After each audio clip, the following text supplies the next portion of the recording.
Board for December 17, 2024. First order of business is that I move that the Select Board go into executive session for the purpose of discussing strategy related to a litigation matter, i.e. the case of Amy Hingston Hall versus the town of Brookline in Norfolk County Superior Court. Litigation matter must be discussed in executive session because an open meeting may have a detrimental effect on the litigation position of the town, and the chair so declares an executive session, therefore, to be necessary. All in favor, please indicate by saying aye. John Van Scoyac. Aye. Michael Sandman. Aye. Paul Warren. Aye. David Perlman. Aye. And chair votes aye. We will return to open session after our executive session is over. Thank you.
Good evening. I'm Bernard Green, Chair of the Brookline Select Board, and this is the regular meeting of the Select Board for December 17, 2024. Let's start off with announcements and updates from the Select Board, and I'd like to start with two announcements. First of all, Thomas Brady, not the football player, but our arborist, a dedicated and accomplished professional, is resigning after 24 years of exceptional service to the town of Brookline, where he served as tree warden and urban forestry manager, to take a new, exciting role as the director of DPW for the town of Watertown. His tenure is marked by a steadfast commitment to preserving and enhancing Brookline's urban tree canopy, contributing significantly to the town's environmental and aesthetic values. Brady has been instrumental in planting thousands of trees, protecting existing ones, and mitigating threats to Brookline's natural landscape. In addition to his forestry responsibilities, Brady played a key role in supporting the Conservation Commission, helping ensure compliance with environmental laws, and promoting sustainable practices across Brookline. His meticulous work on the Muddy River project exemplifies his commitment to large-scale ecological restoration, flood control, and ability to navigate a complex political landscape.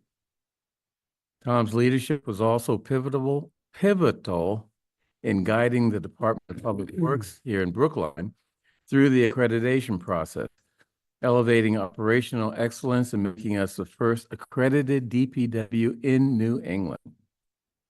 Beyond his technical contributions, Brady has shared his expertise widely. Known for his engaging educational walking tours, he has introduced residents to the diversity of Brookline's trees, fostering community appreciation for local natural resources. Brady's departure is bittersweet for Brookline as he transitions to the role of Director of Public Works in Watertown, a significant step forward in his career.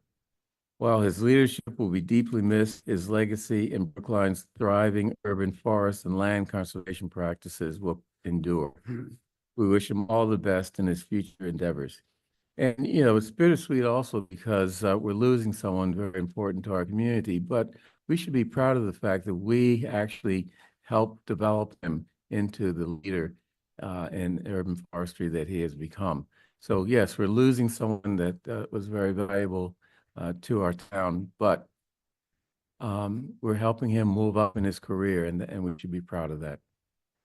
So the next thing I want to mention is that this will be the last meeting of the Select Board in 2024.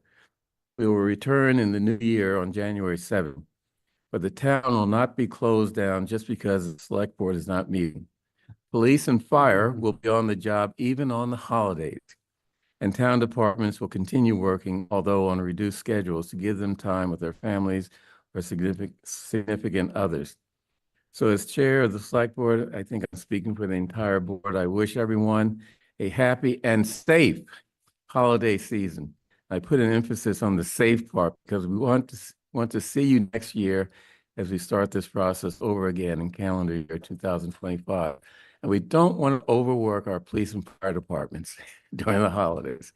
So happy holidays, everyone. Thank you. Any other thoughts or comments? Here we go. I'm often the first to raise my hand, but I hope not the last. And two announcements. I want to acknowledge the passing of Ruth Reardon O'Brien and Thomas F. O'Brien, names that are actually quite familiar to a number of people in Brookline because of their long-term residence in the town, but also because one of their children happens to be Conan O'Brien. And it was because of Conan O'Brien's huge reputation as a celebrity and a comedian that the obituary for Ruth O'Brien and Dr. Thomas O'Brien got a lot of attention. But they themselves, absent Conan, would be getting a lot of attention for the circumstances of their passing, which they died within days of each other in their 90s, but also for the very, very rich contributions they made as residents of this town, neighbors within this town, contributors to the civic life of the town, to the community health of the town. And so I observe the passing of those two individuals because it is being felt by a lot of people in Brookline, and rightly so. The second announcement I want to make is in the form of a request, but it's a public request. And because I'm making it public, I'm hoping that it will have a little bit of clout, extra clout, with the people who it is directed to. There was to have been a meeting on the Washington Street, Washington Street Complete Streets Plan, and it was going to be a very key meeting at which individuals who are very interested in the future of that plan and the impact that it's going to have on the Washington Street corridor would find out latest iteration of some key aspects of the plan as it affects Brookline Village. That meeting, for understandable reasons, was canceled 2 weeks ago because it conflicted with another very important meeting. And it was decided that the two meetings shouldn't cause people to have to choose between them. And at the time of the cancellation, it might have seemed, well, why not have it a week later? But the decision was announced that the meeting would be postponed for an entire month. My request is that since there was material that is of great interest to the public and to the stakeholders in this whole Washington Street Complete Streets process that was ready for presentation 2 weeks ago, that it should not go until the meeting in January before people have a chance to actually share in the knowledge of what is in the proposed latest iteration of the plan. It has to exist because the meeting was going to go ahead until the last minute when it wasn't going to go ahead. We haven't heard anything about the plan that would have been presented at the meeting, and yet people have, and I'm one of them, an intense interest in the details of what was to have been presented at that meeting and is now going to be presented at a meeting in January.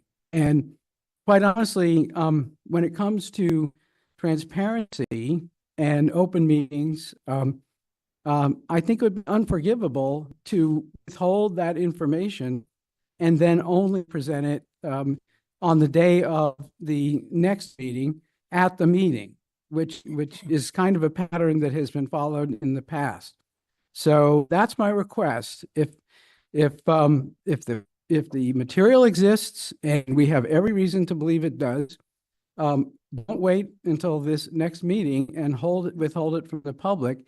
Release it as soon as possible so that people have a chance prior to the January meeting to absorb it, think about it, have conversations about it, and then engage in a discussion of it when it is presented in January. And so be it. I hope there'll be a positive response to that request. Strongly encourage you to make that request to me and to department heads, please. I apologize if doing it publicly puts a strain on people, but so be it. I've said that piece, and I'll just leave it there. I'd like to follow up on John's mention of the O'Briens. We lost someone else here in town recently.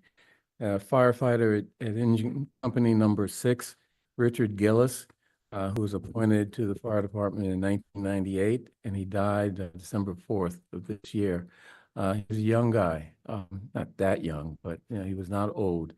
And it's really unfortunate that we lost a firefighter, not in the line of duty, but for other natural reasons. His funeral will be at 10 a.m. on the 23rd at St. Mary's, right across the street from, or sort of across the street from Town Hall. But we give our condolences to his family and to the fire department for this loss. So, any other comments? No?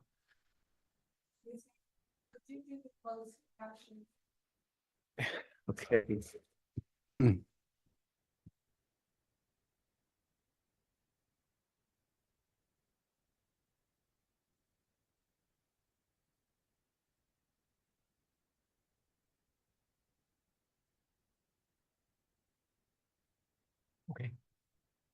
Okay, great. They're on. There you go. I'm glad someone knows how to work that. Okay, moving on to public comment. Tiffany, would you like to lay out the rules? Thank you for joining us for public comment. This is an opportunity for us to hear your perspective on the issues in Brookline that matter to you. Each person speaking tonight is limited to 3 minutes. You don't need to use the entire time, but you may if you like. Once 15 minutes has been met, there's an opportunity at the conclusion of the select board's business for additional comments. Members of the public sometimes raise questions during public comment. We may be able to provide a quick answer to a question, but are more likely to work with staff to get a more thorough answer and respond over email. We'll let you know when you have 30 seconds remaining and when your time is up. Please conclude your remarks at that time. If you have more to say, you're welcome to send an email to board members expressing your thoughts in greater detail. Any person wishing to speak must begin their comment by identifying themselves with their full name and either their Brookline precinct number or street address. The board encourages but does not require that remote users turn their video on when commenting. As a note, tonight we have several public hearings, one on a noise bylaw waiver, several renewal categories for licensing. If you wish to speak on those items, we ask that you wait to speak during those public hearings. Otherwise, we'll entertain comments on general business at this time. The first speaker we have that signed up in advance is Arthur Conquest. I think Arthur may be in the room. Yes.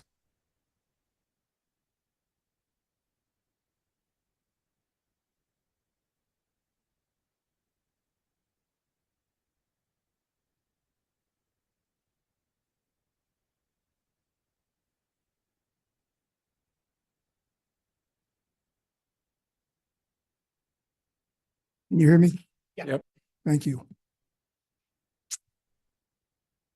Arthur Conquest, Town Meeting Member, Precinct 6. I received my first email from the staff with the Center for Restorative Justice on the 8th of August, 2024.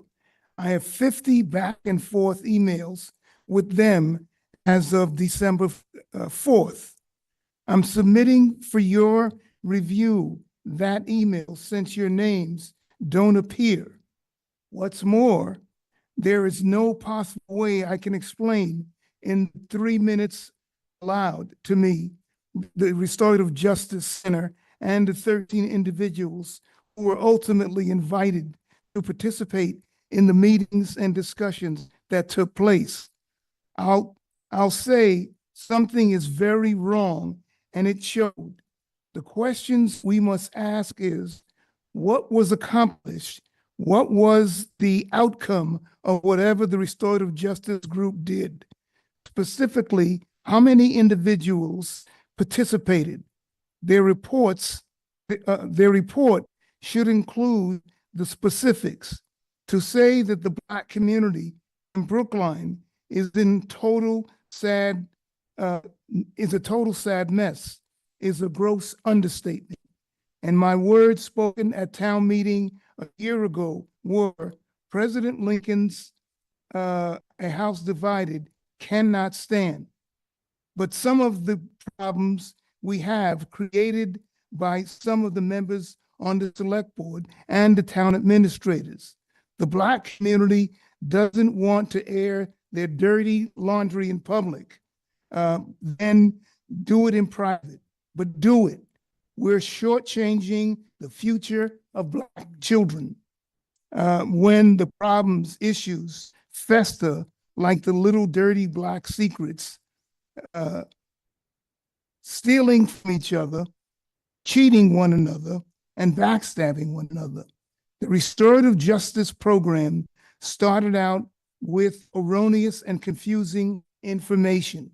The initial 3 groups proposed were whittled to 1, but that final group selected was wholly disjointed and disconnected. And the information selected participants received was very vague and cryptic. If a foundation is crooked, what exactly can we expect of the finished product? We must do better. We must do better. Finally, public, I want to applaud town meeting member Regina Froley and her invaluable and steadfast encouragement and input. she's the one that really pushed me to try and stay on top of this. Thank you very much. Thank you, Arthur.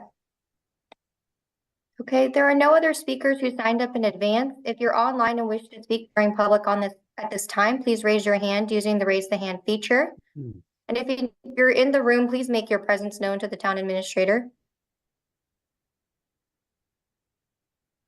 There are no hands in the. There are great, thank you. And there are 27 participants online and no one else is indicating their desire to speak during public comment. Okay, thank you, Tiffany.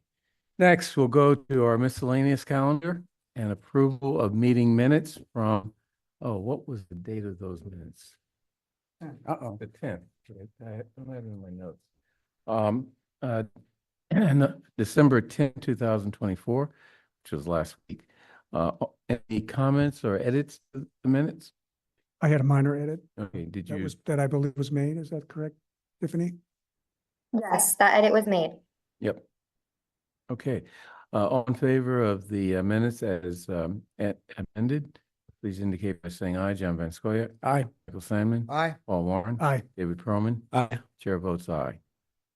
Next, I'd like to approve items 5B through 5P in omnibus fashion unless the select board member would like to take an item out for further discussion. This will include items 5G to 5P that were considered by our licensing committee following hearings on each of these items. They are now recommending that the select board vote to approve the 2 grants of location and 7 license change of manager and change of lodging agent items. So anyone want to take it? Yes. I wonder if we could have a short conversation about item F, the $580,000 related to Lars Anderson. Okay. The Aaron Shute, the DPW commissioner, wrote a very helpful summary of what's being done at Lars Anderson. But I think the contract for the repaving work that this would be added to was something on the order of $1.5 million. And the request is being made because apparently there was ledge that has to be dealt with on the right of way or on the road that's being repaved. And I have to say, I had a constituent who said to me last night, "You have to be kidding! Anybody looking at that hillside would know that there's ledge." And so I would like to hear something about what was done ahead of time.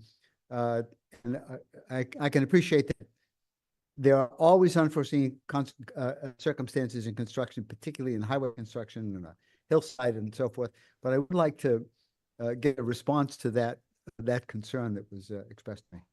Okay. I see Commissioner Shute is on Good the evening. screen. Yeah, Good Eric, evening. Commissioner of Public Works, and Alexandra Vecchio, our Director of Sustainability and Natural Resources and Interim Director of Parks and Open Spaces, also here. She worked on the memo that was provided to you earlier. So, Alexandra, if there's anything that you want to add, please jump in. Yeah, I agree with this statement. Lars Anderson Park is drumlin. There were test pits that were conducted prior to the contracts being put out to bid.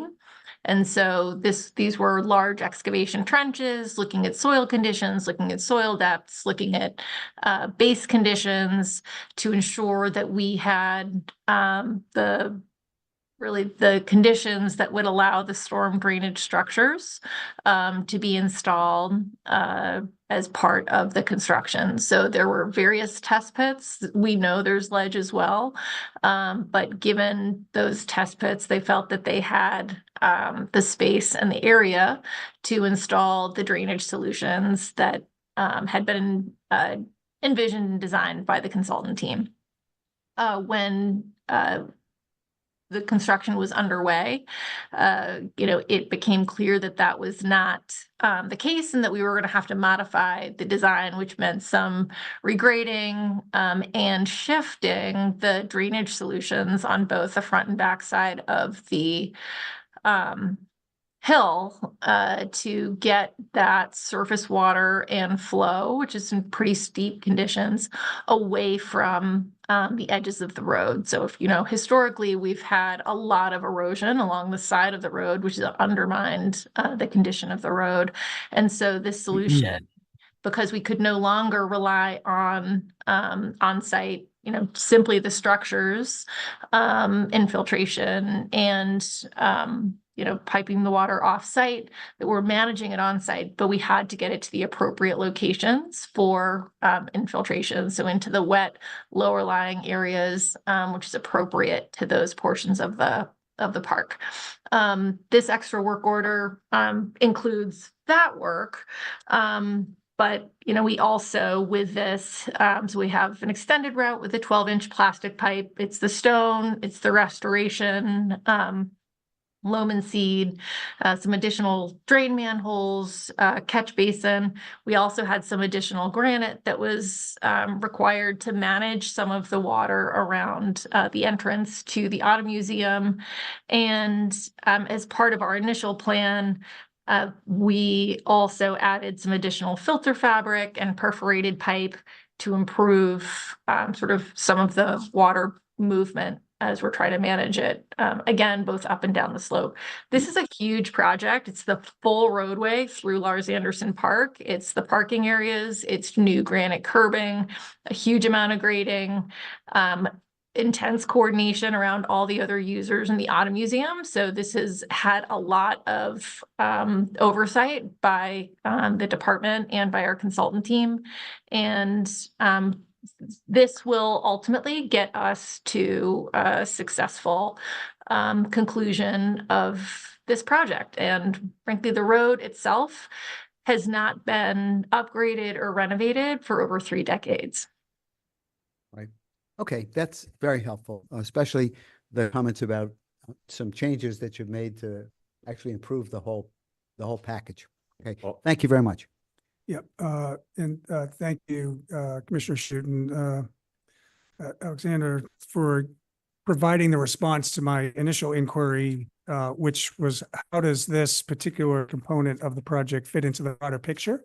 And so it was really helpful for the memo. I think Alexandra had developed it to provide context, because there is a tremendous amount of work that's planned for the park, and includes funding from the CIP and also some other grants and other pathways for funding.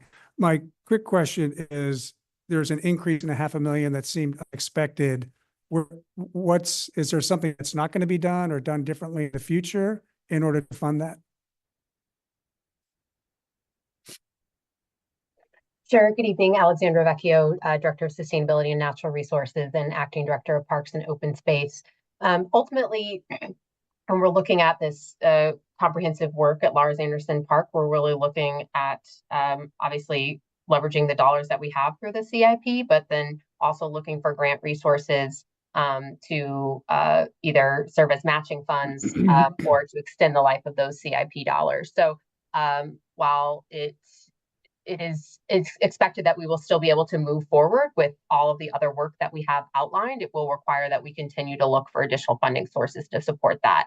I think the CPA funds are another good example of where we're looking to supplement the work that we have going on at Lars. Ultimately, as we kind of mentioned in that memo, Lars has a great deal of work that's coming over the next several years. And we're looking to leverage as many different funding streams as we can to help achieve that work and make it as sustainable and efficient as possible. Okay, thank you. John. A couple of questions, but first I just want to be sure I understand one of the key aspects of what we have in front of us, and thank you for being here tonight. Was there actual work done and in a more or less finished state that had to then be addressed through ripping the work out and starting over again? We actually had them put a top course so that we could complete sort of we had, once we recognized that we needed to make some more significant design changes in terms of the drainage system, we said, we want you to put this top course on. This will be this actually part of this, because there were some grade changes on the contractor, was at their expense.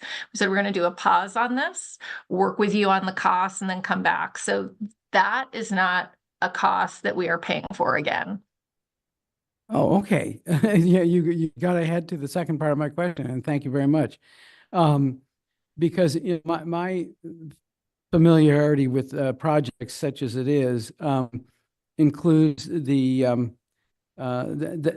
is usually a process by which if a change order is necessary, especially a change order of $580,047, the question that arises is this a design, was there a design flaw that led to the work having to be stopped and the design had to be redone? Or if the design was actually correct, was there a construction flaw that led to the constructed finished product not matching the design? And in either of those situations, there's an assumed amount of liability that has to be shared by the team that did the flawed design or the team that did the flawed construction. And I've been having a hard time pinning down, was that a part of what happened here, and how much of the $580,047 is perhaps attributable to either design errors or construction errors? So there were a little bit of both, honestly. There were a couple design errors where there were some grade elevations that were at incorrect heights, but those were actually caught by our engineers before the paving was finalized in those sections of the park. So that was caught, and we received a credit from the consulting company on those design services. There were a couple construction errors by the contractor, but we had them modify and amend those all throughout until where we are right now. So we're not paying for those. Frankly, we find those all the time. That's why we have our construction engineers on site overseeing the work. So I would say that through this project, we experienced a little bit of both, and sometimes that happens. You may have, some errors in some of the numbers. Fortunately, we were able to catch that and make the adjustment, get a credit from that consultant, separate contract. And with the work in the field, we have worked with this contractor to be credited and have them responsible for portions of the work that didn't meet our standards. So I would say that where we are now is largely things that we wanted to add, because ultimately we felt like there were better solutions once we needed to pivot from how we were going to handle the overall drainage and grading of the site. Okay, so will there ever be, at some point at the end of this, an accounting of how much was reimbursed of the added costs from the various, errors that needed to be corrected? We have very detailed accounting of all of the costs. It's a line item bid for all components of this project, which you're welcome to take a look at. Okay, great. And thank you again for answering those questions. Okay. Any other questions or any other items you want to pull out? Okay, so I move approval of items 5B through 5P. All in favor, please indicate by saying aye. John Van Scoyac. Aye. Michael Sandman. Aye. Paul Warren. Aye. David Perlman. Aye. And chair votes aye. Okay, next, let's go to the calendar. Tenant stabilization program, that has been postponed until sometime in January. Oh, We don't have to discuss that. okay. The continuation of our noise bylaw waiver public hearing. Remember last week, we noticed a noticing error and public with respect to the posting of the hearing. The hearing went forward though, and it was continued to today. So let's open the public hearing on the noise bylaw waiver request for work that would be done from 4 a.m. to 3 p.m. on December 18, 2024 for delivery of equipment and assembly of equipment at the Pierce School site. Is there someone who's going to talk about that? Bring us Lap up. is with us online. Okay. Hi, could you also promote Bill Trail from Consigli? Bill Trail has just been promoted. Okay, so this noise waiver is for the delivery of a rather large piece of equipment which we're using to demolish the new Pierce School, I would say, the 1970s Pierce School. This piece of equipment will make the demolition of that much easier. It is oversized, so which by DOT regulations means it has to be moved in off hours when there's less traffic on site. That's really the gist of it. I believe if you Bill, do you want to say anything else on it? Yeah, I mean, you covered it well. But yeah, the intent is it's just because of the oversized load criteria and DOT standards, and it can only be moved between certain hours, so it has to be off the road by 6 a.m. So essentially, that's the only thing that's really going to occur before our normal workday from 7 to 3 p.m. is that piece of equipment will arrive on site. It will pull into the site inside of our fence line, and it'll shut its engines down, and then nothing else will occur after that happens until around 7 a.m. And the expectation is that a piece of equipment will arrive sometime between 4 and 6 a.m. Okay, and last week you talked about the level of noise being relatively low. Do you have anything to add to that? Yes, I mean, yeah, for this operation, the noise levels will be, the loudest part of it will be just, the sound of a normal trailer truck driving down the road. So, less than 90 decibels for sure. Any questions or comments from the select board before we go to the public? Okay, the public hearing is open. Any questions or comments from the audience? I just Online wanted to add or in the room here? I just wanted to add that mailings were sent to all the abutters, and they know about this thing, and we've given a map of how we're planning to do this work too. So Great, thank you. Bernard, there were no speakers who signed up in advance for this public hearing. If anyone is online who wishes to speak during this public hearing, please raise your hand using the raise the hand feature at this time. If you're in the room and wish to speak, please make your presence known to the town administrator at this time. There are 29 participants online and no one is indicating their desire to speak. Chaz, I assume no one is interested in the audience? Correct. Thank you. Okay, so we'll close the hearing and move on to a vote. I move approval of the noise bylaw waiver request. All in favor, please indicate by saying aye. John Van Scoyac. Aye. Michael Sandman. Aye. Paul Warren. Aye. David Perlman. Aye. Chair votes aye. Thank you. Next, disparity study.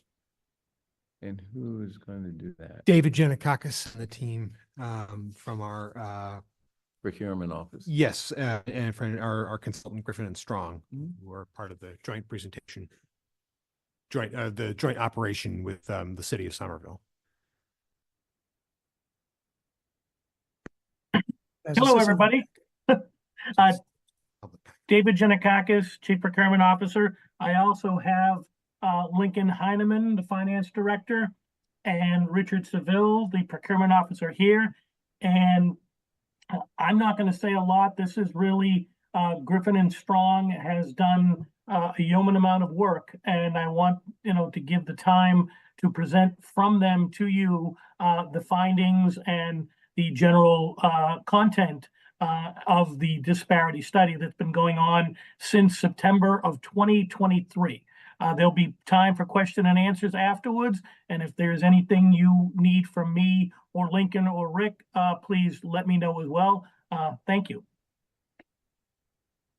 Okay, please give us a thorough explanation of everything since we don't have anything written to refer to.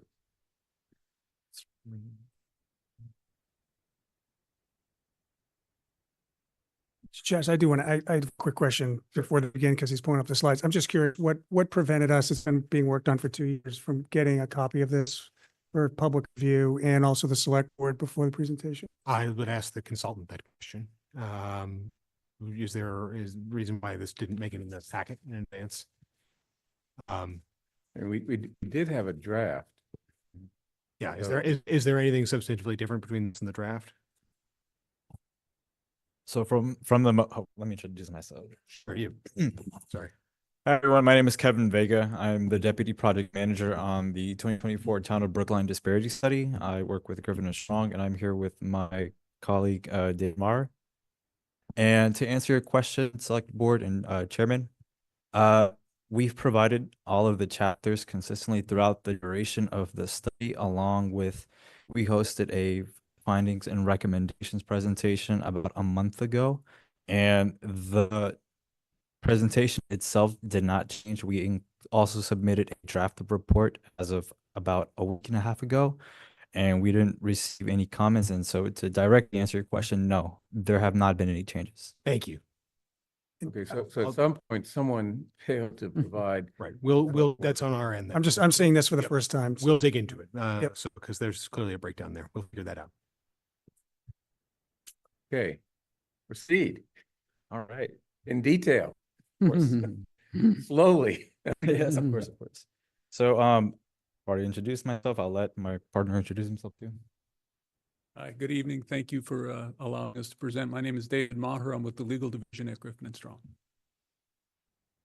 All right, so today we will be giving the final presentation of the study, which includes some of the findings that we conducted, as well as some graphs and charts which explains the quantitative data that we analyzed more in detail. And then at the end, we'll have a section dedicated to the overall legal findings in addition to commendations and recommendations. And so to tell you all a little bit more about our firm, Griffin Strong, we're a firm that specializes in procurement research, training and supplier diversity consulting, contract compliance, and program development.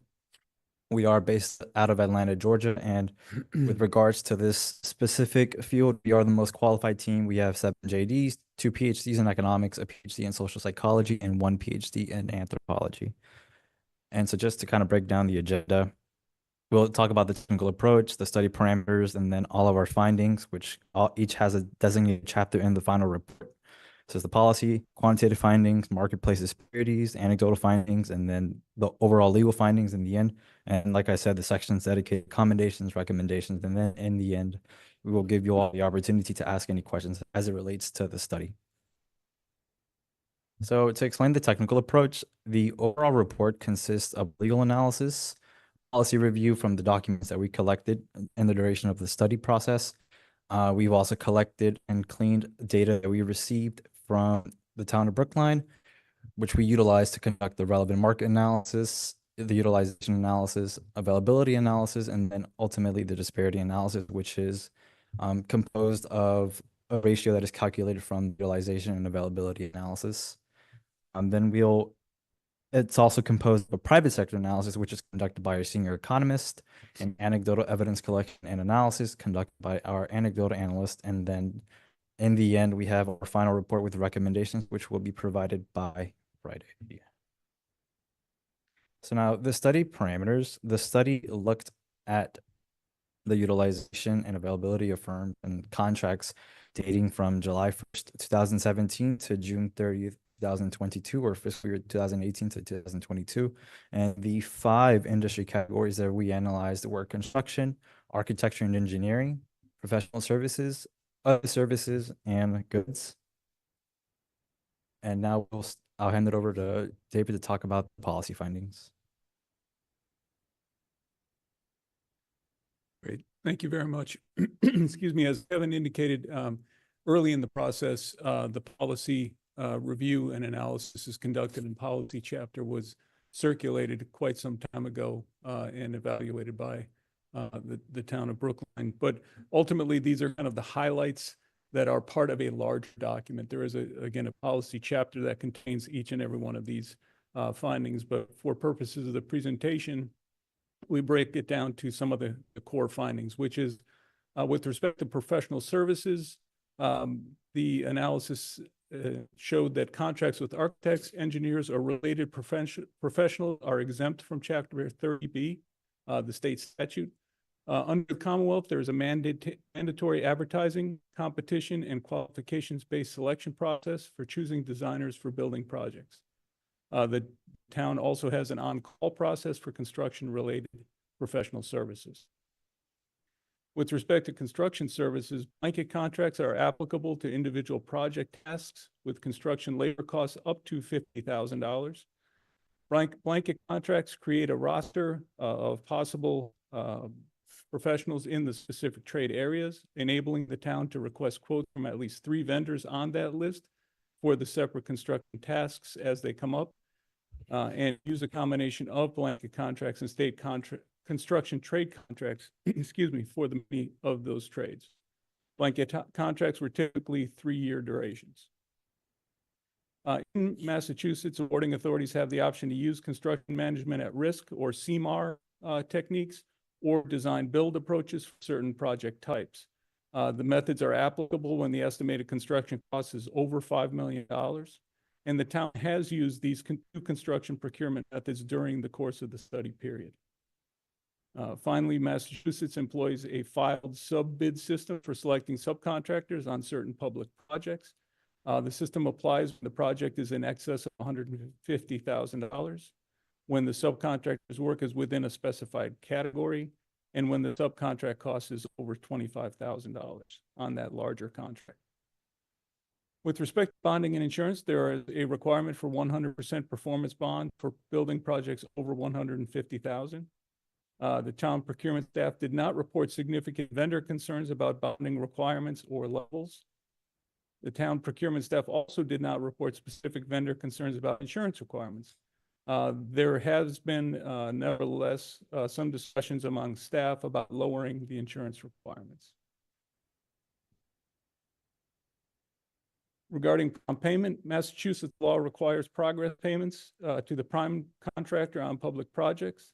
Payment is due within 15 days following submission of an appropriate payment request. And then final payments to prime contractors are due within 65 days of the date that the project has reached substantial completion.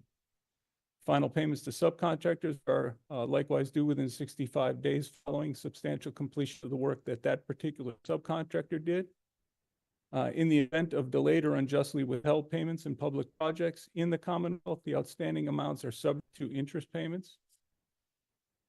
Town staff interviews did not report problems with prompt payment of primes outside of some particular delays involving the school department, which is again discussed a little deeper in the report. Payment of subcontractors was generally resolved through negotiations.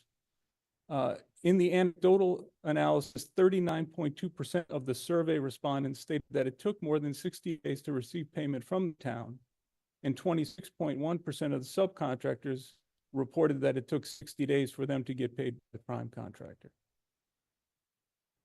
The town has no vendor registration, but it does encourage firms to sign up for email and text alerts for bid notifications. The town purchasing website presents current bids, but does not contain forecasts of upcoming bid opportunities. The town posts solicitations in the state's ComBuys system as required by statute for formal procurement. ComBuys, as you know, is the Commonwealth's electronic procurement system.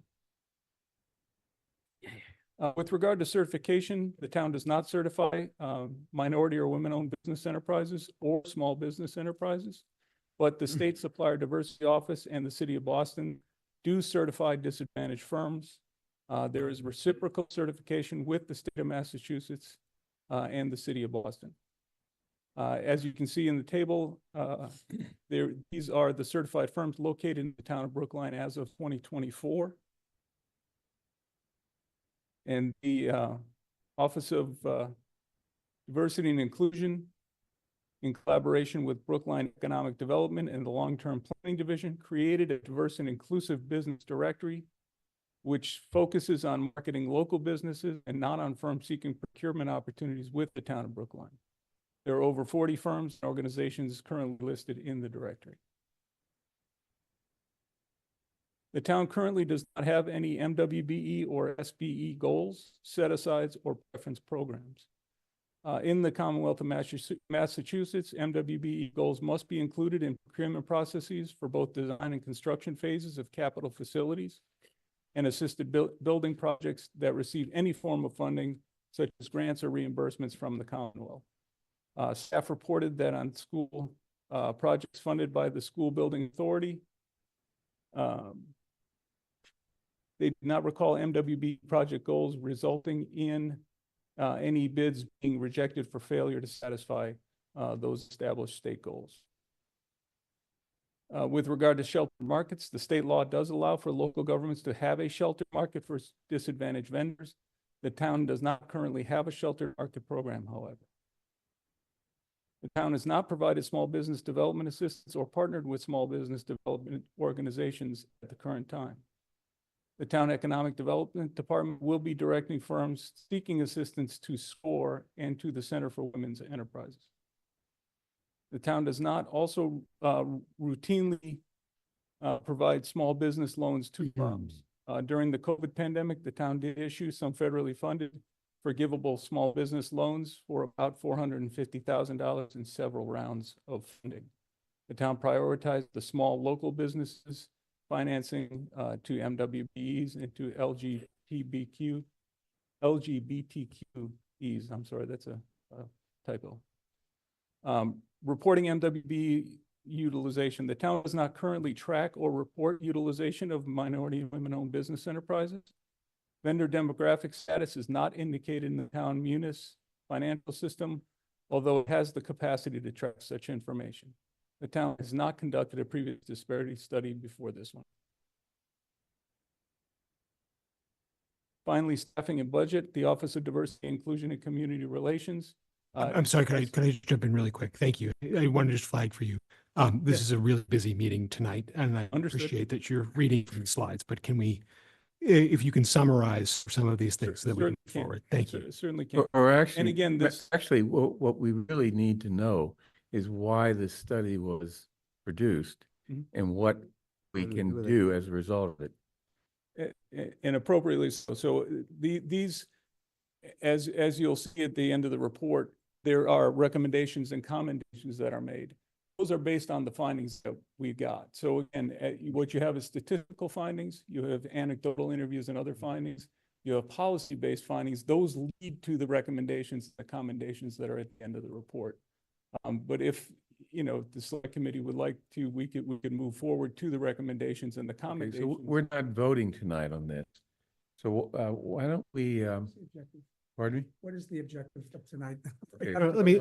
So we're not voting tonight. So maybe what we ought to do is just get the report in our hands and take it up at a later date, because it really doesn't do us any good, not having had the opportunity to think through what the purpose of this is and what the recommendations are, and whether we want to go ahead with it. So this actually, I agree. This is something we've been talking about literally for years. Yeah. And it's very good to see that it's gotten this far, but honestly, there's no way to evaluate sitting here. It's very difficult on the fly to evaluate. So let's have another look, and maybe these gentlemen will come back and answer some questions. Yeah, let's set a time when they can come back again, but I want to make sure that in advance of the meeting, we have both the final report and an executive summary. We'll talk internally, and I think this is just an issue of some communications issues. But yes, also I don't think we had a copy of the final report, but we did have the draft. I want to thank you for the work that you've done. It's an incredible endeavor, and to your point, the team did a huge amount of work on it. But I think this has to be taken up in a manner where the board is better equipped to understand what it is that we're talking about, because the objective of this is to have an understanding of how we provide opportunities to do business for businesses that are run by, that have been historically locked out, people who've been historically locked out of that process. So minority-owned contractors, women-owned contractors, and so forth. In Massachusetts, in order for us to do anything like that that has teeth, that in order for us to really set policy that requires any sort of minority contractor or historically disadvantaged contractor requirements, we need to conduct a detailed study like this, a disparity study, in order for there to be a next step. And so I think what needs to happen here, and again, apologies to you, I think there was just a communication error here on our end, is that we need to make sure that the board has your report, a summary thereof. We will get it to them. We'll make sure that it happens. And we'd invite you back to give a summary of that to the broader public, because I do think the public needs to hear about this too. But it needs to be done in a context where they've seen your final report. Right. So, I will say, having run a couple of small businesses and medium-sized ones, hearing that it takes 60 days to get paid, that's a significant barrier for a small business, particularly one that's not used to dealing with a municipality. So this is beyond scope of what you're looking at, but we're embarking on an effort to look at our permitting process. We probably ought to be looking at our payment processes as well to see if we can speed that up. And the report cites a number of other policies or procedures Yeah. that we have that impede small businesses from taking the time or applying for positions. Right. No, I appreciate that, but 60 days is a long time to wait for your money. One of the problems. Yeah. Yeah. Okay, great. Yeah, I'm sorry. Thanks, Bernard. And I want to thank the consulting team for all the analysis. I know how much work goes into these reports. Having it ahead of time is actually going to be helpful because I know I'll read it and my colleague will. But when we come back, knowing that also that the public needs to absorb this, the whole thing needs to be boiled down significantly to what it means, where the gaps are and where the opportunities are. The detail is good, but I think you should let us read that in the appendix and then boil it down to 5 slides or something. Already? Not a problem. You are the client and we certainly take the instruction. We know that. The executive summary that you will be provided will, I think, get us closer to what you're seeking. But also this presentation can be made available as well. If you want to dig a little bit deeper. Great. That would be very helpful if we could have the presentation to post as part of this meeting, and then and so people again will have it. So thank you. Thank you so much. I just wanted to flag something, since we're going to be revisiting this on a future date, at a future date. In 2022, there was presented to us, pretty much just as a point of interest on the town's efforts to improve upon its use of minority contractors, a software program called Quali. And I haven't heard much about it since, so that since we're going to be discussing this again at a future meeting, I'd love for an update on whether Quali is still a part of our efforts in this direction, and sort of a summation of whether the Quali introduction to our array of softwares was helpful and is continuing, or was something that was tried out and then was not continued. So Dave Janikakis, who spearheaded that process, is online and can provide some. Maybe now? Or? Yes. Yeah. Oh, okay. Yeah, I can Sure. be Hi, real Dave. quick. How you doing? We are still using Quali. We've enhanced its capabilities, and I know the folks from Quali would love to come in and tell you we've had quite a journey over the past 3 years. They've expanded into, they're now working with having a directory working with Lloyd's office that will be hosted online. We've worked with the economic development. So yes, Quali's alive and well, and companies are actually accessing it on a regular basis, but we'll schedule that as well so that they can come in and tell you it's been at least a couple of years since we've come in front of you regarding the Quali software, but it has been, I think, very successful, and it's been a complement to what's being done here with the disparity study. So I think it's part and parcel, part of a larger picture of outreach and information that we get to the vendor community. So yeah, I will make sure I'm meeting with them in the next couple of weeks, and we will definitely get that set up. Dave, thank you so much. I'm really glad to hear that that innovation is one that has been worthwhile and is actually growing, I guess, in its use. Okay, thank you. Thank you very much. Okay. Okay, next, question of approving the application of a new entertainment license for Bo Yu doing business as Pokey Pokey at 415 Harvard Street. And question of approving the application of a common victualler for Bo Yu doing business as Pokey Pokey at 415 Harvard Street. Mike, you have your hand up? Yeah, I wanted to comment on this, but Chaz is. Yeah, I think we may be saying the same thing here. Yeah. This was continued over. This is a continued Yeah, public I was hearing. gonna say that too. Oh, sorry. No, all go of- ahead. You know better. This is continued from the licensing panel's public hearing last Wednesday. This applicant came before the panel describing a business that is going to be opened on Harvard Street, a common victualler business whose primary method, and it was described at the time that the primary method of its primary customers would be delivery services, DoorDash, Uber Eats, and so forth. And it would, while it would have limited indoor seating, a capacity for limited indoor, primarily the business would be one that would be conducted through takeout.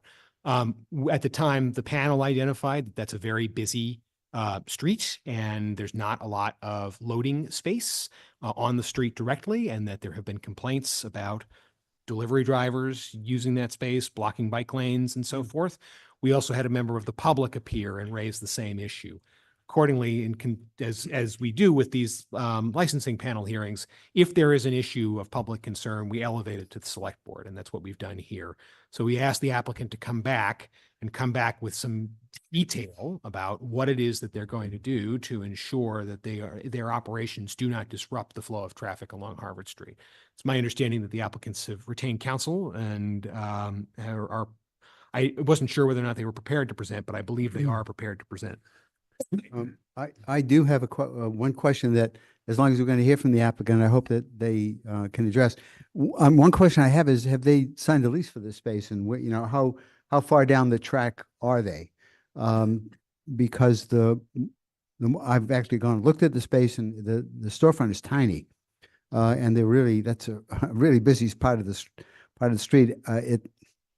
I'm going to have a very hard time thinking that this is an appropriate place for this particular kind of business. With that said, their attorney is Stephanie Boudreau. So if we can promote them, and also the owner of the representative of the establishment is here online as well. Or I saw him. Yes, Stephanie Boudreau has been promoted, and Bo Yu is online as well. There we go, Mr. Yu. Good evening. For reasons I don't understand, my video is not working. I can click the mute button, but I can't click the video button. I'm not quite sure We can why. hear you before. We know who you are. Right. Okay. Okay, well, here you go. Here's my voice. So Stephanie Boudreau here from our law. I'm here tonight for the petitioner, Bo Yu, doing business as under the name of Pokey Pokey. Mr. Yu is here with me this evening, should the board have any questions. As you aptly noted, we're here on the applicant's request for a common vic and entertainment license, both to be exercised at 415 Harvard Street, which is the former Club Dante location. The theme of the restaurant will be service of poke bowls and fruit teas, both in-house and to go.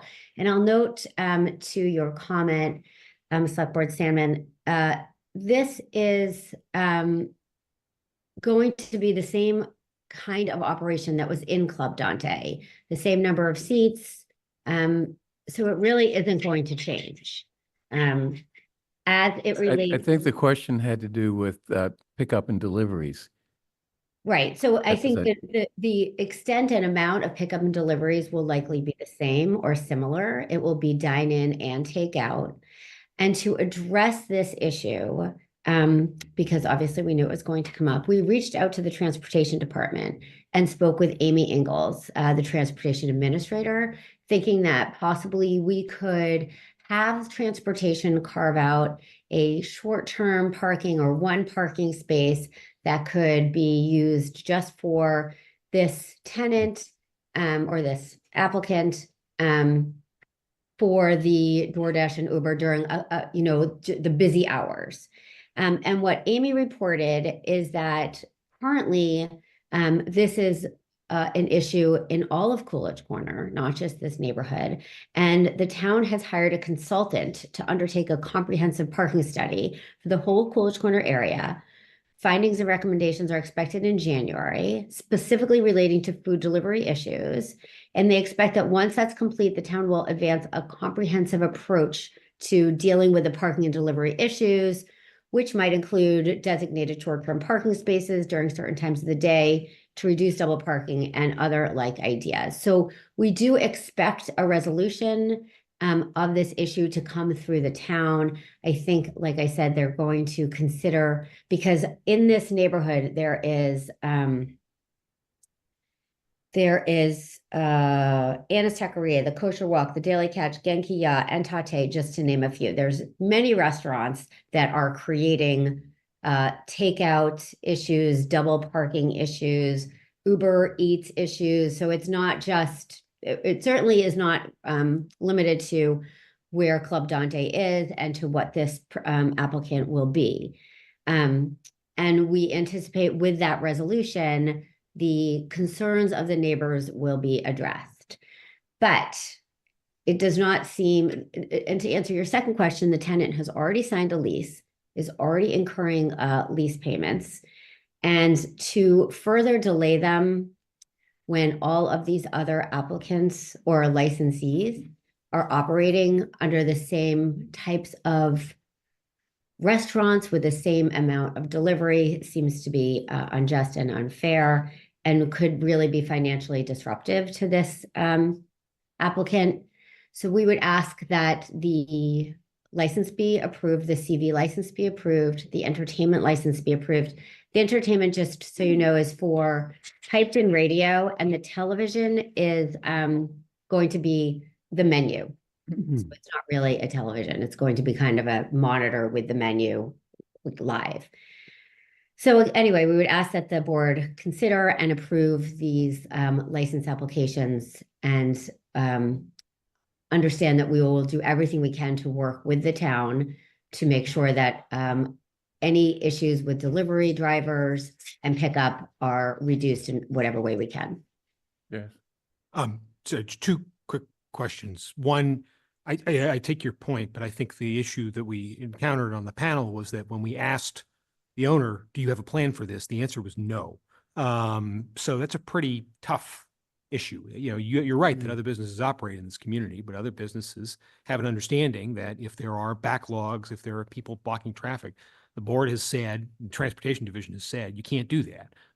You've got to tell them to move along. You've got to tell them to find spaces.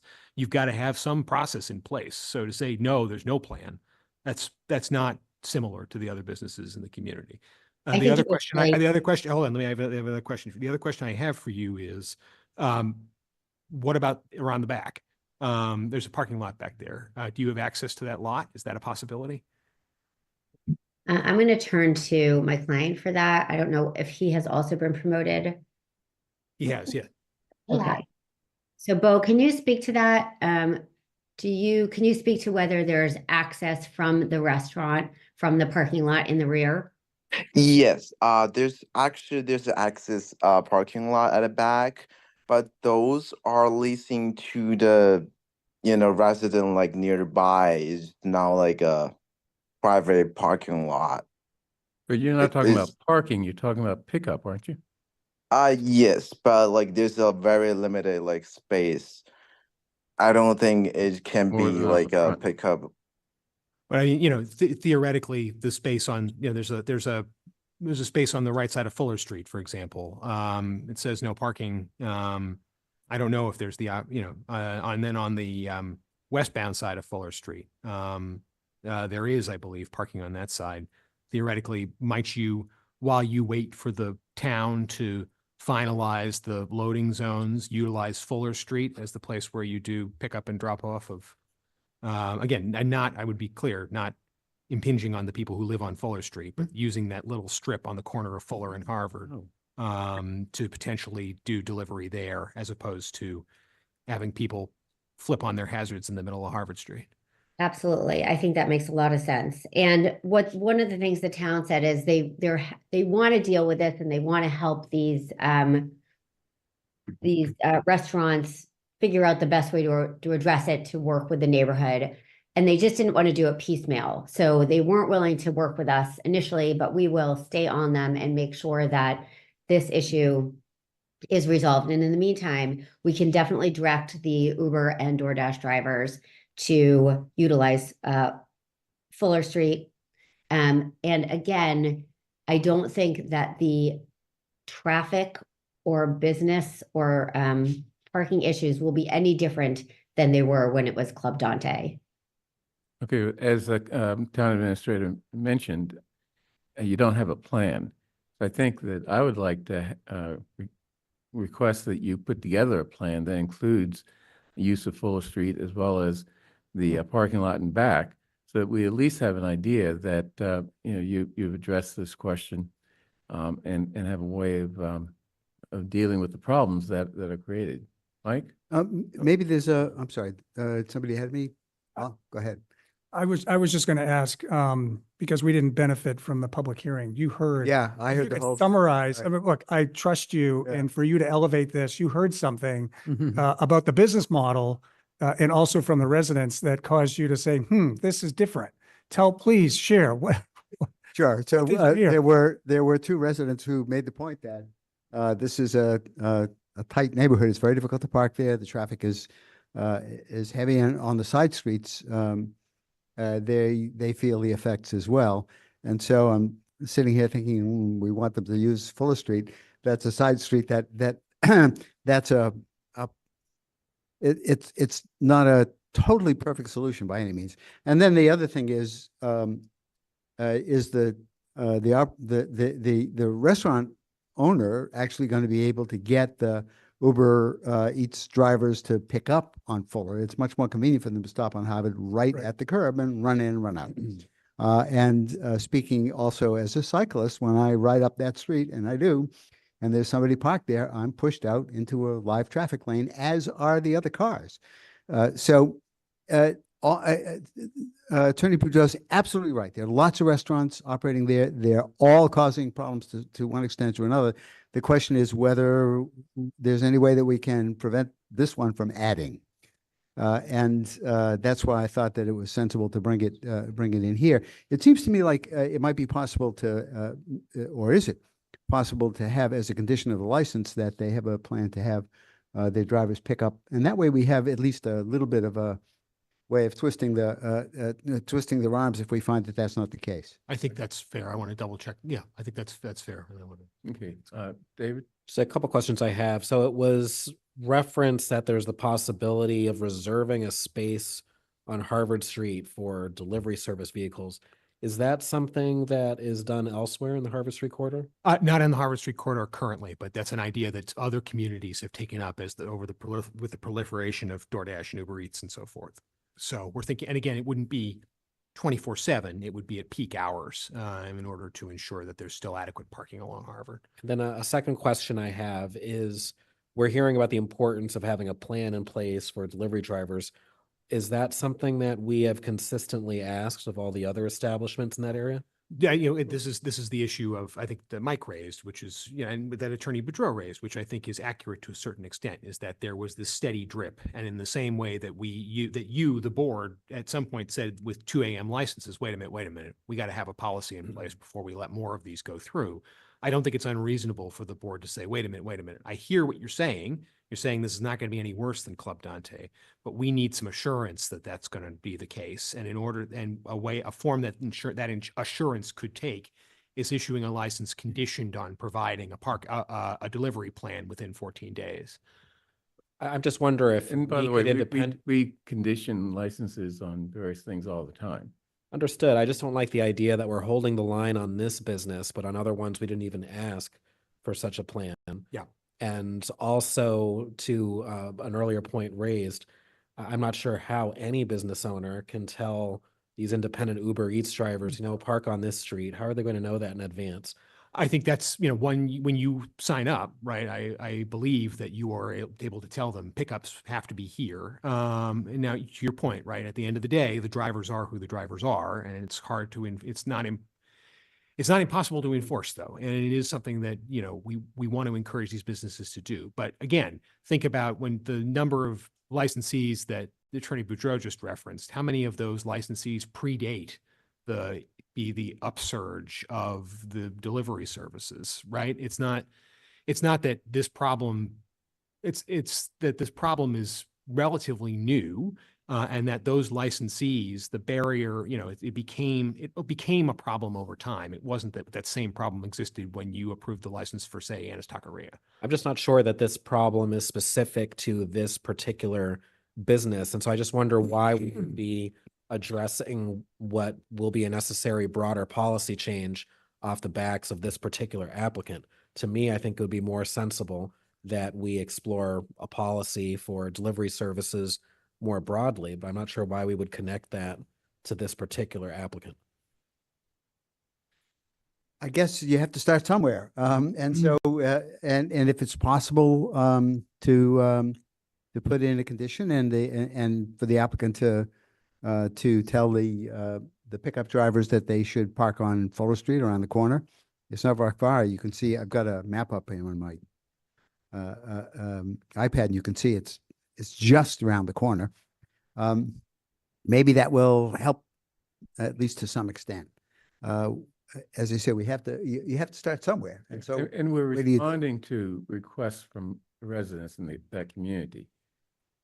Which I agree with. We I had a think- hearing and they brought these up and we're trying to respond. And it's important to be responsive, but there are a lot of businesses on that street. So I think this is a broader problem. Absolutely. It's not just about this one corner. So I think that a more pragmatic approach would be to look at this at a more macro level and what's going to be our plan to accommodate delivery vehicles in general to the neighborhood. I'm not sure I like this one-off in terms of tying it to independent license applications instead of just dealing with the issue at a macro level. I think there's I'm sorry, John has.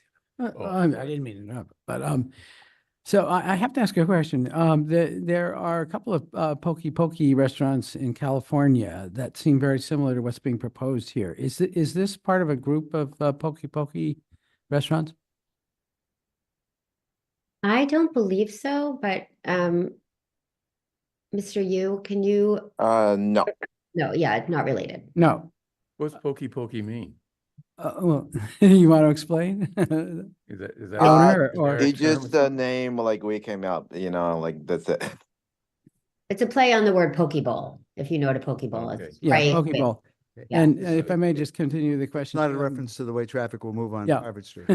Well, and I asked that question for a reason, because the pokies that, you know, I'm looking at their website right now in California, they seem to be almost entirely oriented towards, you know, order online and we'll deliver to you. And I do think Mike had the right instinct when he chose to bring this to the board as a whole.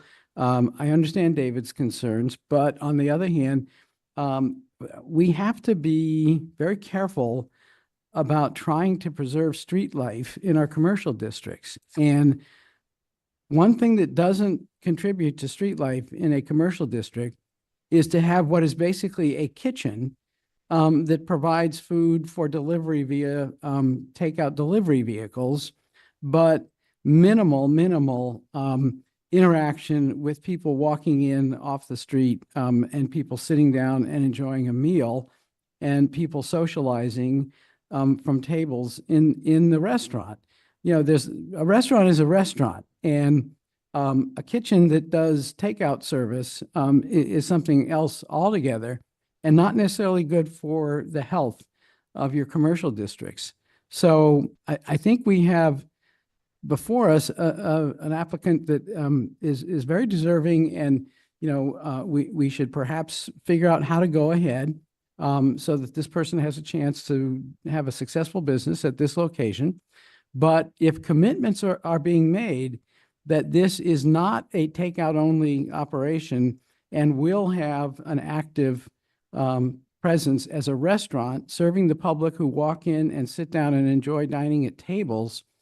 I think we have to figure out how, as a town, we can monitor that in a meaningful way so that we don't allow a lot of operations that are takeout only to kind of sneak in under the, well, we're a restaurant. But it turns out, it's actually a location that does 90% of its business as takeout and delivery. Okay, Paul? Yep. So try to thread the needle here. So as you know, I live in St. Mary's, which is essentially a restaurant area now. We have Giggling Rice, which is purely takeout. You can't sit in Giggling Rice and eat there. Frankly, it's about the size of this this storefront. I don't know how many seats are in here. I guess they're saying they're going to seat 10. One of my favorite restaurants, the Busy Bee, which is now gone. My cholesterol has improved substantially since then. However, they had maybe 10 seats in their booths in their restaurant, and a significant portion of their business was takeout. So I'm very familiar what it means for Uber Eats drivers and now scooters, delivery scooters. Even if you have a place that is a drop off, even if there's a spot open, a parking spot, they don't use it. They just stop in the middle of the lane and they run in and get the food. So it's going to be very difficult to ask the restaurant operator to administer and enforce where they're busy trying to cook food and get it ready for customers. Really, that's the job of our police department, frankly. And they need to do much more enforcement for double parking, because it's not just Uber people, it's everybody is double parking these days. So I'm with David. I think we need to be careful about penalizing this particular restaurant for wanting to come into this area.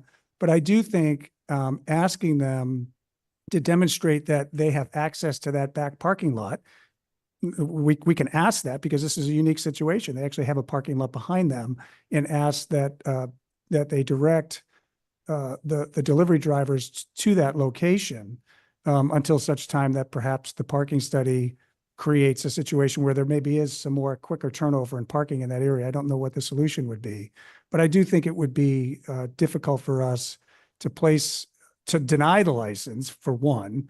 That seems unfair because there are other businesses like this in the area. And we do have a bigger issue that we need to solve, which is how do we accommodate the business models of restaurants now, which do depend upon delivery and also walk-in customers. So I would support a condition that they demonstrate that they have access to that parking lot and that they can actually instruct Uber Eats and other delivery drivers to that location for pickup. And I'd be prepared to support that. Yeah, and that's asking an awful lot. I think we just want a plan that. Well, that would be their plan. Other than what would be the other plan? Tell them what the plan is. We just. Yeah. I think we should. Listening to all of this, if these folks hadn't signed a lease, I would have a little different perspective on this. I would say don't. This is not a good situation. Recognizing that it was a similar operation before, and there are lots of restaurants along here, but they've signed the lease, and it's really it's very difficult to say no. Sorry, you can't operate that business there. But I think it's reasonable to say let's have a plan and leave it at that, and say, okay, you figure it out. If they can get access, one of the things that they'll need to have if they're going to use that space around the corner on that lot around the corner of Fuller Street is, can they go out the back door from their storefront? If they can, that's much easier than having to go all the way around the corner, and it's much more likely that they'll get compliance from the drivers. Right. And I think, to David's point, because I think it is a good point, we do need an interim broader policy in place about this. So in addition to this, I think we need to come back and say, pending the resolution of the traffic study, all applicants for common victulars who intend to do takeout need to provide an Uber Eats DoorDash plan. And we can put that policy in place, be clear that this is not we're not singling this business out. This is just the reality of the situation in the commercial district. And, you know, in this case, it should be, you know, maybe you say you condition the license on the presentation of a delivery plan to the Transportation Division for their review and approval in 14 days. And that, you know, then Amy, who's been doing and her team who have been doing all this work to try and figure this out, will have an understanding of whether or not it's workable. Okay. Paul, I was just going to say, I'm fine with that. If you don't want to be too prescriptive about what the parking solution is, I'm fine with that. But I do think as part of, and I assume this area is part of the Coolidge Corner. It's the very north end. It's It's the north, basically it's more JFK Crossing, yeah. Yeah, it's really the.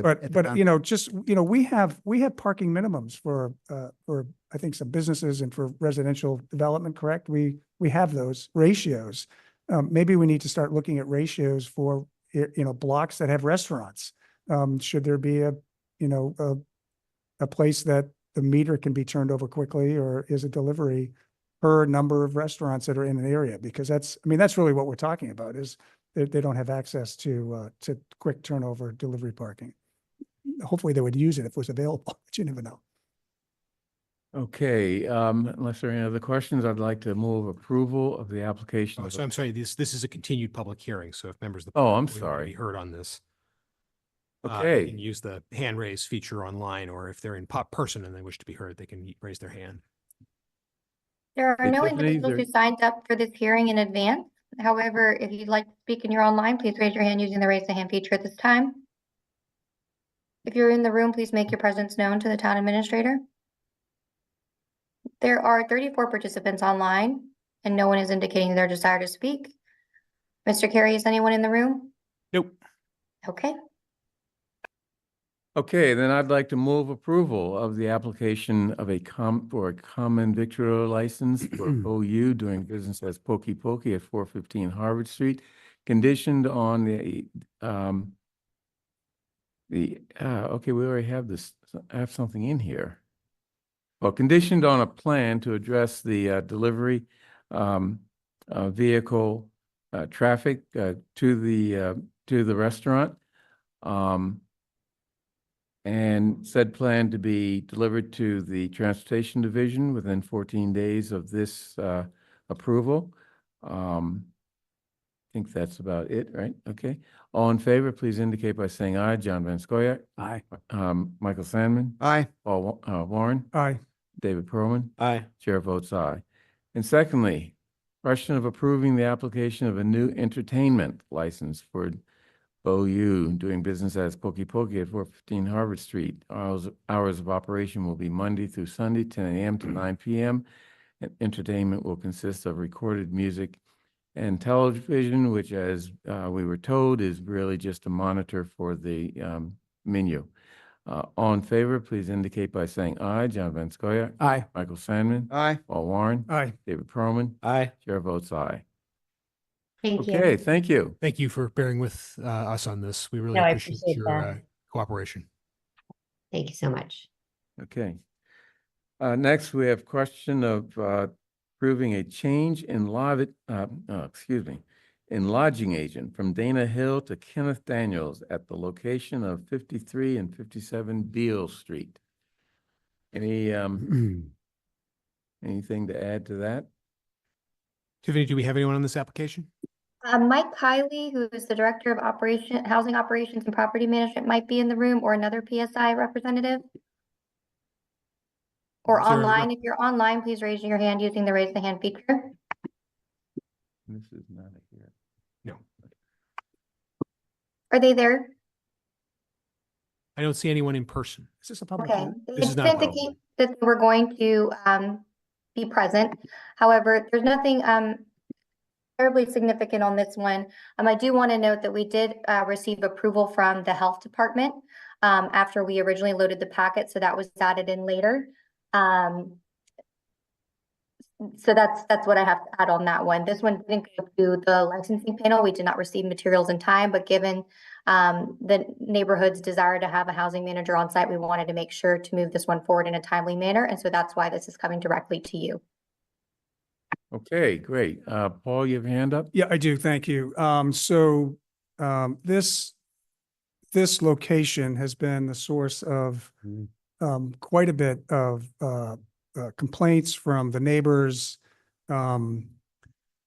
Since I joined the board, there's been issues there.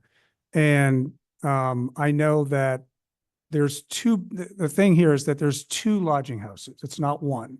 It's actually two separate buildings.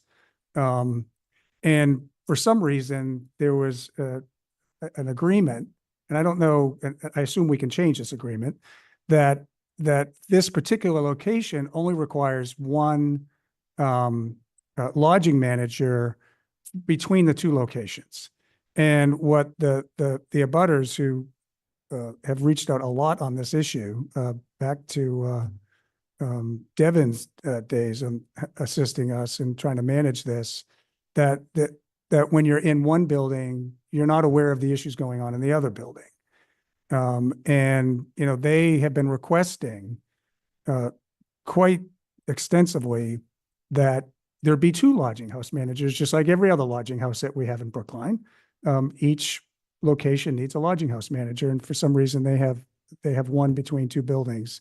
So while I'm very appreciative that there's, I think they've been without a lodging manager for a little while, lodging agent, especially an overnight manager. I do think that we need to revisit this location and look at adding a requirement, revisiting the policy that we granted them, and adding a second lodging house agent so there's one in each location. But again, there's been a lot of complaints from these two particular locations. Are the two locations attached, or are they? No, they're adjacent. They're right next to They're each other. adjacent. They're directly next to each other. Yeah. I mean, these houses help us provide shelter to our small homeless population in Brookline. The idea of requiring two lodging agents, it's probably a requirement that could put them out of business. Yeah, Bernard, I appreciate, the need for, the desire to have, someone in each house. Yeah, honestly, I'm not so sure that I buy that the Pine Street Inn is going to go out of business if they add a second oversight. But, and again, I want to be respectful here. I absolutely think these are critically important lodgings for Brookline, for the population that they serve. That I understand that. I just think that they shouldn't be treated any differently than any other lodging facility. Which does require an overnight manager. And again, this location has seen a number of calls, a number of interventions, a lot of disruptions for whatever reasons. And I just think, I've been working and advocating for this to come to a reasonable solution for quite some time. And I think at some point, we just need to face the facts that that they just may need some extra help, is what I'm asking. Yes. We're not going to solve it tonight, but. No, yeah, I think that's right. A couple things on this.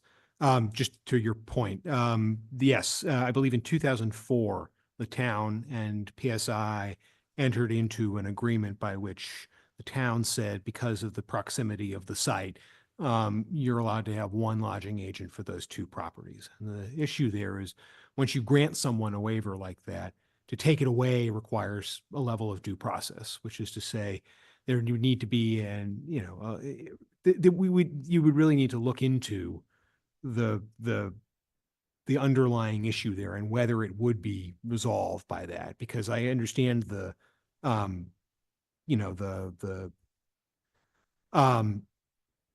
I'm blanking on the word. The clarity of the argument that we should be treating them like everyone else. But the fact of the matter is, they have this benefit that the town has accorded them, and before we take that away or modify it, we would need to have grounds to do so. Yeah, and I'm not, Chaz, I'm not suggesting that it be revoked, right, without due process.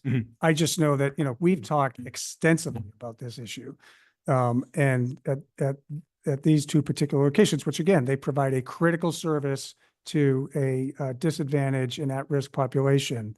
And we want to make sure that they have everything that they need to be able to, manage and service the population that they serve very effectively. There's no change tonight. I'm using this as an opportunity to say, we should look specifically at what's taking place. And I know that tonight there's another lodging houses that we're going to hear from the neighbors. It's the same group of folks that have the same issues with some locations. And again, I raise it because I think we need to discuss it in the future. Mike? So I lived next door to Pine Street Inn property on right on Beacon Street for a few years, and I must say that Pine Street Inn was a great neighbor. Yep. But that was nonetheless, they had a great manager, and I guess one of the things that concerns me. So they're certainly capable of running a property properly, and it's a wonderful organization. Absolutely. But I am disturbed that there's nobody here representing them for this. That bothers me. And so I really think we should continue this and ask for some input from Pine Street Inn as to what they have to say about the difficulties that they've had with one manager, with two managers. Isn't the point? They have two properties, and we have neighbors that are consistently complaining and seem to not just be complaining for the sake of complaining, but actually have a cause. Okay, I think that makes sense. What other people think? John? I'm sorry to have to ask this, but are we talking about the 53, 57 Beals Yes. situation? And this is an application for a change of the lodging house agent, right? Right. So, people on the board have raised justifiable questions. I'd be raising them too. I have heard from neighbors with concerns as well. But are we helping or hindering if we delay their efforts to change the lodging house agent? Yeah, I do. We're reaching out to them now. We're not sure why they're not on. This was noticed. They were aware of it. They said they were going to come. So I'm not sure why they're not here. But we do know that it's important for them to get this agent. So if we're going to try and get them on before the end of the meeting so that this can go forward. Because we're talking about the absence of an on-site, manager, right? And they're asking to make sure that they have one to replace another one. Well, better than none. how long have they been without an agent? Jez? Tiffany, do you know how long this particular site has been without an agent? Well, I thought they're Right. replacing an agent. No, there's not an agent. They're actually going to change the agent, the name, but the agent they have been without an agent. They have been without an in-house live-in agent, but we do require a listed agent, even if there's someone not on site. So the listed agent was Dana Hill. That changed to Kenneth Daniels. I believe that it was in February when the last live-in manager left. So they've been without a live-in manager since February. Yikes. Correct. And they provided this- a coverage plan. This is the problem, right? That I'm trying to, and again, I'm trying to be very sensitive. I love the Pine Street Inn. We donate, we help them. But there's an ongoing issue. And again, I don't understand why. And I think it would be very helpful to hear from them about the particular location, what challenges they're facing. Okay, can we have them come in, but at the same time approve this new agent? Because, I think as John said, if we don't approve the transfer, we're really cutting off our nose to spite our face. You can do that. Yes. One agent's better than none. Well, this isn't and also just to be clear, Tiffany, this is not the overnight manager, right? I'm sorry, Tiffany's currently on the phone. Oh, go ahead, Tiffany. Sorry, I didn't realize. This will be an overnight live-in manager. This particular one would be an overnight. Kenneth living Daniels, yes. So I would support, as John said, approving the overnight manager of record here, but I would like to have them come back in and help us understand what's taking place. It's been Okay, so we'll. 9 months, that's 10 months separate. without a We'll have manager. that separate meeting and vote tonight on this manager. So you can, your we want applicants to come in and present. We tend not to take things unless they are truly like, a reduction in hours without a presentation from someone. So I don't think it's unreasonable for you to say we're approving this conditional on you coming back and making the presentation about the lodging house agent. Okay, so I move approval of change in lodging house agent from Dana Hill to Kenneth Daniels for the location 53 and 57 Beale Street, who will be a live-in agent, conditioned on them coming before the board, at our next meeting or shortly thereafter. At a future meeting. Discuss discuss something. Okay, all in favor, John Van Scoyac, Aye. Michael Sandman, Aye. Paul Warren, Aye. David Perlman. Aye. And chair votes aye. Okay. Next is, license renewals, which is a public hearing. These are a variety of license: common victualler license, food vendor license, alcohol license, entertainment license, in-hotel license, lodging house license, secondhand articles license, and Class 1 and Class 2 motor vehicle license. So who's going to present all the interesting information on that one? So we have the licensing team here. Tiffany Souza is online, I believe, and Melissa is online. So you have in your packet the list of licenses to be renewed on an annual basis. And you can also see from Tiffany's list the licensees who, as of the date of the packet publishing, did not yet fully have their applications submitted for one reason or another. What typically happens on this is that we have public hearings on this by class of license, and the class of license. And we ask members of the public who wish to be heard on any of these renewals to be heard. Then we close the public hearing. Any applicant that has not satisfied the requirements of renewal has a conditional license renewal offered, which is conditioned on them fulfilling the application requirements. And then you basically authorize me to sign off on that, since you don't meet again before the start of the new year. And if they don't meet the requirements, then the license is forfeit. I will say a couple of caveats here, and then anything that Melissa or Tiffany want to fill in. One, we say this every year. The purpose of this process is to make sure that all of the licensees have their paperwork in and are operating appropriately. We're not missing any businesses that may have gone out of business. We're not missing any businesses that may have shifted operations in a way that requires an update. I know that in the past, people have come to this meeting very concerned about licensees and saying, hey, I think you should take this license away. You can't do that at this meeting because there hasn't been adequate notice to a licensee that their license may be in jeopardy because someone came to the public hearing and said, please don't renew this license. So just to set expectations for the public, we do take the comments the public makes on this very seriously. We follow up on those accordingly, but what we cannot do tonight is ask the board to not renew a license. What we can do is take those into consideration. If there needs to be a hearing on a potential license violation, for example, we could schedule that early in the next year. But what we can't do, right, is just say, well, we've heard some complaints, so we're not renewing that license. So I just want to set that expectation accordingly.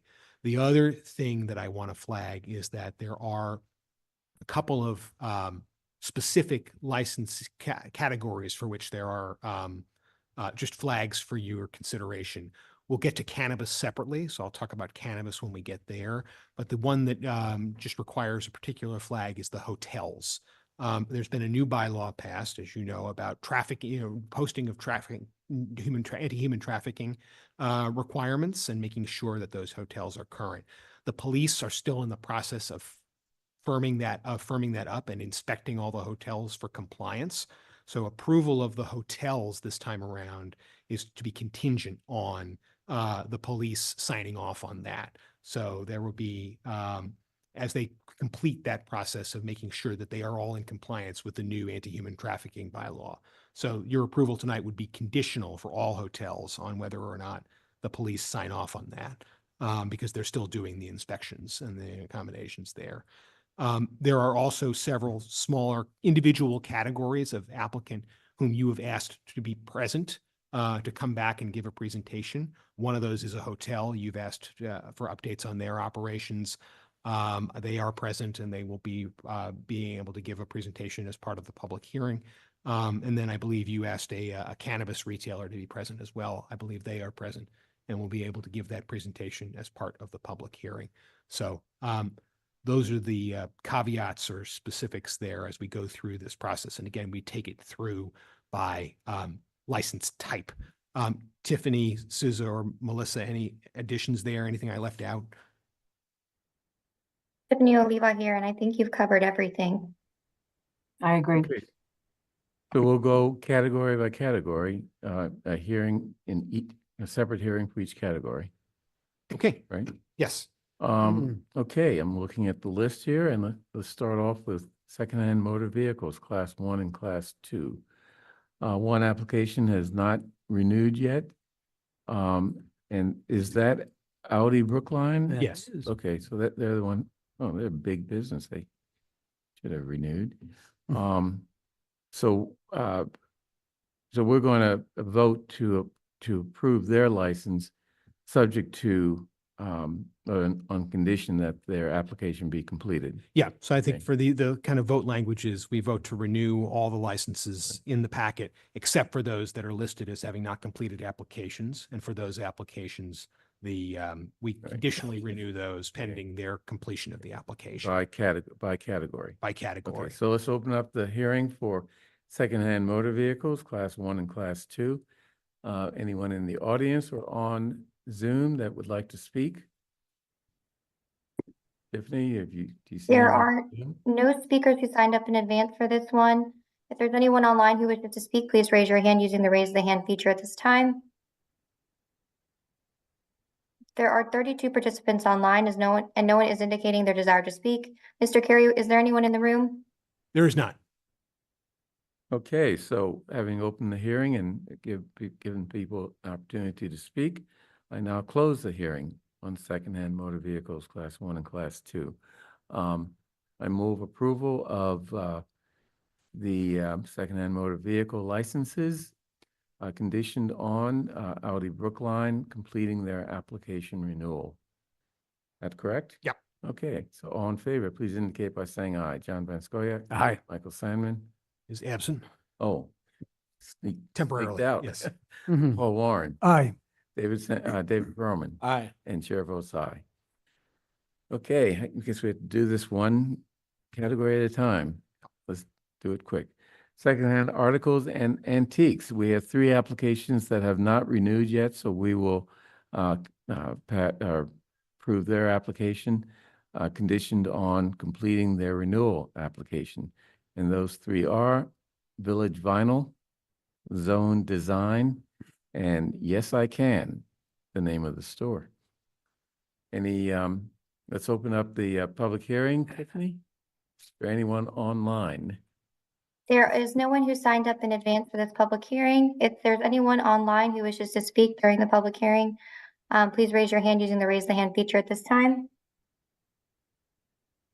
There are No one in the 32. room? Oh, great. And there are 32 online and no one is indicating their desire to speak. Okay, so I will close the hearing and move approval of secondhand articles and antiques licenses conditioned on Village Vinyl, Zone Design, and Yes I Can completing their application for license renewal. All in favor, please indicate by saying aye. John Van Scoyac. Aye. Michael's back. Michael Sandman. I should abstain. I was not present for the discussion. Go ahead. Oh, we had no discussion. No discussion. In that case, aye. Paul Warren. Aye. David Perlman. Aye. Chair votes aye.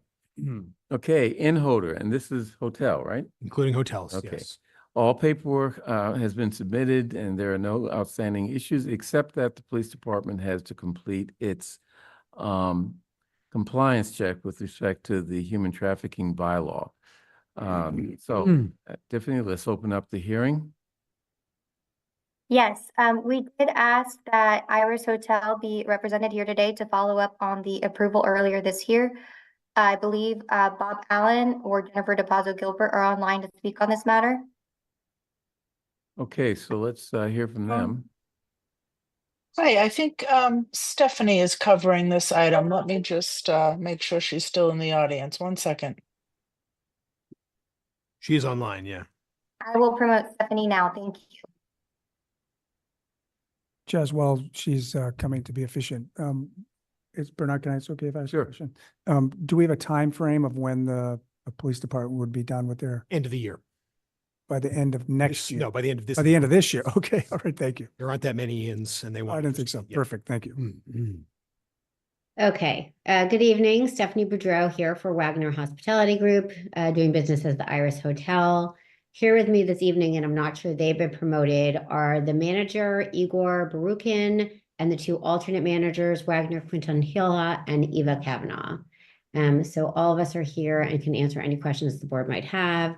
By way of reminder, the Iris Hotel is a 119-room hotel dispersed among 7 guest floors with 17 rooms per floor. It's an extended stay hotel, primarily servicing those with longer-term business needs and needs related to hospital stays.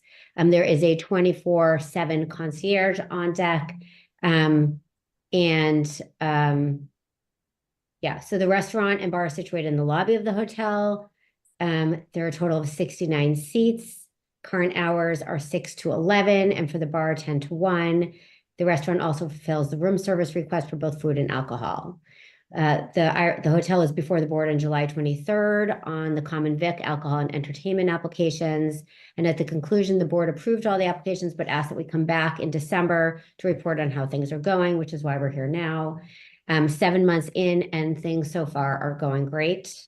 The hotel and restaurant are beautiful. There hasn't been a single complaint related to noise, alcohol-related issues, or otherwise, and the hotel has been a real value-add addition to the neighborhood.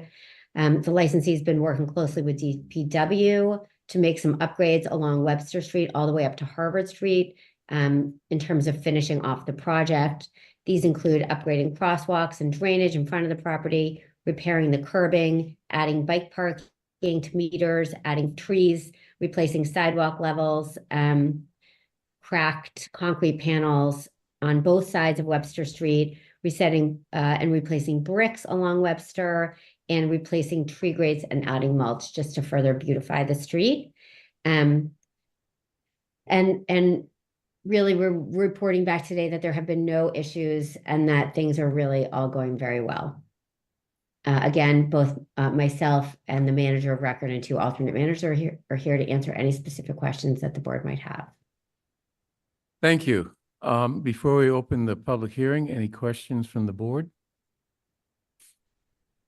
Seeing none. Tiffany, let's open up the public hearing. Yes, and this again is the general public hearing for inn holders, and the first individual who signed up in advance is Jonathan Davis, who I believe might be in the room. Mr. Davis is in the room. Okay, let's start off with Mr. Davis.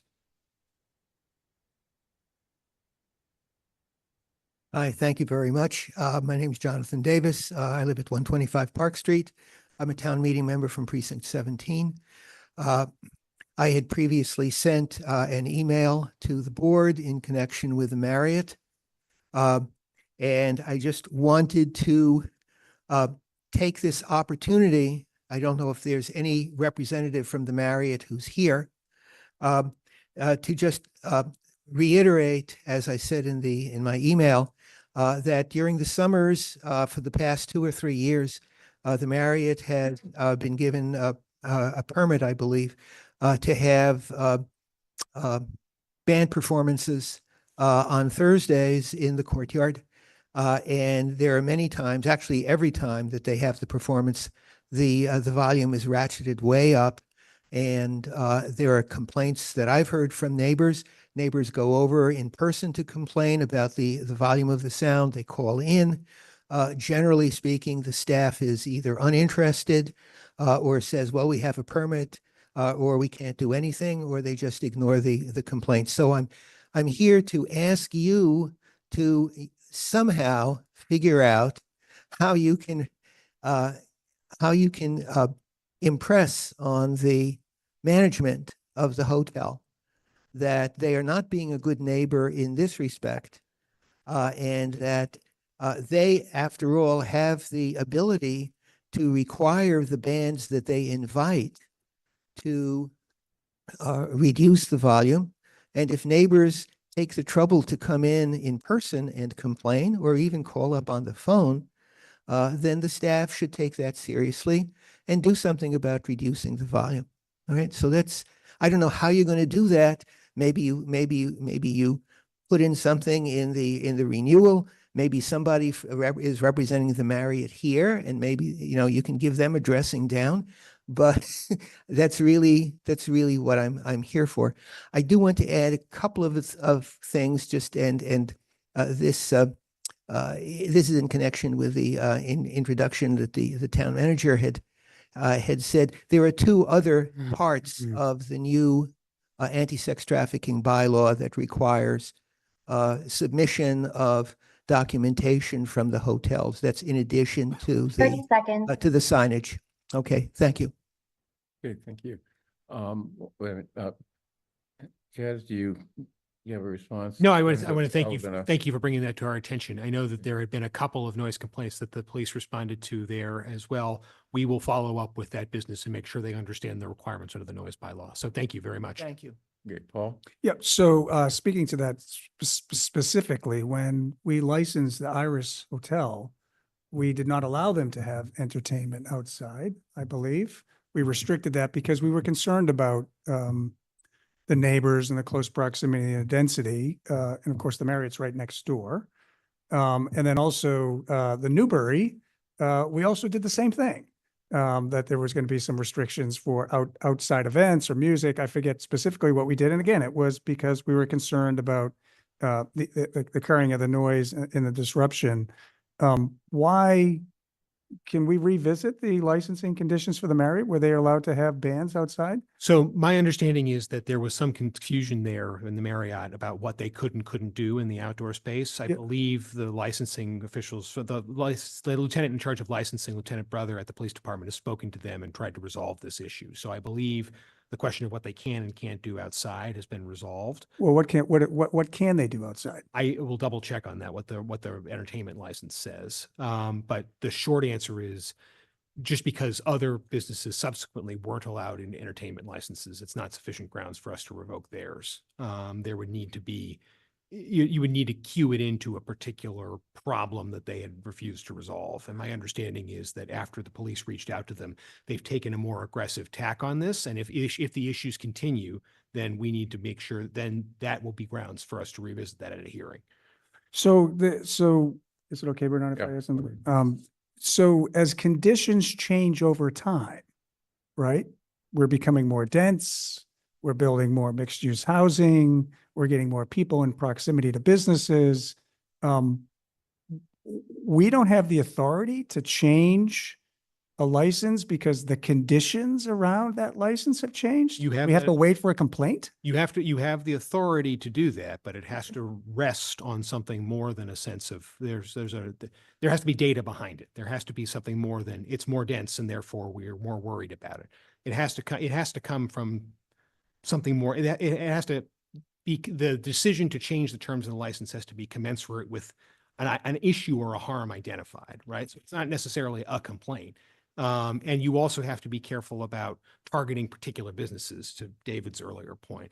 You have to think through what your policies are for this. You know, is it that we don't think there should be, private outdoor performances in certain neighborhoods, and then kind of enforce it from there. But what you can't do is say, kind of on a general level, just because we're becoming more dense, I worry that there could be problems here, and therefore I don't want this. Well, but and I'm sorry, just one second. The Iris Hotel, we decided right next door to the Marriott that outdoor entertainment was going to be problematic, and we said no. Yeah, but we said the Marriott many years ago. Yeah, and have it. And I'm just saying, I'm trying to understand where the fence is for us, Bernard, because we are going to start changing Brookline, right? We're seeing, we just did the MBTA Communities Act. We're increasing density, mixed use along Harvard Street, residents above, entertainment below. And of course, the conditions in the area are starting to change. And therefore, I would expect that we would then be able to change the conditions with the businesses over time. I mean, otherwise, we're going to be chasing our tails all the time. Grandfathered in until we go through a process whereby, giving them full due process rights. We make those changes, not just, on the fly, but, through whatever, process that we use. Bernard? Okay, Mike.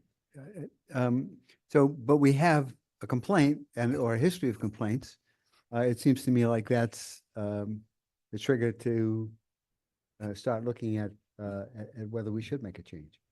If we're looking for data, we have data. We have people who've called the police department. We have people who've walked into the hotel. More actually, the data comes from people who've called the police department. So isn't the issue, we have to approve the license, but we can set up a process for dealing with the complaint.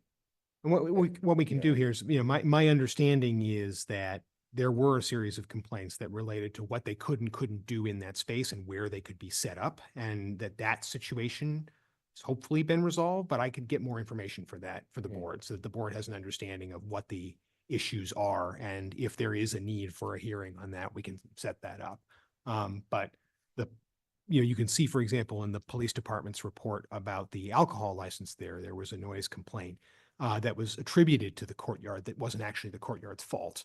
So there are I want to see what the full details of the situation is there. The other thing to note is that the courtyard does have that space that is not directly on Beacon Street, but is adjacent to Beacon Street. And the Iris Hotel is set back from Beacon Street on Webster, further back than that, and doesn't have a dedicated space. I believe the issue about the entertainment license at the Iris focused on the idea that they would have speakers outside the hotel playing music as people drove up to it. And the board viewed that as problematic given where it was. I thought it was also just the use of that outdoor space, but I can't remember. I can't either, so I won't pull that up. John? Yeah, so this is a difficult issue, but I do have to say, I see the point in the fact that a licensee who was granted outdoor entertainment at the time that they opened as a hotel, I'm talking about the courtyard now, going back in history, would have a good case to make that their investment in that hotel was predicated on the town's approval of them using the outdoor courtyard for entertainment.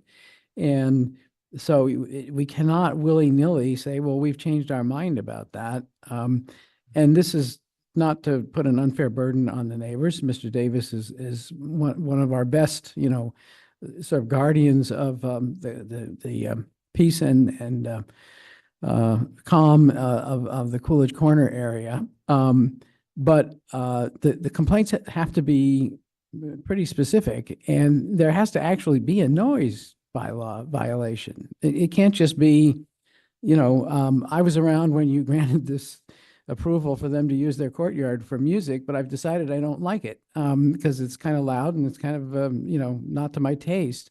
So we have to be sure that we are consistent in what we do, and that when a business opens on the assumption that the approval of the entertainment license is how they will be able to operate going into the future, as long as they observe the conditions and don't repeatedly have use of that space in a way that violates the noise bylaw, that they could continue to use that space. But violations of the noise bylaw are a different matter altogether, and there needs to be a record established. Mike?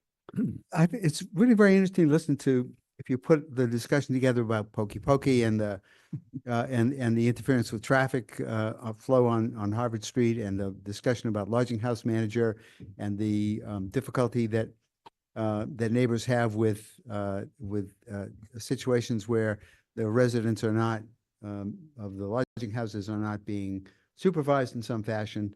And this discussion about the Marriott, and thinking about Paul's comment that Brookline is changing, it's becoming more dense over a period of time. It has been, it's been going on for 100 and something years, but it continues to go on.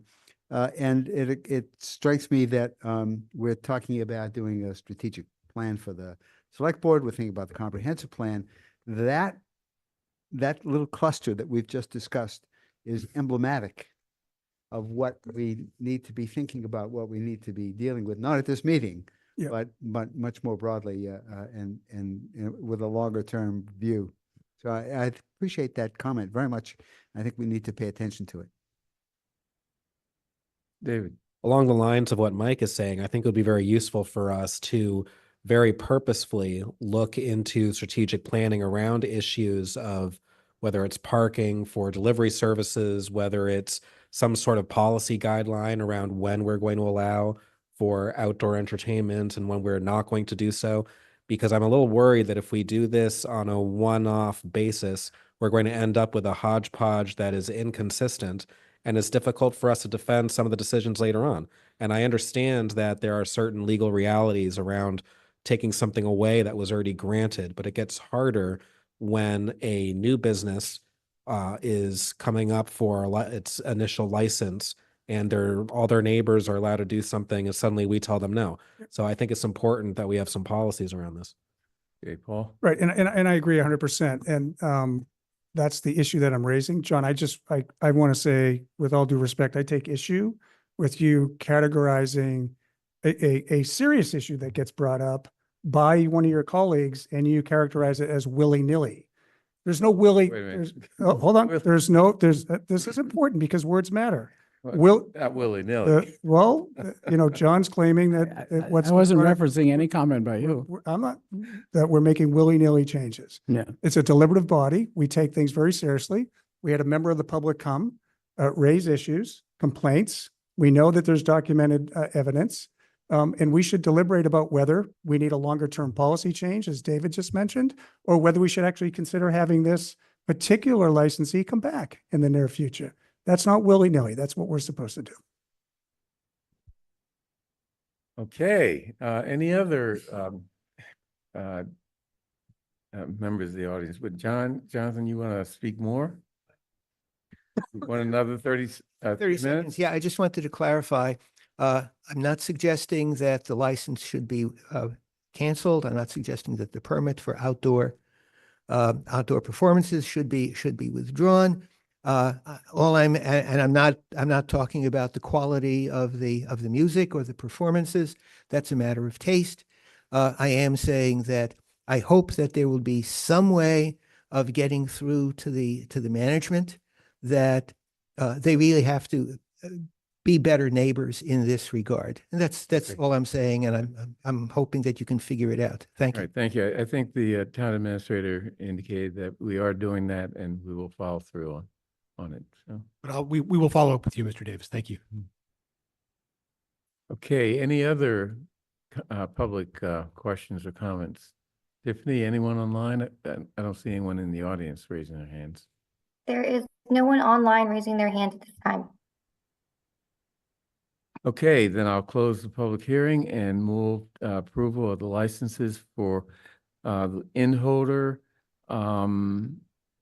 businesses. So I guess we have not a condition, but just a commitment to follow up with the Marriott. We will follow up with the Marriott, but then everyone else, these are all conditional on them fulfilling the requirements of the anti-human trafficking. Right. Could we get a report on? Yep. We have just on what's going on with Marriott. I just asked for a report of all complaints received on the Marriott. Okay, so we thank can you. get that to the board. Okay, with those caveats, I move approval of the in-holder license, caveats being completion of the human trafficking compliance check and commitment by the town administrator to follow up on the Marriott noise matter. All in favor, please indicate by saying aye. John Van Scoyac. Aye. Michael Sandman. Aye. Paul Warren. Aye. David Perlman. Aye. Chair votes aye. Okay, next, lodging houses. And we have 7 applications that have not been renewed yet. Is there a reason why we have so many non-renewed? Not too many more than 7 lodging houses in town, right?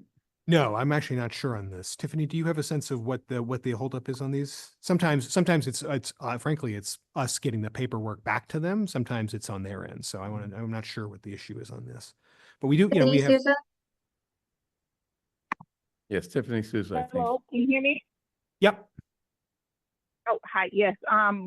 Rochelle has been working with them and reaching out to everyone to get all the paperwork in. I can say that in all the years that I've been doing renewals, I have not missed my mark. I will get everybody in before the year is up. Yeah. Okay. I think sometimes That's this is good to just a know. matter of, some applicants, some, There as has you, been a lot of vacations around licensing. A lot of people have been out of town. yeah. And this is a process where we have to really stay on some of these applicants who are less sophisticated. So, but yes. So does this mean that they didn't get the paperwork in, or we just? No, we're waiting for them to get the paperwork in. I don't, yes, in some circumstances, there are sign-offs or approvals that need to come from departments, but to hear Tiffany tell it, this is more a situation of just, these are tend to be smaller operators who, need to get things done by the end of the year. And so that's what we tell them. And Tiffany and Rochelle go after them and pester them and get documents signed. Yes. So. Yes. And as a note, we do have far more than 7 lodging houses Yes. in the town. So this is a smaller number. Okay, great. How many lodging houses do we have? Oh, 20 something. Oh. Yeah. 20 something? Okay, that's A relatively little more low than number. 20, close to 30. Mm-hmm. Okay, this is a public, let me just mention that the 7 applications that have not been renewed are 1085 Beacon, 1876 Beacon, 58 Manchester Road, 89 Marion, 259 St. Paul, 16 Williams, and 50 Goddard. So let's open up the public hearing and see if anyone wants to speak on these. Yes, we did have several people sign up in advance for this public hearing. The first speaker is Elizabeth Kane. Elizabeth Kane, I'm promoting you now. And then you can state your name and precinct number or address for the record and begin your 3 minutes. Hi, my name is Elizabeth Kane, and I live at 74 Monmouth Street with my family. We share an alleyway between Beacon and Monmouth Streets, where there are 8 lodging houses on this one block, 3 of which are Pine Street Inn homes. My neighbors and I have repeatedly asked the town to require the Pine Street Inn to abide by the town's bylaws for lodging houses, and we now ask again for the town to hold up the lodging house's license of each Pine Street Inn house which is not in compliance with the rules as follows.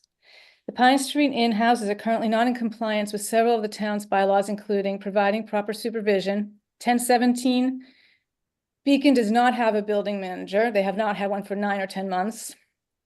Exercising due care of the selection of lodgers, enforcing such house rules as are necessary to prevent the lodging house from being a cause of complaint to the police department or a cause of nuisance or annoyance to the neighborhood, adherence to the requirements of Article 8.5 of the town bylaws regarding disorderly behavior, cleanliness of common areas, specifically the outside areas. In addition, we know for a fact that on our block, drugs are being sold out of one of the properties, that a resident or associate of a resident was arrested last spring for stealing packages from numerous Monmouth and neighboring residences, and that the police have also found stolen bikes on this property. There's also ample information available from the police department to support all of these statements. We would ask the select board again to review all the information provided to them, and we would ask also that the Brookline Police Department provide the select board a recommendation on these houses in a report as to all of the police, fire, and EMS calls to these houses during the year, as well as a complete report of any and all illegal activities happening in these houses as is required by the town rules. Thank you. Thank you. The next speaker is Terry Keene. Terry, I'm promoting you now.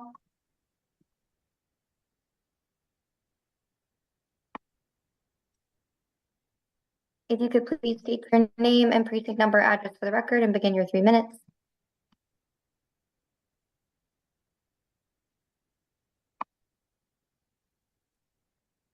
Terry, are you there? Okay. Hi, are you able to hear me now? Yes, we can hear you. Okay, great. And my video is now on. Thanks very much. My name is Terry Keene. I'm an abutter to the Pine Street Inn houses that are on Lower Beacon Street. And I have lived here on Monmouth Street for 35 years.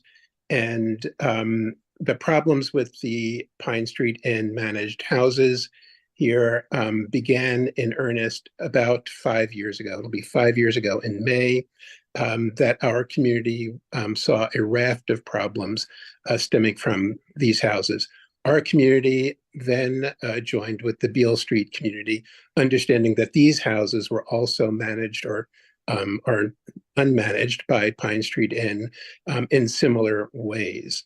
The issues have just simply expanded in scope and have created, I think, a very challenging matter for our communities. And it is sort of our sense that the Pine Street Inn is not only working with us, and we've reached out on literally dozens and dozens of occasions. We've reached out, and they have even stopped taking our phone calls. We have implored the town of Brookline to enforce their regulations. The town of Brookline has not helped us. They have assigned people to meet with us. We've met with them in some instances multiple times a year. But we are really finding ourselves without any recourse. I will disagree with John Van Scoyac. Pine Street Inn is not a good neighbor. They are a terrible neighbor.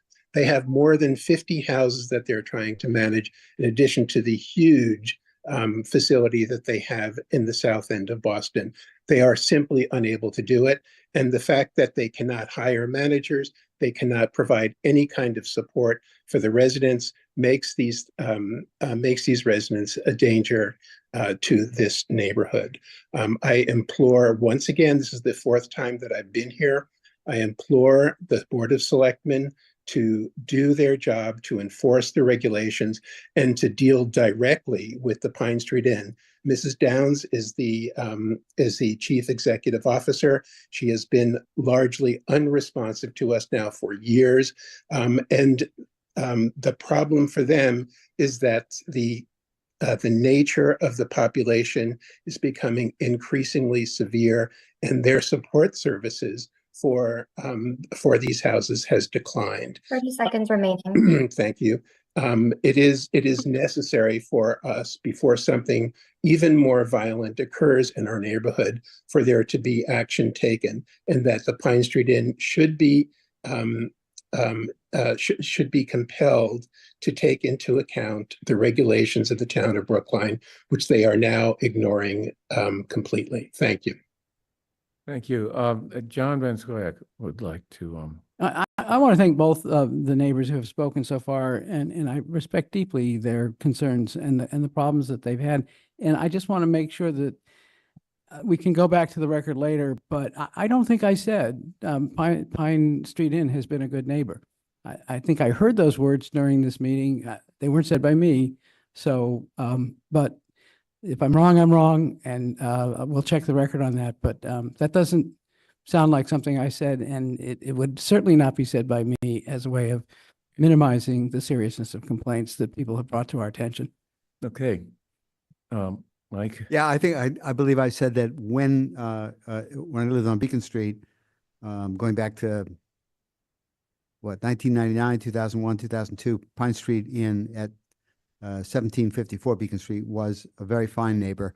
That was then, and I have no recent experience with them now, but they were indeed then a very well organized. Okay, so the record has been corrected. And it is kind of a running joke between me and Mike that people mistake us for each other all the time. So it could have been just another one of those times. I don't know if anyone on the select board remembers when people mistook me for Ben Frankel. Yeah. Years ago. That was We both had bald heads. One bald head deserves another. Right. Okay, the hearing is still open. Yes, the next speaker is Doug Hughes. Doug, I'm promoting you now. If you could state your name, precinct number, address for the record, and begin your 3 minutes.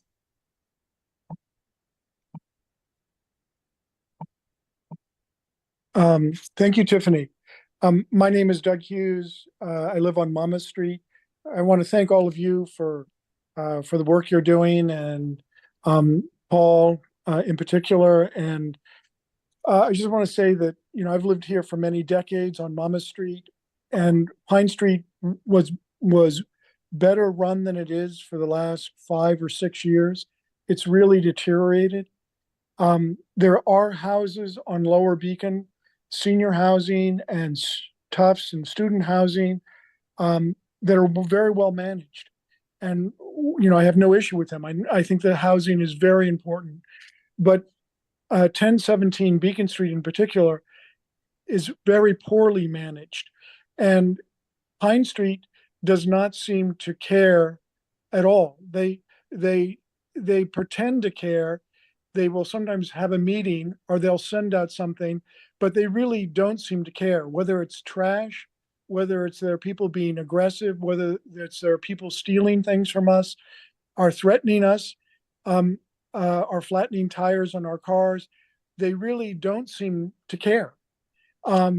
Recently, well, not recently, but they send out these lists. When we complain to the police or we complain to the town, sometimes we'll have a meeting with Pine Street and they'll send out this like flyer or this list, and it gives us a call list of who to call. And, it has all these names and these phone numbers and these emails and everything. And it looks good. The paper looks good. And we think, well, maybe we've turned a corner. But you call that number and the house manager is more often than not been hired, or if hired, quits or is in training or leaves. I think the house manager is rarely there. The substitute or temporary house manager will not return calls, has been my experience. You default to the night coverage. That person doesn't return calls. They have sort of this night emergency coverage, which tells you basically to call the police. They have a security person who, if you call, doesn't call back. In the meetings that we've had with Pine Street, he says, well, really, you should call the police if there's a problem. So it's just, they're really not following their bylaws. They don't seem to really care. The things that they do are just meant to sort of look good to the leadership of Brookline. 30 seconds remaining. Thank you, Tiffany. But I don't think there's any sincerity on their part to manage these populations anymore. And what used to work there was that they could get people to cover the houses, but now the houses are so out of control, they can't get people. And when they finally get somebody, those people are overwhelmed and leave. So if you can help us, I'd appreciate it. Thank you. Thank you, Doug. The next speaker is Sean Lynn Jones. Sean, you've been promoted. You can start your video, state your name for the record, and your precinct.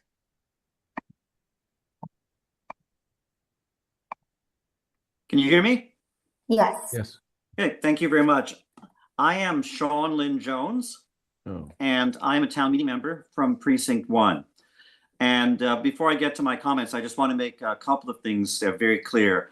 I don't think I or any of the local residents or Precinct 1 are coming to this meeting expecting that license renewal applications will be denied. The town administrator mentioned that earlier. But we are here because for years we've been told that this is the best forum for raising concerns about lodging houses and their operation. And if there's another public hearing where these concerns could be raised, I'm sure that my neighbors and I would go to that. But this has been the main forum, and maybe we do need to have some further discussions elsewhere about particular lodging houses. I want to make 3 points.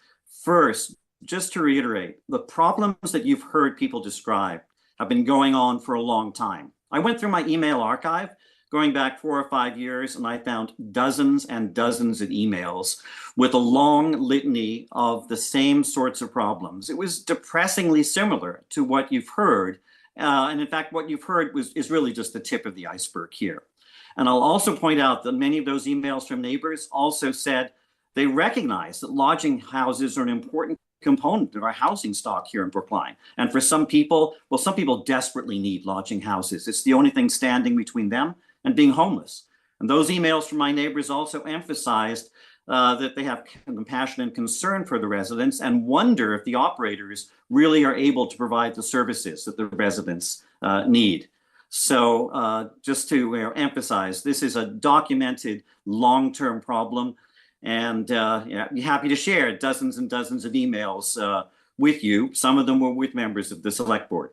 Second, and you know this already, the select board is the sole authority when it comes to licensing. It's up to you to deal with licensing matters. You don't have to work with town meeting, get another board or commission to report, coordinate with the school committee. The buck stops with the select board when it comes to licensing. You can approve or deny, you can apply conditions, you could revise the regulations for lodging houses, and of course you can ask departments to provide you information.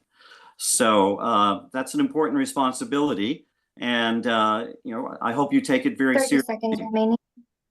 Finally, I have a question, and this is maybe a harsh, unfair, and very blunt question. I know a lot of things have been done regarding the lodging houses we've heard the complaints about. There have been meetings, there have been memos, there was an audit, there have been a lot of communications and hearings. But my question is, can you please explain to my extraordinarily frustrated neighbors and residents of Precinct 1 why, after all of these problems over so many years, you haven't been able to provide a solution? You haven't been able to do anything to actually solve the problem, because you don't understand how frustrated people are. Thank you very much. Thank you. Okay, the next speaker is Rob June. Rob, I'm promoting you now.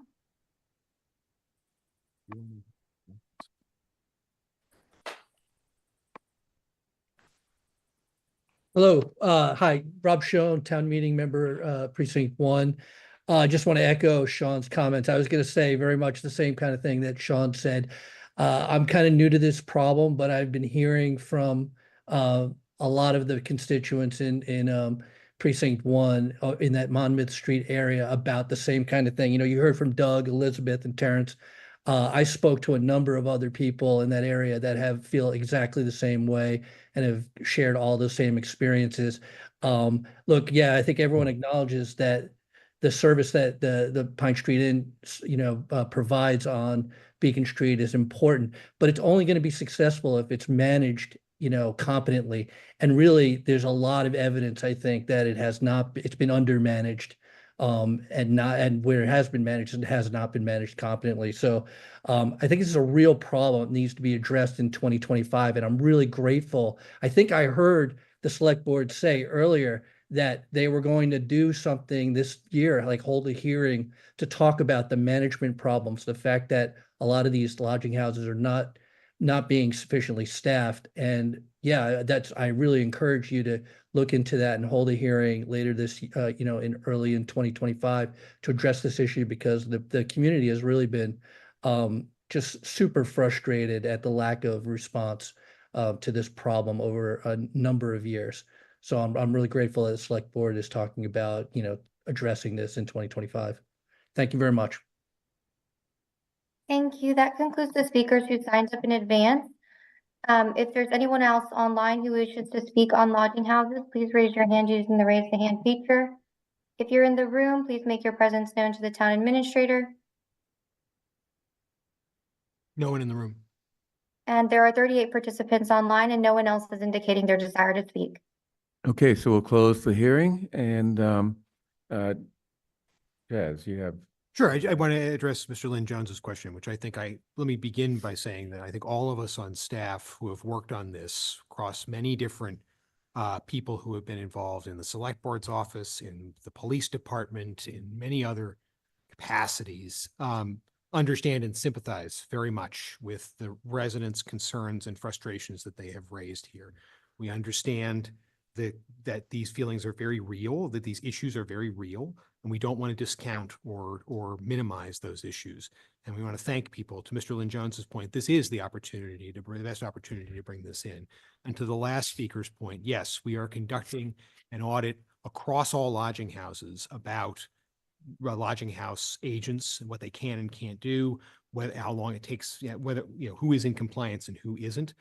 I want to talk a little bit about the limits of what we can and can't do, and what we have been able to do, and where we encounter the realities of other situations. So We have been able to work with Pine Street Inn to establish this code of conduct. I understand, I hear from the neighbors that they feel like that is insufficient. So we need to speak with Pine Street Inn on that and think through what else can be done on that front to ensure that that is enforced appropriately. But what we can't do is treat a lodging house differently than other lodging houses or other businesses because of who lives there.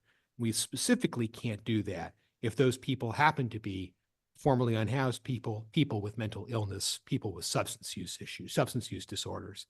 I understand that those encounters and the issues that are raised by that are difficult, but those people have to go somewhere.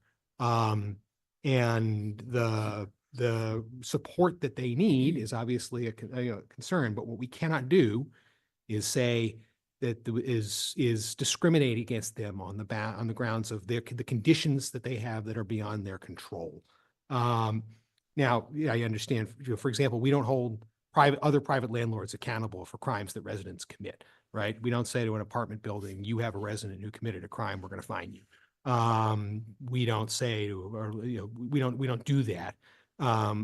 We need to treat these classes of businesses the same way, and we need to respond appropriately to that, which is why the issues that are being raised here sound like an issue that touches on the business of being a lodging house, which is maintaining control and orderly operations in the lodging house such that it's not disruptive to the community around it. So as we go through this audit, which we anticipate being done within March, any lodging house that is not current on its obligations, be it Pine Street Inn or anyone else, will be brought in and subject to any additional process that we may be able to bring to bear there to make sure that these problems that can be alleviated are alleviated. But I just want to be very clear that ultimately there is a limit here. When people talk about folks, the behavior of folks, the mental illness that they may face, that's not something I can regulate, and I wouldn't want to regulate. I don't think that's legal. So I just want to be very clear that we do not discriminate against people on the basis of their disabilities. And I don't think that's what I want to be clear, I don't think that's what the neighbors are saying, but I want them to understand that that's where the limitations are. So I understand that people feel like there's not a lot that has been done.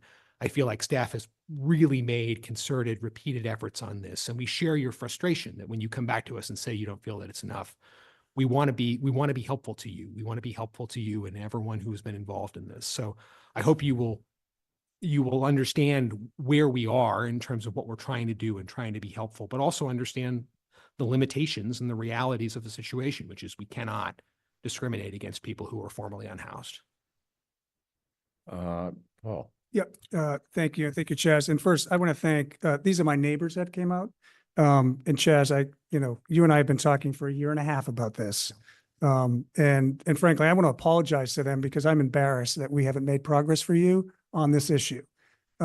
This isn't about discrimination of people that live in the Pine Street Inn. This is about mismanagement of the Pine Street Inn, their properties. We don't hear these issues from other lodging houses.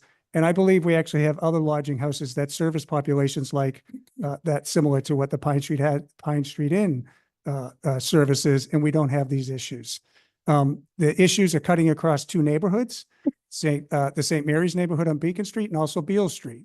The one thing in common is the Pine Street Inn. And, I understand that the population that they serve is a critical need. They have a critical need in housing individuals with substance abuse and other issues is a critical need within the community. But I will say that I will attest that I've heard these issues over and over and over from these neighbors and also the Beale Street neighbors. And it's not it's not nuisance. We've had people yelling out the window. These are people that are coming up to their children, approaching their children in the park. There are some very, very serious issues going on. There's needles throughout the alleyway. The disposal of drugs. This is a big problem. And I don't want to minimize the fact that we just say, keep taking it on the chin. Many of these residents on Monmouth Street have been there for decades. They've been supportive of the Pine Street Inn. They welcome them into the neighborhood.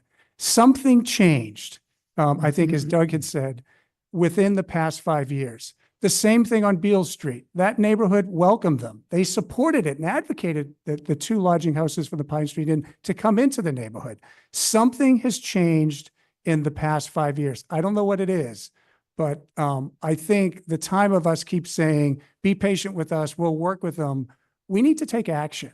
And frankly, I believe that the Pine Street Inn and lodging houses that service a population that do have significant issues is a different type of lodging house. This isn't like a noisy, college student in a BU lodging house. These folks have significant needs and they need support, but yet we're treating them like any other lodging house. Maybe we need to start thinking about creating a different classification of lodging house so that we can regulate them in a different way so that they can't say you're treating us differently. They are different. They have a different population, a population that needs much more needs and services and help than your average lodging house that is one room for someone that's going to be in the area for a year. So I do think we need to take this very seriously. I think we need to listen to what they're saying. I used to go to a yoga studio next to my house and go to yoga all the time. And I had one person from Beale Street constantly say, Paul, what are you doing about the lodging house next door to me? What are you doing? That's what was on my mind during yoga. This is a significant issue. We have to stop pretending it's not a big problem. It is a big problem. We have to stop worrying about being litigated against, and we have to start listening to the neighbors that welcome and support the Pine Street Inn in their neighborhood, and we need to address this issue. I think it's really important, and we need to start doing it now. John. Just a question for our town administrator.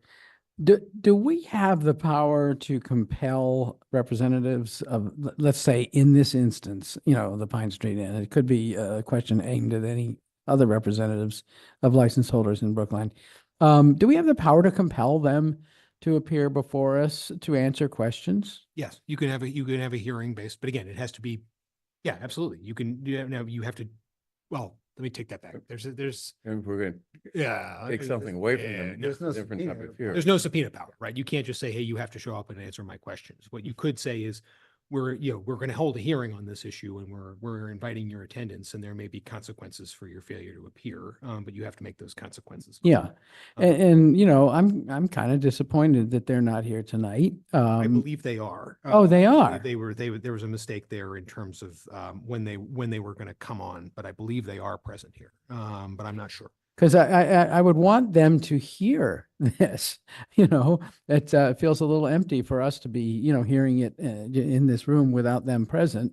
I hope if they are here and if they are hearing it, they are taking it very, very seriously and are cognizant of the fact that they have created a substantial problem of bad feeling among their neighbors in Brookline. And this is not the end of the discussion of that. And if we can figure out consequences that will bring about better behaviors, we're going to figure them out. But if they are here, good. If they're not here, I want them in the room, so to speak, at a future meeting of the select board, so that we can make sure they are hearing what the neighbors are saying, and that we have a chance to hear what their response is to that as well. Okay, so you'll be able to set that up? I think We'll speak with them. We'll speak with them. When we hear you loud and clear, and we hear the neighbors loud and clear. We want to be responsive to this issue. I want to be clear tonight, Chaz, when we ask for the renewal of the licenses, I'm voting no on renewing Pine Street Inn until they can demonstrate that they can actually manage the properties that they have. This has gone on long enough. It's been years. It's been since the day I stepped on the select board. The group of neighbors that have come up have reached out to me continuously, including Sean Lynn Jones. I've got, as Sean said, I've got hundreds of emails in my inbox. Okay, is there a these consequence issues. for not voting a license? Yeah, I mean, we've explained. I mean, assuming you Well, can have 3 votes. You'll get 3 votes, but I'm going to vote no. Yeah, and that's fine. But what's the consequence? Well, I mean, again, Because this may come up in different contexts. no, I mean, it's One of the, the license that's on our agenda is for 1085. It's not for 1017. Well, it's all of them, actually. No, those are the ones Those ones that haven't applied. completed their applications. So we're doing all of be them. approving them conditional on them completing their application. Yeah.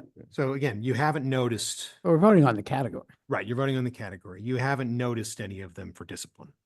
So the only grounds that you could vote no is if there were, if there was something that they hadn't completed to renew their license. And I want to say one thing about the fact that we haven't noticed them for discipline. That's because we haven't taken action, Chaz. Okay. I know that we keep trying to work with them, but the complaints that you heard, we should have noticed them for discipline a year ago, 2 years ago, right? We keep letting this go on and on and on to the point where you've got, I one cannot point. do something that is illegal. I can't explain that to you any more clearly. I can't. Can we notice them for a public hearing? I will, let's talk about that. Because yes, I think we can talk about where there is grounds, where there is data. That's why what I've asked is, especially given Mr. Lynn Jones's point, I want all the data of all the complaints for all the lodging houses. And I want you to see all of that so that you have a sense of where these complaints are, where they fall, and which lodging houses are not in compliance with the requirements of the bylaws, so that you have grounds to bring them in for a hearing. So that's what I want to do. I want, this is, if you're going to make these kind of decisions, they have to be bulletproof. Because otherwise you'll be in a worse situation. So I want to give you the tools necessary to do the work, and it just takes longer. Right. It takes longer to do things by the. And they just need to start paying attention that this is a serious issue for the community. That's what they need to do, and they haven't been, and it's really a serious issue. Okay, Mike. There's one last thing I'd like to say. I'm looking at the Pine Street Inn's audited financial statements, which are for 2023, which are online. And I compliment them for putting their 990 and their statements up in a timely way. But they're not in a situation where they're so financially strapped. They had a $3 million, about a $4 million operating surplus in 2023. It's not necessarily a lack of money that is contributing to this problem. So recognizing that, I think it is important. It's one thing to say, well, we haven't got the funds to hire people and pay them enough, but looking at this, at least, I'd like to have somebody tell me why it is that they're not able to hire. Okay, so this category of licenses, which is called lodging houses, we will vote on as soon as I find it. Bernard, I'd like to propose a condition for the Pine Street Inn renewals. Can I offer a condition? What is it you want to offer? And the condition would be that,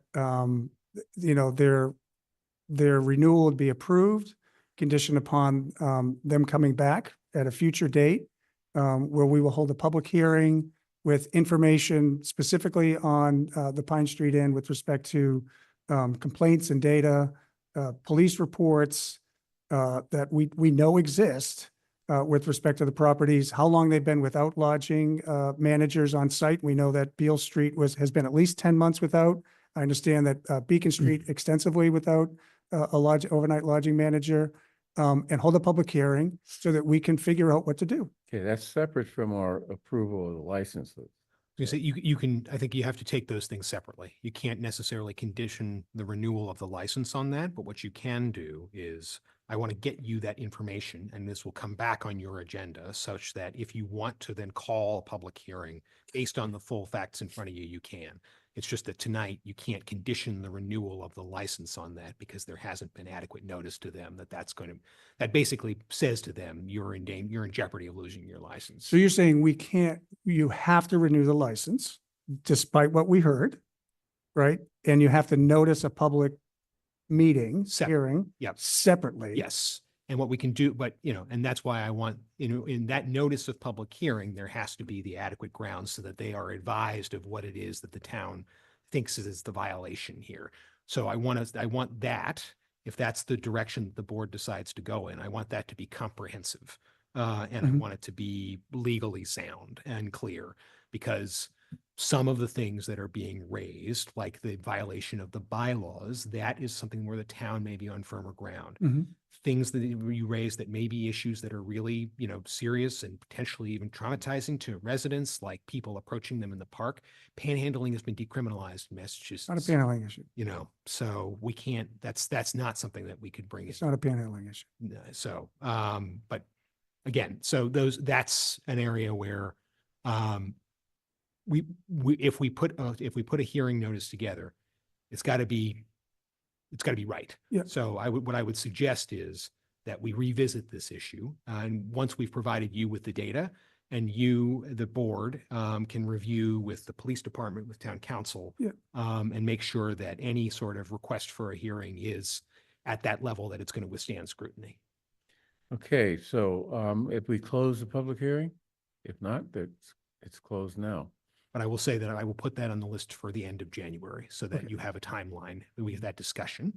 And that is running in parallel with that broader analysis of all licensing houses for the issue of, and again, with the data that's going to be provided to the board is not just about the Pine Street Inn, it's about all lodging houses. Right. So And I want to just say one point before we vote. I want to be very clear about this. This isn't about the type of people that are being housed, right?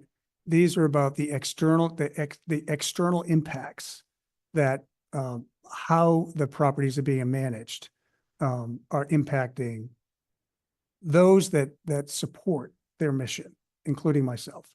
So if you're committing to getting that data to us in a timely fashion, yes, and that based on that data, we will take action in some way, shape, or form. I'm willing to approve, but we need to take serious steps and take this issue very serious. And let's get you the data so that you know what it is that you are, where you are on strong ground. Okay. To do so. Okay. And whether to take action. That's right. It's That not a type of foregone action. conclusion. It's not a foregone conclusion, but the Okay, first so thing is the board let's needs to move on. take Let's action. move on. Yep. So I move approval of lodging house licenses, subject to the completion of the applications by the 7 lodging houses I mentioned earlier, and with the understanding that town administrator will pull together the complaints and other information with respect to all lodging houses, so that we can make an assessment of whether we want to hold a public hearing with respect to some of the issues that we find. That sounds right. Accurate? Okay. All in favor, please indicate by saying aye. John Van Scoyac. Aye. Michael Sandman. Aye. Paul Warren. Aye. David Perlman. Aye. Chair votes aye. Okay, next category. Alcohol. Application for local alcohol license.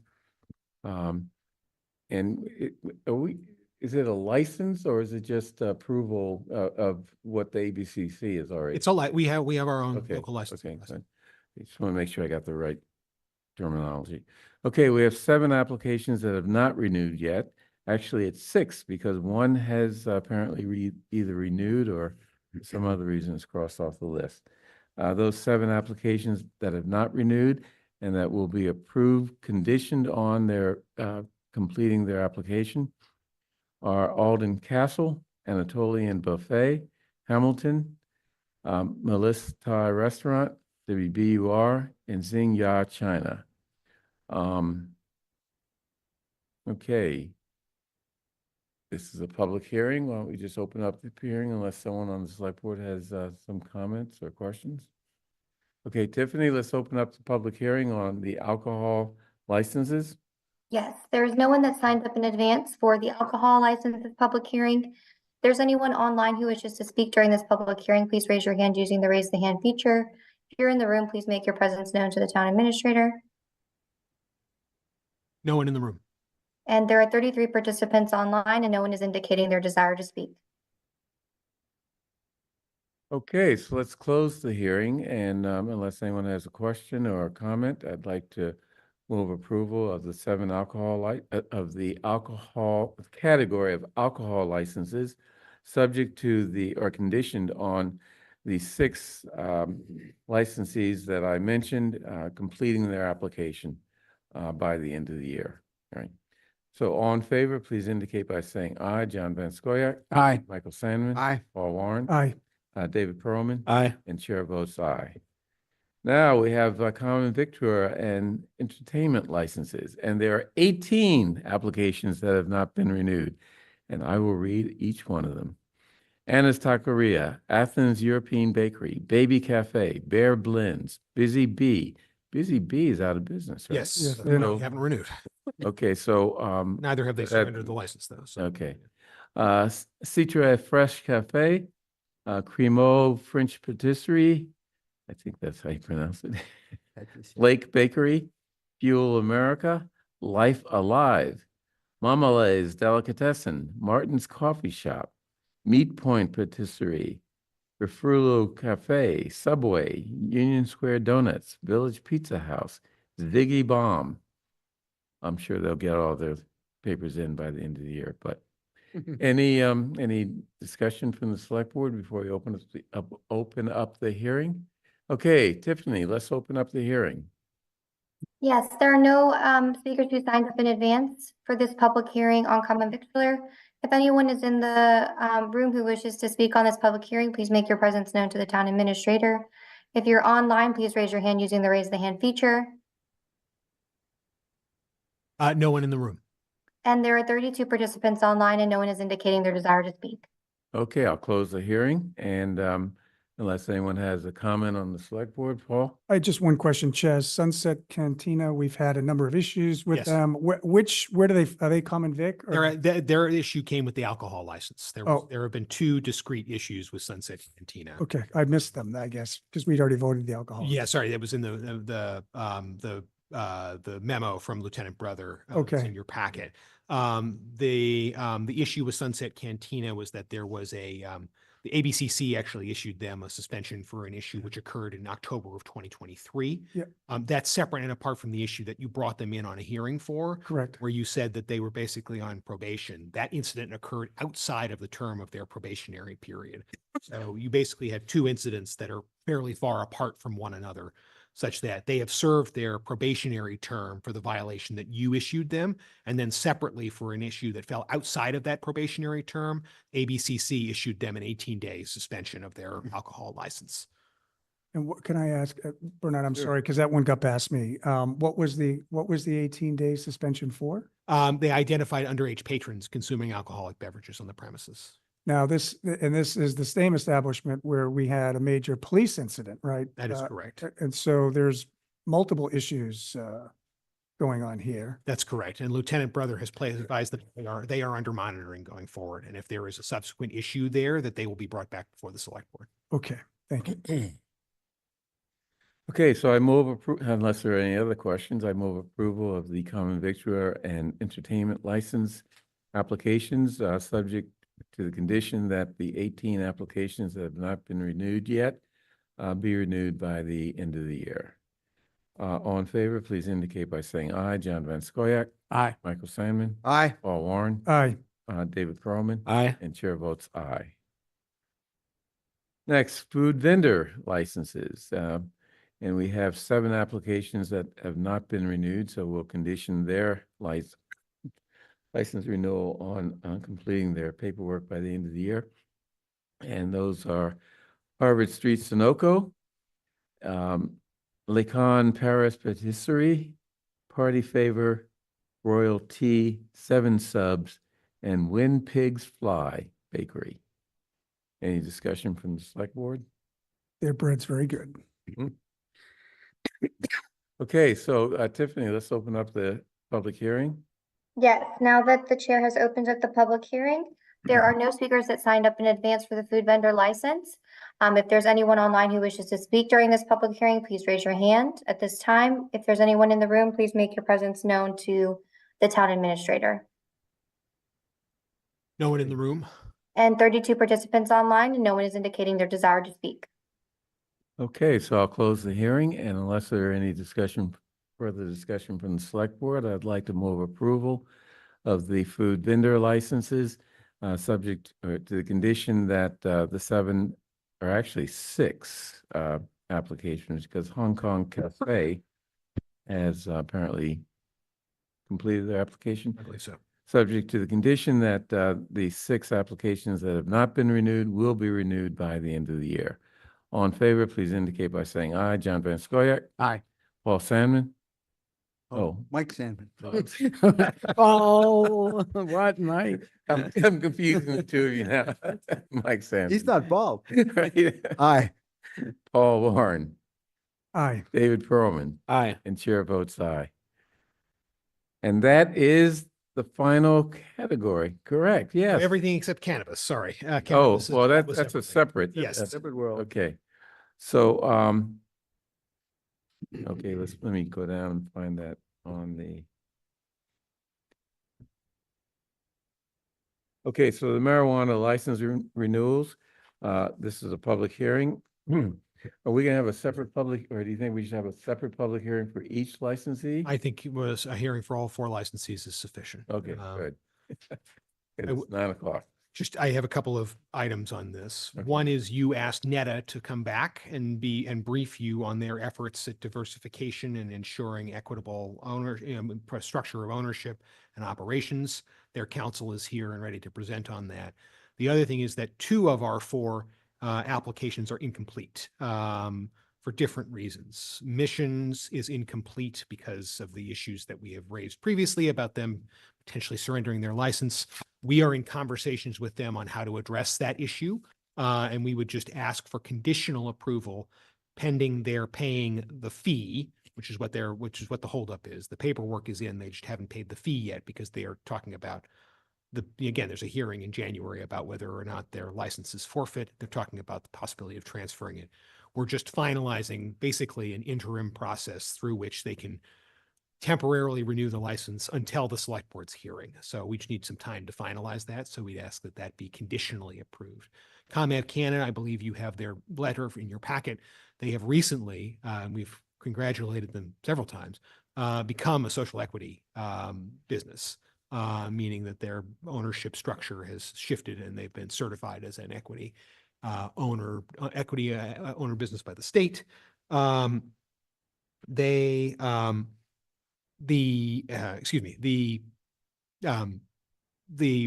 counsel for ComEd Canada reached out on Friday asking for a reduction in the fee and as a social equity applicant. And what I've said to them is the time for you to ask for a reduction of the fee is not the 11th hour before the hearing. So no, but we will take that under advisement and we will be happy to look at it in the next year. But you can't ask on Friday night for something that's going to be heard on Tuesday for the fee to be cut in half. That's just not how this works. So we've told them they have a week to pay the fee, and we'd ask that you conditionally approve their application pending the actual payment of the fee, and that we will, of course, look into, as the social equity sphere expands, possibility of what we can do on that front. But to make an 11th hour request to cut the fee in half is just not the way that things are done. Okay, and just to be clear, Commonwealth Canada's equity category is veterans. I'm not actually sure, 100% sure of that. I will double check. Okay. Anyway, before we go, before we start, I'd like to sort of make a statement with respect to the NETA issue, just so it's clear why we're asking them to come back. The cannabis license or legislation in Massachusetts was specifically designed to provide ownership opportunities to Black and Brown communities that had been disproportionately impacted by the criminalization of cannabis. In April, NETA came before us for approval of a change of ownership with a proposed ownership structure that, so far as we or their regulatory council knew, was an all-white ownership structure. Basically, 64.45% of the ownership of the main operating companies was in the hand of what was called other owners. The rest of the ownership structure was through Sunstream USA, which was Kyle Detweiler's company. We asked NETA whether among the other owners, which as I recall is not a large group of people, that whether there are any Black or Hispanic owners. For example, I don't mean to be smart here, but professional athletes, entertainers, or others in the cannabis culture who have money and could have been approached with the opportunity to invest in the company. Netta promised an answer that was submitted that speaks to this issue. So we have to actually discuss this on the fly by responding to what you tell us tonight, as opposed to having had an opportunity to read materials and think about them. Of course, we cannot require you to have a non-racially segregated ownership structure, but we can ask the question, and we did, and you promised an answer. So I thank you for coming to give that answer. So Thank you so much. My name is Jennifer DePazzo Gilbert, and I represent Netta. And I also, full disclosure, I represent a potential equity applicant that would love to operate in Brookline one day, if a license ever becomes available. Netta is the only applicant that I am representing this evening. And I want to thank you, Bernard, for saying that you cannot require that the ownership be a certain diversity or racial diversity. We did submit all of the diversity reports that are required by law. And just, I agree with you that the intent of the legislation was to assist those most impacted by the war on drugs, cannabis in particular, and to benefit Black and Brown people. And actually, the state set up a law that allows a certain number of licenses to be for equity applicants. The town did not hold back any licenses for equity applicants. And I'm so happy to hear that there is one now, equity applicant, and maybe there'll be another one in the future. We all know that the 5th license was not voted through, so there's nothing else available for equity applicants under the town's policy, which also encourages equity applicants with residency. As far as ownership, the answer remains the same as it did last year. And I believe it was Mike Sandman that quickly got to the point in discussing the answer to the question. And that is that there is no demographic data for beneficial or equity owners. And we cannot definitively speak to the racial diversity of ownership because these are corporate owners and shareholders are not asked to identify their racial or ethnic background, nor is it, quite frankly, legal to ask that question. So I don't have a better answer, but I do want to say that Netta has been probably the boldest and the most progressive and advanced when it comes to diversity programs and partnering with equity applicants, giving them shelf space, working with couriers, partnering with wholesalers, and they have a much more diverse percentage-wise staff makeup than the demographics that are in Brookline itself. You've got their diversity report, and unfortunately, ownership is made up of shareholders, and we just don't know, nor can we ask what their racial background is. I do have 2 people here, at least 2, and maybe Ali Henriquez has joined. She's traveling, but was going to join. But Nicole Heisler, who really runs the diversity program and makes sure and tracks the goals, et cetera, is here as well. But I don't have anything more for you on that other than to say that the town has so many avenues to support the current equity applicant and to support those that might be coming down the pipe trying to get into Brookline, because no question, both the state and the local regulations make it incredibly difficult in this market for equity applicants. So I would encourage the town to take some steps in that regard. And I'm not questioning the commitment to diversity of Netta by any means. I just want to raise the question, and that is, why are we why do we have an industry that is basically segregated? There are some Black-owned businesses and mostly white-owned businesses. Why can't the larger white-owned businesses seek out investors among, I mentioned sort of facetiously, entertainers and athletes who, are part of the sort of cannabis culture and have money and could be pulled into your ownership structures. Well, money's the We key can't thing, force right? you to It's do that, but I'm economics. just raising a question. Pardon me? It's so expensive to break into this business. So whatever the town can do locally to assist equity applicants and get a second license in Brookline and help the current equity applicant to stay open, that's where I would encourage the efforts of the board. Yeah, but that's a separate issue from why are the cannabis companies owned by white investors, white companies? Because they can be. Yes, those things you can be, but is that, and I don't have any power to change that, right? But Yeah, I have don't either. power I to wish say I that did, that is not Bernard. acceptable. Yeah, I don't have the power to do that. And I spoke to the regulatory and the corporate attorneys, and they simply said, look, we don't have the information on the shareholders, the demographics. So I don't know how else to answer that Well, question. when the investor group was being put together, you went to the country club and looked at your friends at the country club and said, why don't you invest with us? That's the problem, right? I'm not talking about you, Jennifer. I I'm didn't just saying do that. that's the I problem. can't get into the country club, so I didn't do that. I don't mean the country club, but a country club. I can't get into any, so that wasn't me.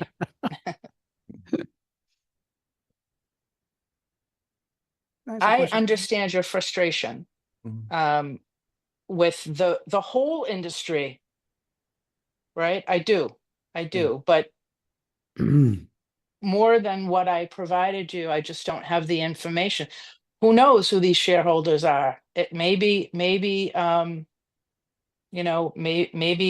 it would surprise all of us. I just don't have the information. If you want to promote Nicole Heisler from Netta, she may have more to add. Okay, first, promote Paul. Nicole. Yeah, I just have I have a quick question. I just want to clarify because you've said a lot, which I appreciate, and I appreciate the issue that you're raising. Netta is changing their ownership structure. Netta is changing their ownership structure In April. in April, which means, we're transferring license, I think, to this new structure, right? That was already voted. That was already voted. Right. The transfer was already voted. Yes. Okay, so there's no leverage to get them to change the ownership. No, we're not asking for leverage. They I'm just trying to That would understand. be illegal. That Right, would be that's what- illegal to But it condition was- a transfer of ownership. Let me finish because I want to comment on Mr. Warren's comment. To use leverage in a racial manner to stop a transfer when there is no law that requires diversity at the ownership level, that in and of itself would be a violation of law. Right, so Jen. Okay, but it was not illegal for you to promise to come back to us and discuss this issue, which is No, what you're doing. and I talked to the corporate people and they do not have the demographics to provide you the racial and ethnic background of the shareholders that are involved in these companies. Right, so to respond to Jennifer, first, I'm not, leverage was maybe the wrong word. There's, what I'm saying is, it's already been done, the Right, transfer. but so words there's no- matter. Words matter, Paul. Yeah, and so is how you're yelling at me, matters too. So it doesn't, that's not right either. I'm trying to I'm understand. not yelling. I'm raising Okay, my wait, come on. voice, and I apologize for that. Jenna, look, I don't want to do back and forth with you. I'm trying to understand what the objective is here. Basically, what Bernard is asking around the demographics of the new ownership, which is a legitimate issue, but we have no control over that, is what I'm trying to get at. Is that correct? That's correct. We do have the right and control to ask the question. I agree with that, but you can ask any question you want, but you might get yelled at as a response. I get yelled at all the time. I don't really care. Yeah. But my reason for raising this is to sort of make that part of the conversation. Yeah. Right. When someone's putting together an investor group to buy a marijuana or cannabis store, I don't want them to just go to their, small group of white friends and say, okay, we'll put this group together from my friends. Okay. Why can't they reach out? Okay. Why don't they have, a more diverse set of friends. Yeah. Why don't they, reach out to more of it? I mean, Okay, no, I understand. I understand, but we can't require it. of we them can't because we're require on an that, but we equity can ask the application. question. Okay. Jennifer, thank you for your clarification. Okay. So, you have more? Jennifer, is that it? No, I just wanted to say that we've been working cooperatively, and really I want to thank Dan Murphy and his team at the DPW. We made a couple of minor changes to the traffic demand management plan that you had earlier designated for them to look at. So that went really well. I just want to shout out to DPW for helping us through that. So, and the other thing is just to report that it's been really quiet at the site. We had in 2019, just so that you know, 790 total staff members throughout the NETA organization and in Franklin and Northampton and Brookline. And today they're down to 290. I think that's a reflection on, the business. It's not the way it was. It's not the Wild West anymore. NETA is not the only game in town. And it's been pretty quiet. Neighbors haven't raised any issues, and there's been absolutely no violations, security breaches, or any citations. And they're working cooperatively with the police department to make sure that there are still details on the busier times. And that's it. Okay. This is a public hearing, and we're going to have a hearing on all 4 of the applications. Tiffany, you want to open up the public hearing? This is a public hearing covering Sanctuary Medicinals, Canna, NETA, and Mission Cannabis. The first speaker who signed up in advance is Ed Bloomstein with Canna. I believe Ed might be in the room. Please come up to the microphone.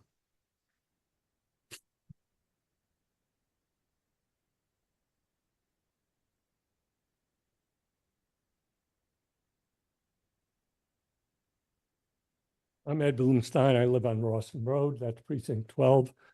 I've been a homeowner in Brookline since 1978. I don't know whether the board remembers, but in the early 2000s, from 2000 to 2010, Brookline was covered with graffiti by a couple of young kids who lived in town.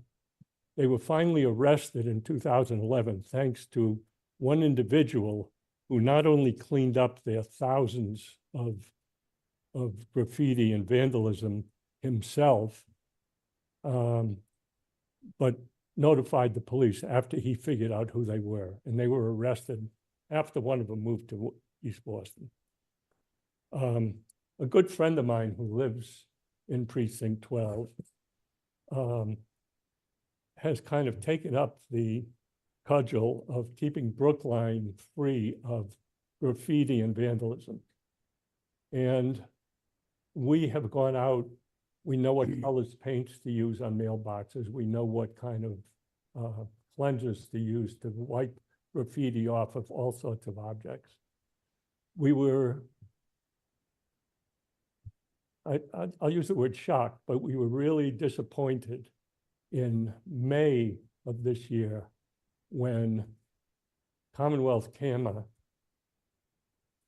pasted stickers from Chestnut Hill Reservoir to Kenmore Square, and on every pole and surface that would take a sticker on Commonwealth Avenue from Packard's Corner to Amory Street. Aaron, my friend Aaron, wrote to them emails trying to take them to court for this, and finally got through to them, and they apologized. Oh, we're sorry.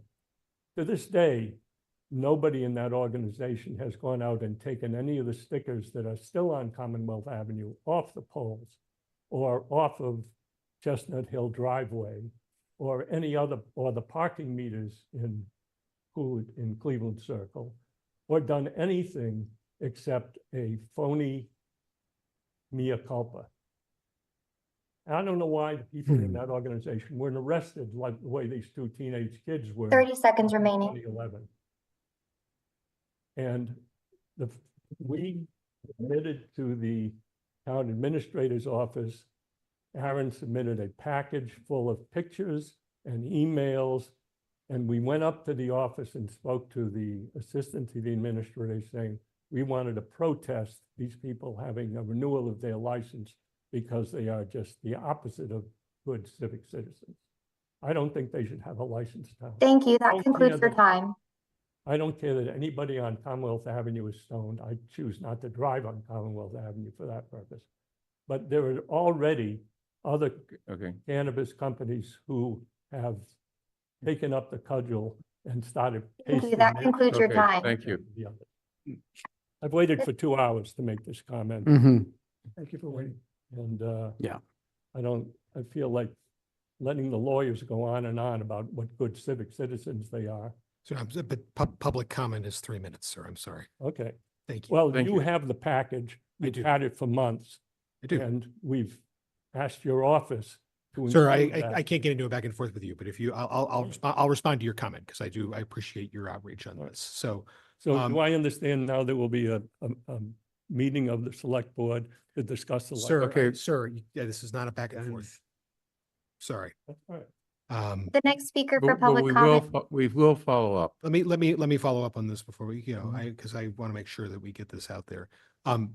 Yes, we have followed up with ComAv Canna on this issue. We followed up with the Department of Public Works. We have told them that you can't, obviously it's, the distribution of stickers and so forth is legal. We can't stop you from doing that, but you need to have an understanding of the potential consequences. And if if this is some sort of marketing ploy where you are directly involved in it, then that's not, then there will be, then that's vandalism. That's a violation of the law. But again, handing out stickers in and of itself is not an offense. But we've strongly encouraged them that look at what the natural outcome of this is, which is they get stuck up. So. Paul? Yeah, I'm confused by the issue, Chaz, but what's happening? So he's stating that there were advertising stickers for ComAv Cana up and down ComAv. Yeah.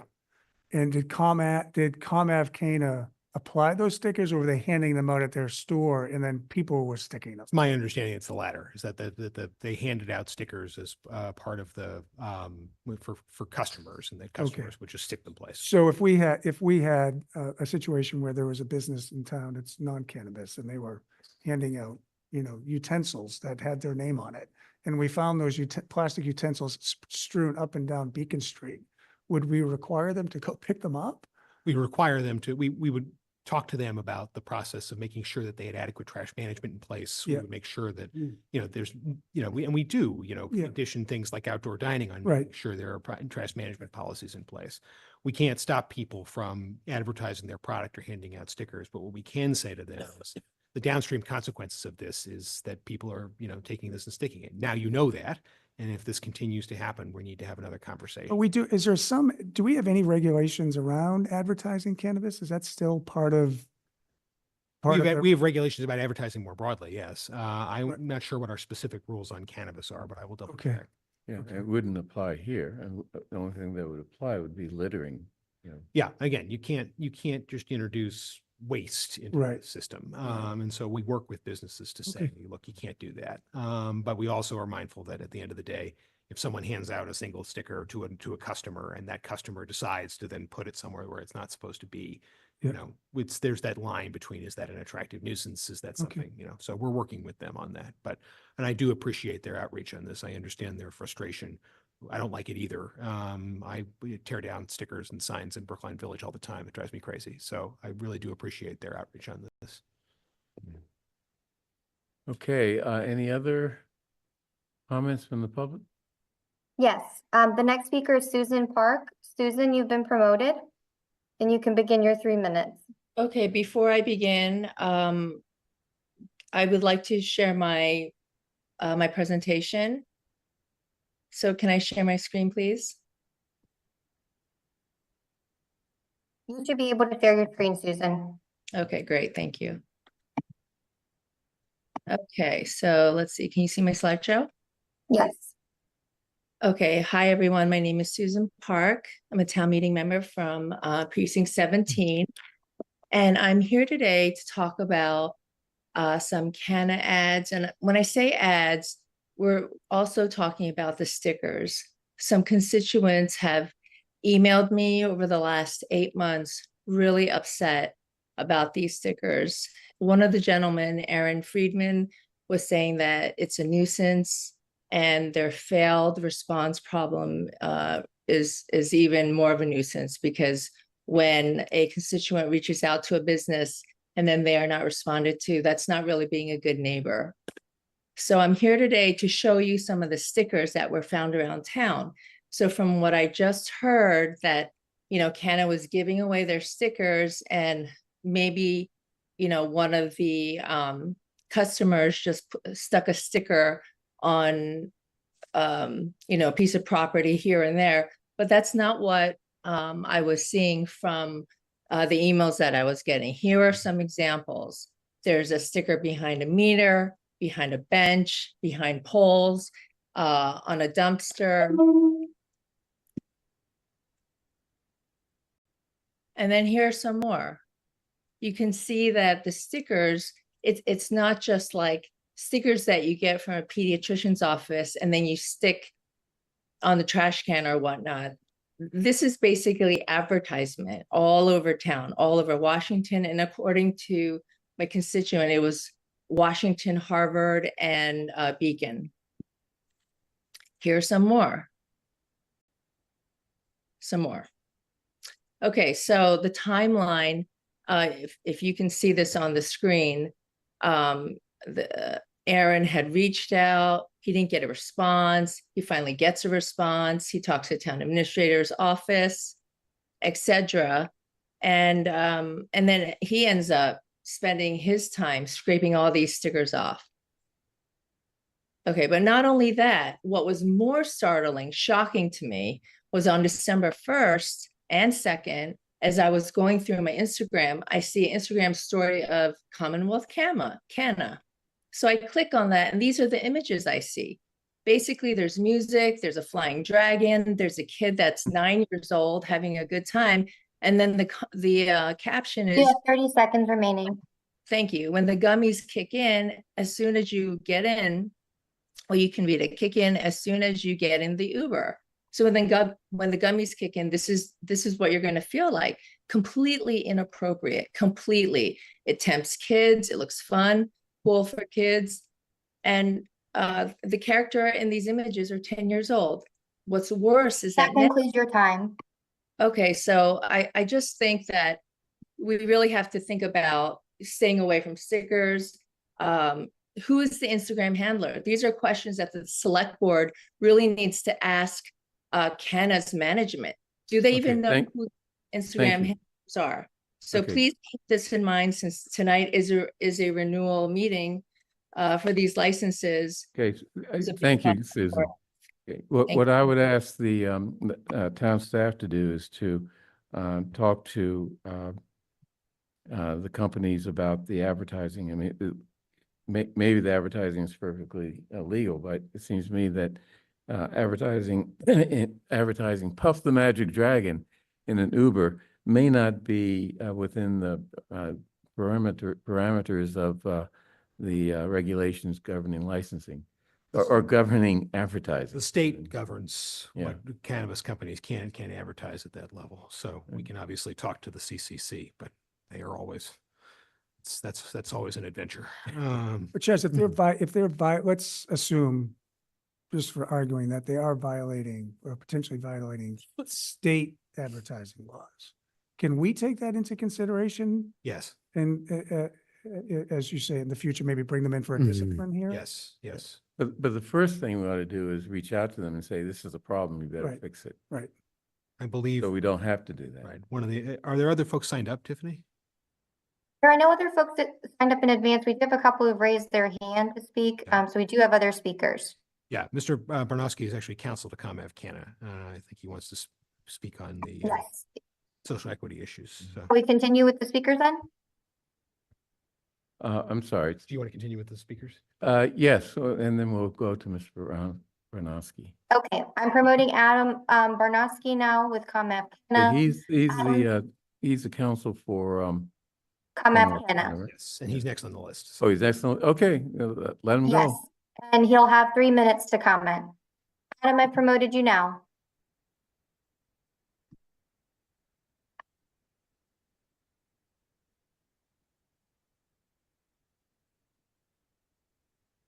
Hi, good afternoon or good evening, Mr. Chairman, members of the board. Adam Barnowski. My address is 255 State Street in Boston, and I'm here on behalf of ComAv Canna. So yeah, I just, thanks for, allowing me to have the time here. I wanted just to touch upon a few things related to some of our prior correspondence and some of the statements today. So I think, we had made a request, ComAv Canna had made a request for the board to review its social equity policies, particularly those related to financial incentives and fee waivers.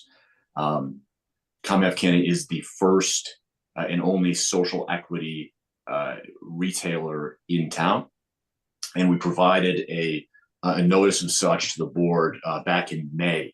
But I do think that there's a characterization earlier in the hearing today that this request that we revived or brought up again last week is somehow an 11th hour request. We made this request 8 months ago.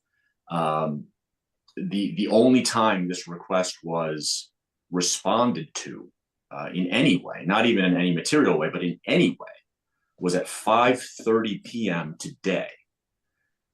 So, we think this is a failure of the town to act. We think that there was an opportunity that was missed here.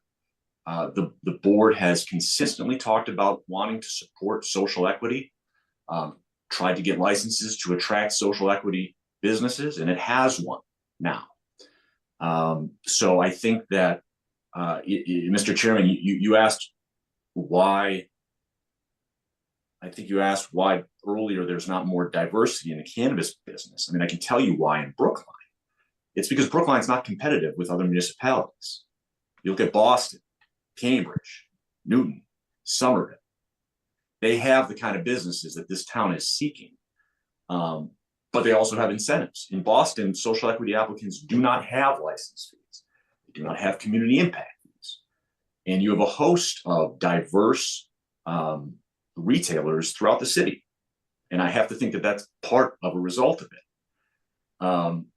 You have 30 seconds. I also would like to just mention the idea that our license is not complete. It is complete. We were sent a renewal notice back in October. That renewal notice contained what we needed to submit, and we submitted everything contained in the renewal notice.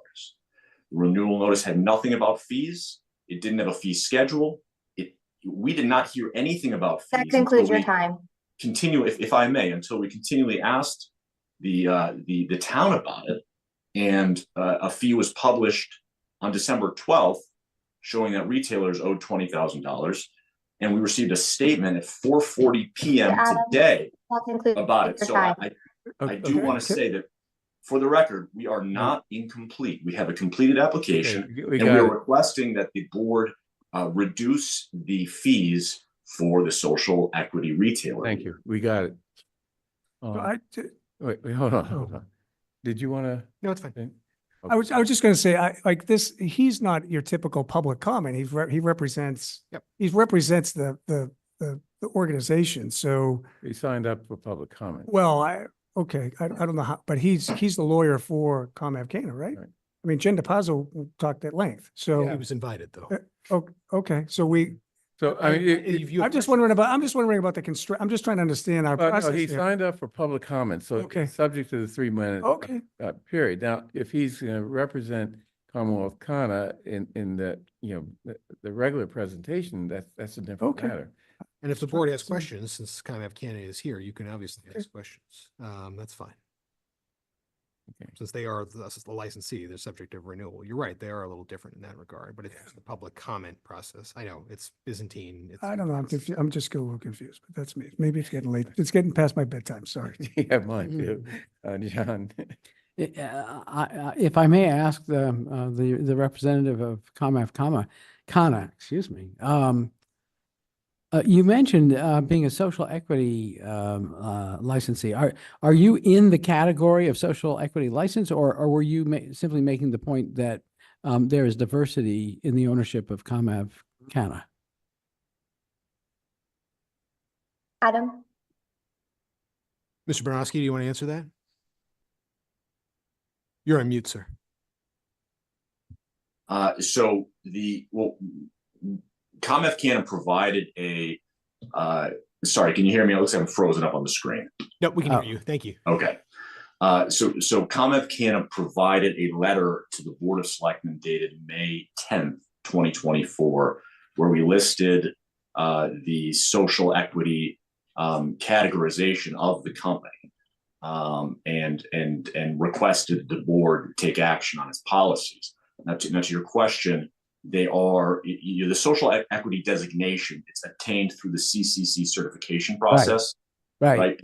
And it's available for those who have been disproportionately affected by the war on drugs. Now that is a combination of several factors, including residency, income thresholds, marijuana-related criminal convictions, or the spouse or a child of criminal convictions, and a whole list of qualifications that the CCC looks at.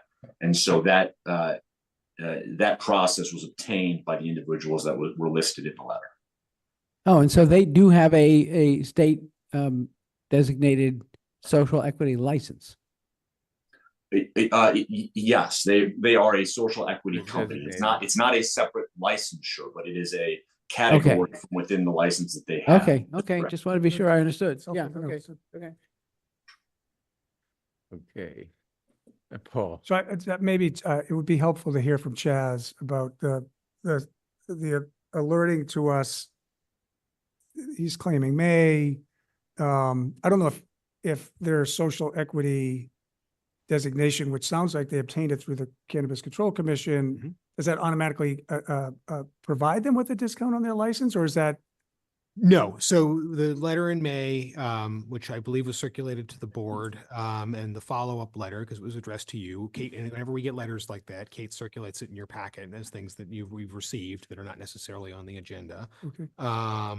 The board, in that letter, it describes ComF Canada as being designated a social equity applicant by the state, and encourages the board to revise its social equity policy. And it includes in that, mirroring the things that the state does for things like fees and stuff. That was their request of us. That was their letter in May. Okay. The first time I got it, and again, I don't want to split hairs with Mr. Bronowski. It's a matter of semantics, and I don't want to rules lawyer him. I take him at his word that that's what he was asking for, and I just think it needed to be on my end. I would appreciate it being clearer, because I didn't get a specific request saying, "Would you please lower ComF Canada's fee until Friday?" Okay, I'm just trying to understand, Chaz, that it's not an automatic. It's not part of the social equity program to get a discounted license fee. From the town, from the state, yes. From the Okay. state, they do get a discount. They do. Okay. Yes. But it's at the discretion of the municipality whether that gets similarly. Correct. Okay. And again, I think this is something that the board absolutely should consider as part of ongoing things here. And again, I understand where Mr. Bronowski is coming from, but I also, you have to ask for what you want. You can't just say, I encourage you, Well, and if I may, at some point, if I could address that, because the letter is very clear. This is not the letter. I really don't want to split hairs with you on this. I can understand. You have been told numerous times that you owe a fee for one thing. So I don't appreciate this idea that somehow you weren't told that you owe a fee. What do you think a license is? What do you think a license renewal is? Everyone owes a fee on a yearly basis. This feels like I feel like I'm being gaslit here. You owe a fee. You don't get to say, "Oh, no one said I owe a fee. I don't have to pay you anything." One, absolutely, people have said you owe a fee, and two, we set those fees as part of a negotiated agreement between the realtors. So for you to say magically, "Oh, you didn't say the magic words, we don't owe a fee." No. Okay. Okay. So, Okay. I actually have another question for, the representative. I just, a couple of issues were raised tonight about advertising, I think on Instagram, and then also the advertising stickers that are showing up on posts and stuff like that. Could you just speak to that about that issue, what your awareness of it is, and whether there's any action being taken by your organization or that you're representing? Well, I was made aware of the problem through the comments this evening.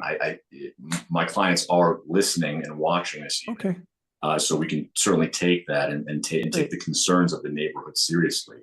But I do want to just on the idea of the license fee, I want to make it very clear that ComEf Canada is not contesting the idea that a license fee may be owed, but there has been no communication about that fee. Wait, let's not get into this back and forth. I don't Well, think. but doesn't Mr. hurt, Chairman, doesn't that's help fine, your. but it's important because we're being Maybe characterized important, as but not it doesn't paying help something. you. What's that? Maybe important, but it doesn't help you to get into a back and forth with us. I'm sorry, but I early on, when these fees were discussed, I sat in a negotiation with attorneys representing your marijuana outlet and the other three. So to say that they haven't been informed or weren't, this is just ridiculous. I think you really ought to abandon that. Yeah. Let's abandon this discussion. John. Well, this is one more point, not to the person who's joining us tonight, but just so that the public realizes this. Anyone who does a Google search, what fee does Brookline charge for cannabis licenses will be directed immediately to the page where we cite the fees for cannabis licenses. It's all there. Okay. Yeah. Okay. Okay, let's move on. Mr. Bronowski. Just so I'm clear, you're a social equity licensee because you're majority owned by veterans. Is that correct? I do not believe that is correct. No. Okay. Could you tell me what category you're in? Well, there are several. The way that the social equity classification works is through a majority of the majority of 50% or more of the individuals have to obtain the classification for social equity. So I don't think that all of the individuals met the qualifications for the same reason. And I am not at liberty at this point to talk about some of the issues which, I'm sure you can understand by the descriptions and categories I mentioned earlier may be sensitive in nature. Okay. Moving right along. Any further discussion? No.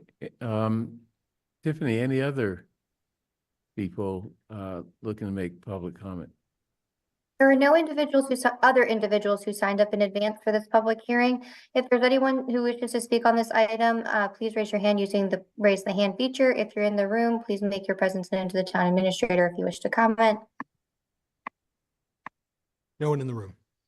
There are 27 participants online, and it looks like no one else is indicating their desire to speak. I will say that cannabis has not been controversial for years, and suddenly tonight it became really right because of stickers. Stickers and questions about ownership. So. Right. Okay. Oh boy. But I will say, to Ms. Park's comment, we do take that seriously. We have spoken with the owner. I would note that the timeline there ends in summer. That was when Tiffany spoke to the residents who came from precinct 12. And we haven't had a complaint since then. I understand there were some concerns about removal of the stickers and so forth. I think the Instagram thing is more of a newer phenomenon, maybe. Again, we got to be the ad. Yeah. The ad with the dragon and the kid. Yes, that's new. That's new. new. I want to talk about the stickers to close that out. Yeah. I mean, the dragon is sort of both child and adult.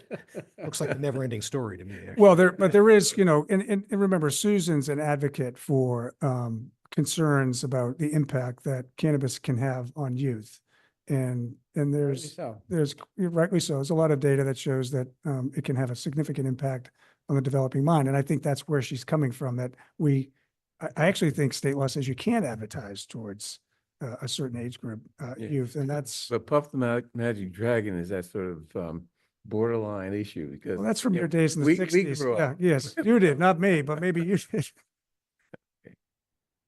Okay, so let's close the hearing on the marijuana license renewals. And any further discussion from the select board? I think it's just the conditional approval on Mission and ComAv on the fee payment. Right, okay. So I move approval of the cannabis license renewals, conditioned on the condition on Mission paying their licensing fee and Commonwealth Canna also paying their fee.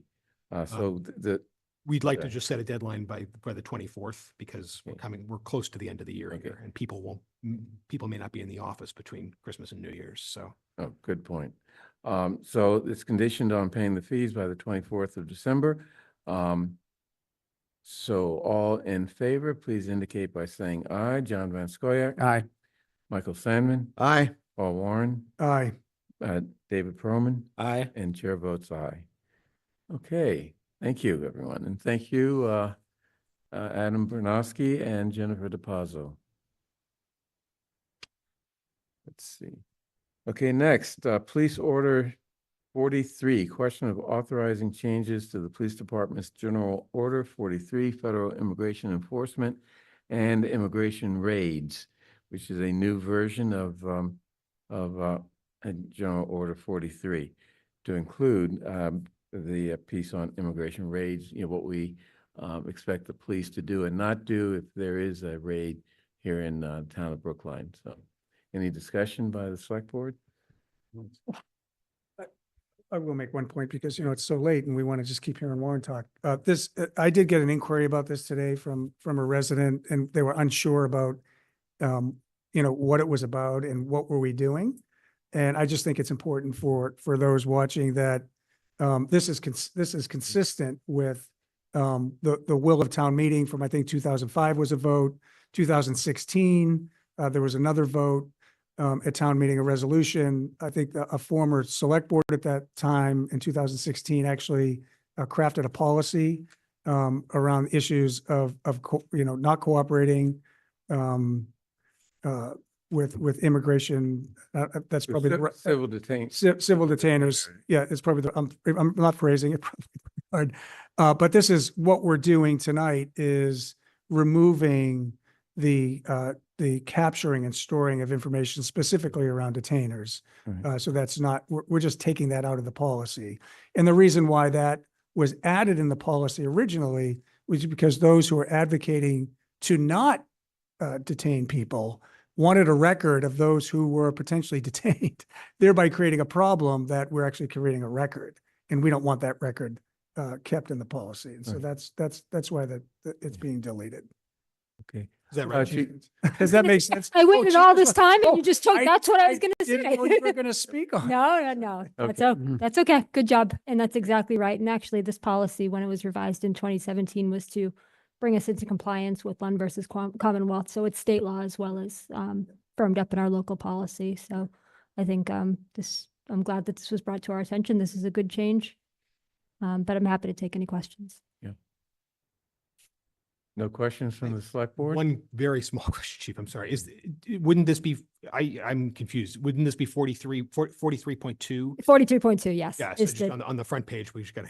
Yep. That's it. Okay. We'll take care of that. We'll correct so that everything references back to 43.2. Yes. Okay, It's done.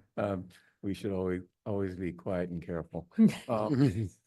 So I move approval of changes to the police department's general order 43, federal immigration enforcement and immigration raids. All in favor, please indicate by saying aye. John Van Scoyac. Aye. Michael Sandman. Aye. Paul Warren. Aye. David Perlman. Aye. And chair votes aye. Thank you, Chief Pastor. Thank you.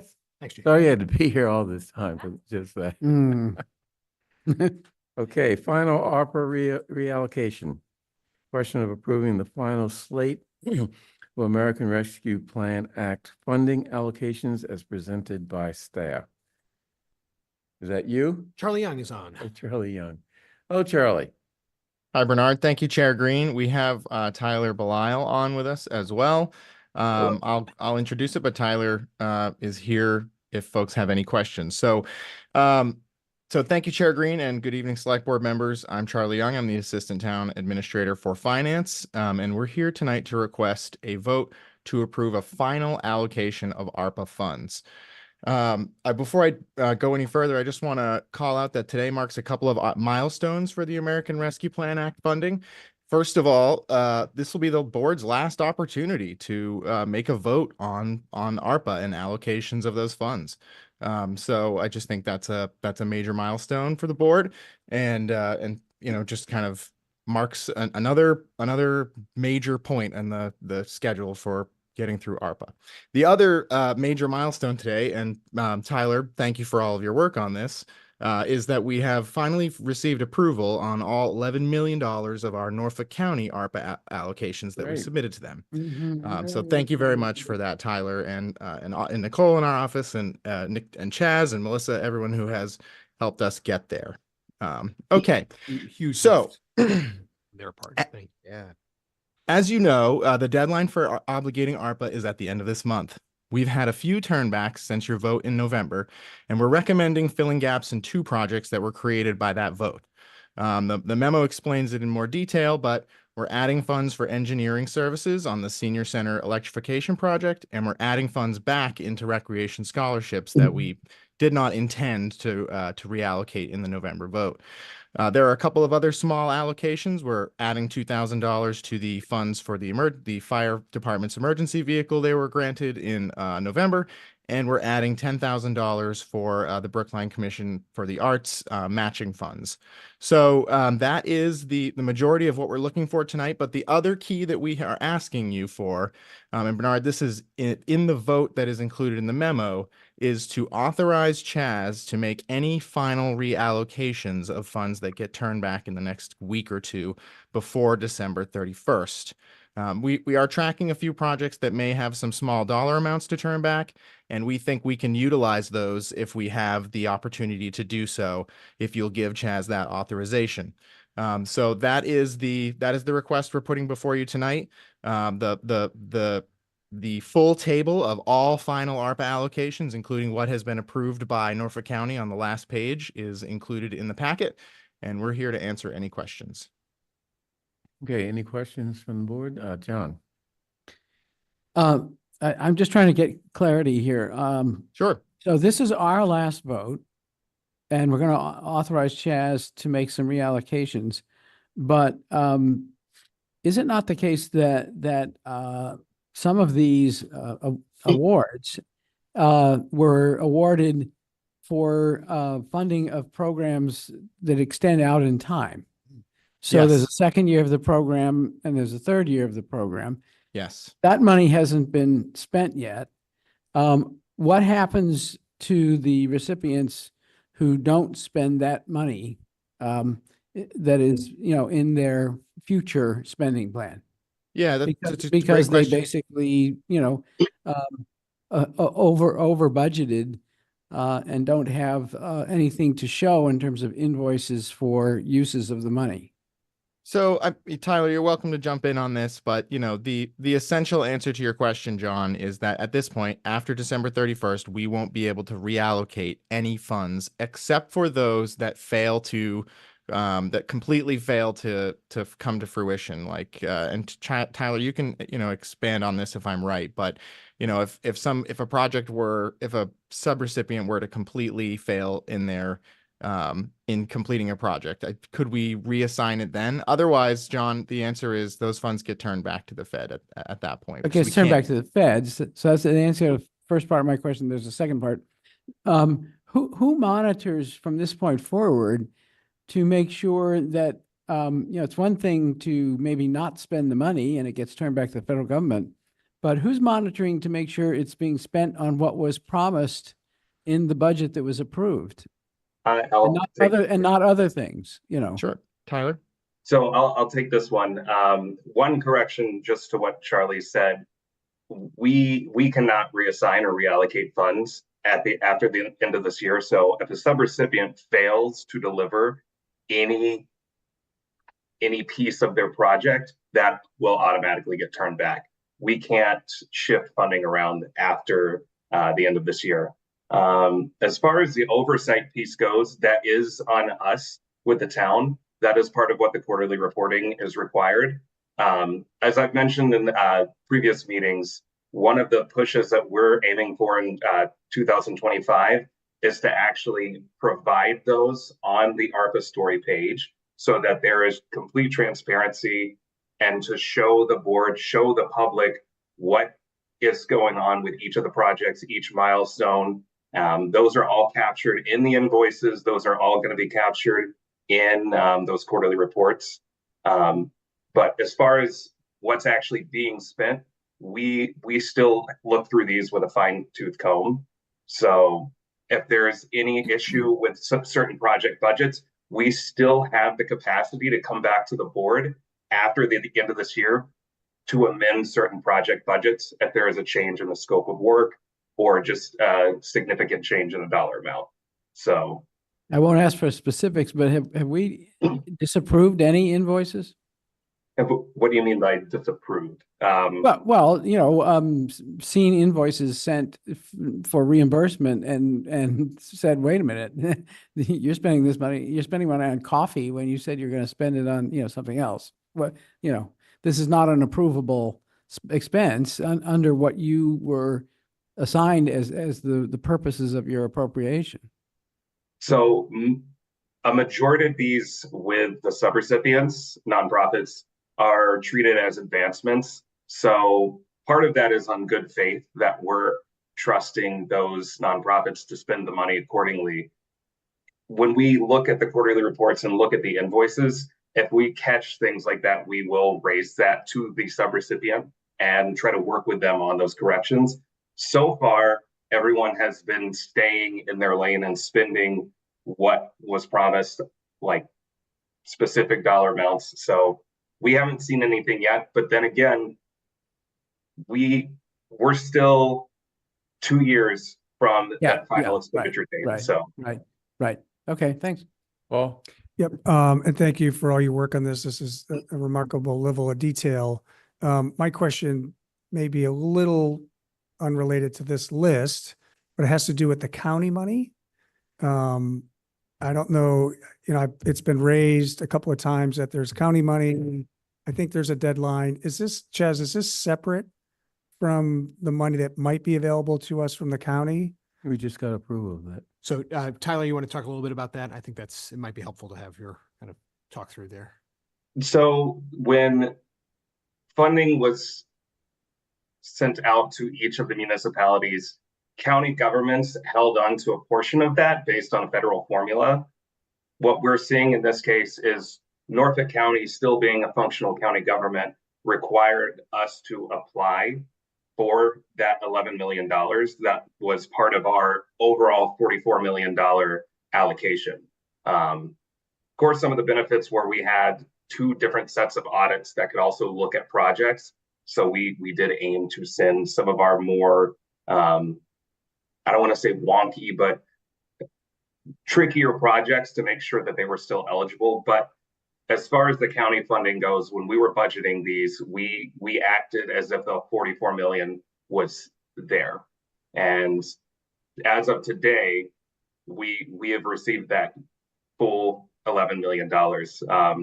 I do want to just point out that we received the final approval for $500,000, which is not reflected in the list that you see in front of you. So when we post this on the website, that will be corrected or updated, I should say, to reflect that amount that was okay. awarded. So just to be clear, so my understanding, we've applied for all monies available to us from the county, and we've been approved for all those funds at this point? That is correct. Okay. And the expenditures for those funds have been approved. And the expenditures, because, we have, Chaz, you remember, there was one individual who kept pushing us on this? Yes. And so that issue's resolved. Done. Perfect. Thank you. Mike? I think Tyler deserves an extra measure of credit for working with the county. Early on, we had a meeting. I think I was still on the advisory committee. We had a meeting with the county commissioners, and it was very clear that it was going to take a certain amount of convincing for them to move through their bureaucracy. They're perfectly willing to provide the money, but the processes there were Byzantine, and Tyler managed to navigate that, and that's to his credit. Thank you. Thank you, Tyler. Okay, Tyler, let me ask a question that's sort of a little off point, but is relevant to this. Have you been able to follow up with the school committee, the public schools of Brookline Administrator Dubois regarding the Baffin? I'm aware of With I'm their- aware of what's going on with Baffin at this moment. not If I not followed not up the with- not the not the kerfuffle with Baffin, but apparently they need some guidance in terms of documents they need to file and other things like that. It's Tyler, on my list. Oh, go ahead. I can take this one, Tyler. Great question, Bernard. So the essential question from the schools is they have this $20,000 that was tied up for professional services. They had a plan to use that, but they are no longer going to be able to do that. And so they need to come up with another plan for how to use the 20,000. That needs to be, that needs to go through the regular process for procuring and getting those funds under contract. And that is something that would need to happen before December 31st. So Bernard, that language in the vote that we're asking you to make, that the town administrator can reauthorize funds sort of partly directly addresses that question of whether and how they're going to use that $20,000. And so Tyler and I will work with them, do everything we can to get that, the $20,000 obligated and being used for the purposes it was allocated for. But if it can't be used, if it can't be obligated, we want to be able to find a use for those funds. So we're not clawing them back. We're not clawing back the $20,000 in this vote. It's still allocated to Baffin. We're going to work with them. And if it doesn't work out, we have a backup plan in the vote that we provided you. Yeah, I just want to make sure that you're communicating with them. As part of my we have been services. Yes, thank you for the reminder. Tyler and I have been working hard to get this slate together and get this vote together, and then our plan was, knowing we have that contingency plan, to work with them after we get this through. Great, thank you. Time for a vote. Pardon me? Time for a vote. Time for a vote. Okay. I move approval of the final slate of America. Actually, there is some language. Yes, thank you, Bernard. You please use the vote in the Okay. memo. Thank you. Question of approving the final slate of American Rescue Plan Act funding allocations as presented by staff, and to authorize the town administrator to reallocate any funds that are forfeited prior to December 31st, 2024. All in favor, please indicate by saying aye. John Van Scoyac? Aye. Michael Sandman? Aye. Paul Warren? Aye. David Perlman? Aye. And chair votes aye. Thank you, Charlie and Tyler. Thank you. Thank you. Appreciate all the incredibly hard work you've done in this project. Okay, next. Oh, this should take just a few minutes. Special appropriation reallocation request. Okay, so wait a minute, Carol, do we have someone from the school committee? I think they should go first. Helen's here. Who's here? Helen is here. Is Helen going to make the presentation? Helen is online. Okay. Helen, are you making the presentation for the school committee? I wasn't planning on making the presentation. Yeah, I didn't thought think that you were. you had a presentation from Susan like 2 weeks ago, 3 weeks ago. Right. And is So you Carol want there us to too? rely on that? Well, I think that, is Carol there too? Is that? Yep. What? Yep. Okay. She can go first. Huh? She can go first if you want, Well, or be okay. the only one. Well, in Sure. fairness, let her Bernard, I go think, first. Schools presented. yeah, If she in sat fair- there with me for all this time, let her go first. in fairness of the process, I think the last time we talked on this subject, we voted to ask the capital subcommittee to give us, Right. I mean, it's not a Fair enough. question Yeah. of fairness, it's a question of catching us up. well, not fairness, I'm just saying, to catch us up. It's late. It's Yeah, 10:10. Sorry for the. Okay, Carol, come up, come up and do your thing quick.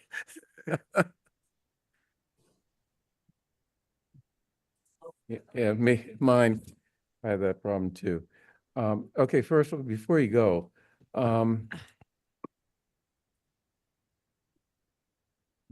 so we have three options, I think. Chaz, tell me if I'm wrong. One, approve the request of the schools as is. Two, accept the recommendation of the advisory committee, subcommittee, which is to not approve any new projects for inclusion into the fiscal year 25 and 26 CIP until December of 25. Or three, and tell me if we do have this option, pick and choose from the projects. And there's a list on page 960 of our packet. Those that we have been persuaded should go forward. Oh, let's do that. That's not. You have those options, yes. I would say there's a little bit of nuance there. I think Charlie's, the director of public buildings request is a little more narrow than advisories, but not much. It's that the request be made that the current projects go forward, and that if available funding comes for those other projects, that they can address it then. I think advisory's concerns are a little broader. I don't want to speak for them. I want to let, or the subcommittee's concerns are a little broader. I want them to be able to speak for themselves. There's more broad language of saying, you know, these things don't qualify for the mini CIP. I don't think that's necessarily Charlie's position. I don't want to speak for him either. But the building department's position on this is let them finish the work they're currently doing. And then if there's more time and more money, come back. And the school committee's request is different. But I would like. Okay, so they will come back to us, and the building commission come back to us with possible projects that can be approved by us. That's my understanding, Okay. yes. Okay, Carol, what say you? What say me? So you asked that we come back tonight. Speak into the microphone. Okay. And also we have a presentation. Thank you. All right. So you asked that we come back tonight with a recommendation, which was in your packet. The next slide, please. So I wanted to just give you a quick refresher of the history of the mini CIP. It first came into existence in fiscal year 2018 with the express purpose of addressing some of the deferred maintenance that had been accumulating primarily on the school side, but also a little bit on the town side. And as you can see, it was funded just marginally, if at all, through until fiscal year 2004, when we gave $1 million to the schools. And then because of the strong free cash position last year for fiscal year 2005, it increased up to 3 million for the schools and 500,000 for town facilities. Next slide, please. In fiscal year 24, there was $300,000 taken out of the mini CIP that was redirected to fund work at the Baldwin School. And this was in circumvention of the town's established capital budgeting process. As a result of that redirection, along with the much larger proposed funding amount for the fiscal year 25 mini CIP, the special appropriation language is brought in line with the rest of the capital budget's other special appropriations and were made project specific as seen in these next three slides. This, if you want to advance the slides, please. These three tables are exactly what town meeting approved in spring. You can go ahead to the next slide, please. And this is the final allocation, the appropriations that were made that you see here, and the 180,000 that was crossed out reflects the higher amount that was approved for Baldwin at the request of the select board and which was approved by town meeting. So it was a little less than $3 million that was approved. Next slide, please. And then this, which you probably can't read, is the condition of appropriation. And it references those tables that I just showed, along with a request that any school department approved deviations be approved by the select board after prior notification to the advisory committee. Next slide, please. So on December 5th, both the capital and school subcommittees of the advisory committee met, and we had the following goals.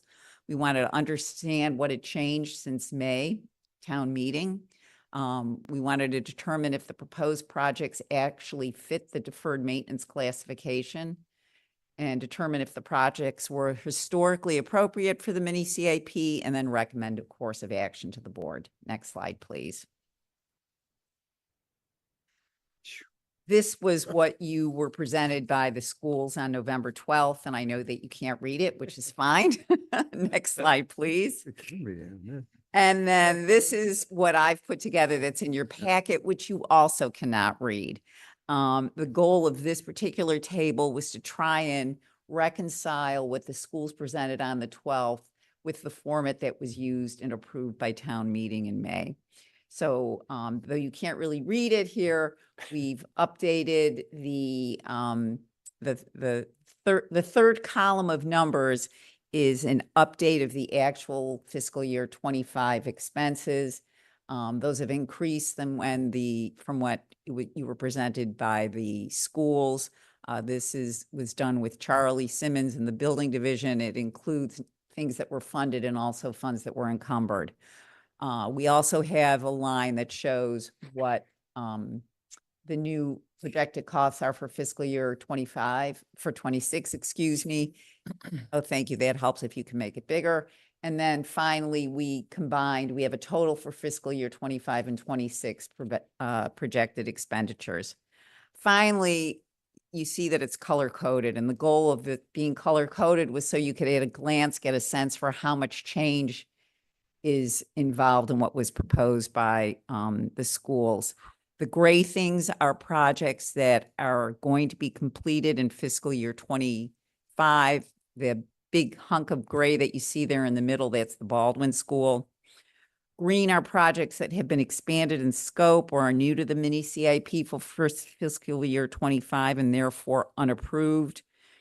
The peach colored are things that are new to fiscal year 26 and out years. And pink are things that are new to fiscal year 26 and are not mini CIP eligible or historically have not been funded by the mini CIP. If you can go to the next page, please. And this page shows Hayes, the high school, Lawrence, Runkle, and for the first time, Lynch was thrown in. And I'm not opining on whether or not Lynch belongs in the mini CIP for schools or not, but this is how the schools presented it. Next page, please.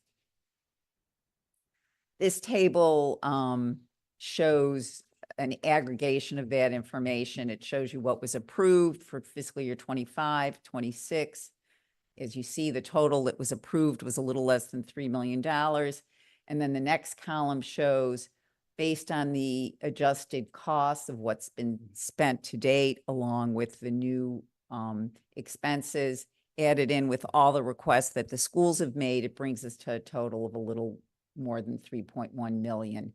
So there would be a shortfall of 135,000, almost 136,000 if everything went forward as planned.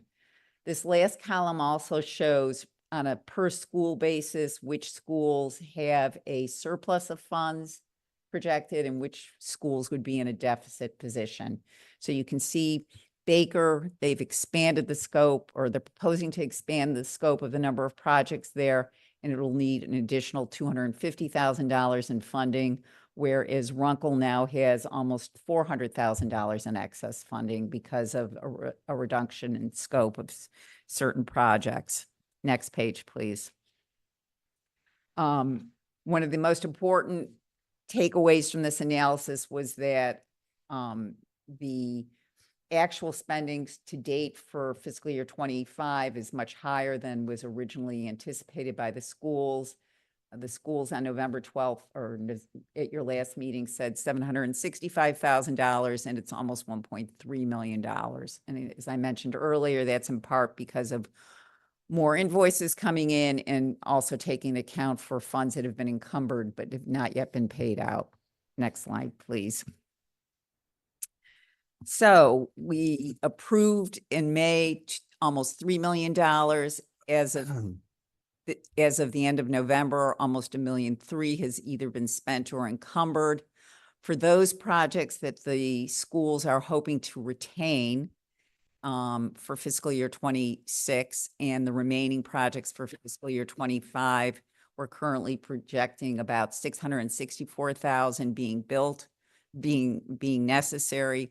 And there's a deficit for those projects that ran over budget in fiscal year 25 of almost $150,000, which need to be covered, which leaves us with a delta of about $870,000 available to, in theory, fund new projects or cover cost overruns in the remaining projects. Next line, please. Yes, Carol, and a quick time check, you have 2 minutes. Okay, I get a few extra minutes because it's so late. Speaking slower. Okay, I'll give you that. Okay, thank you.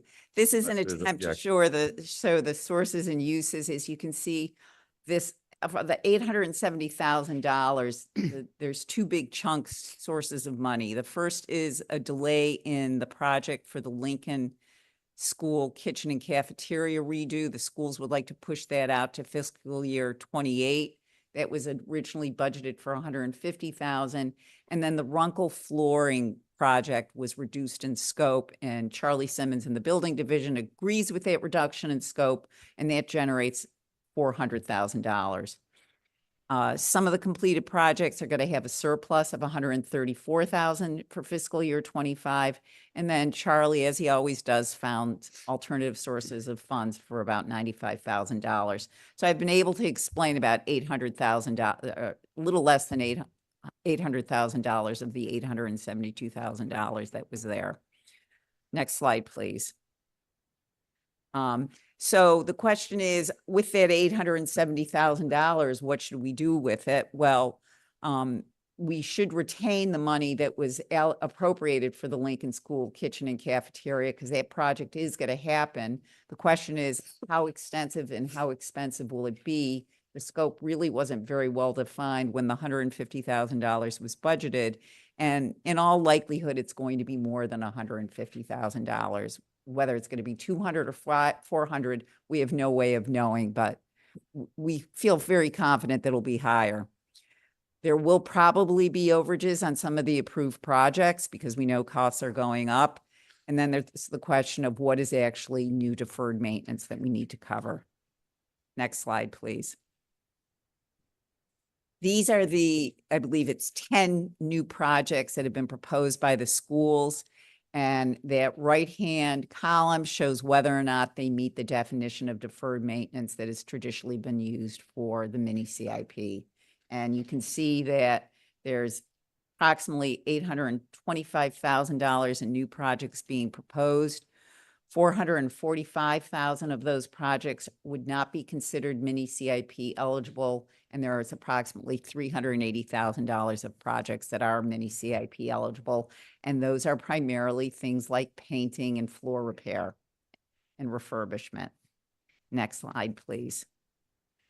So the conclusion was that that the select board should defer any action on the school's proposals until December of next year.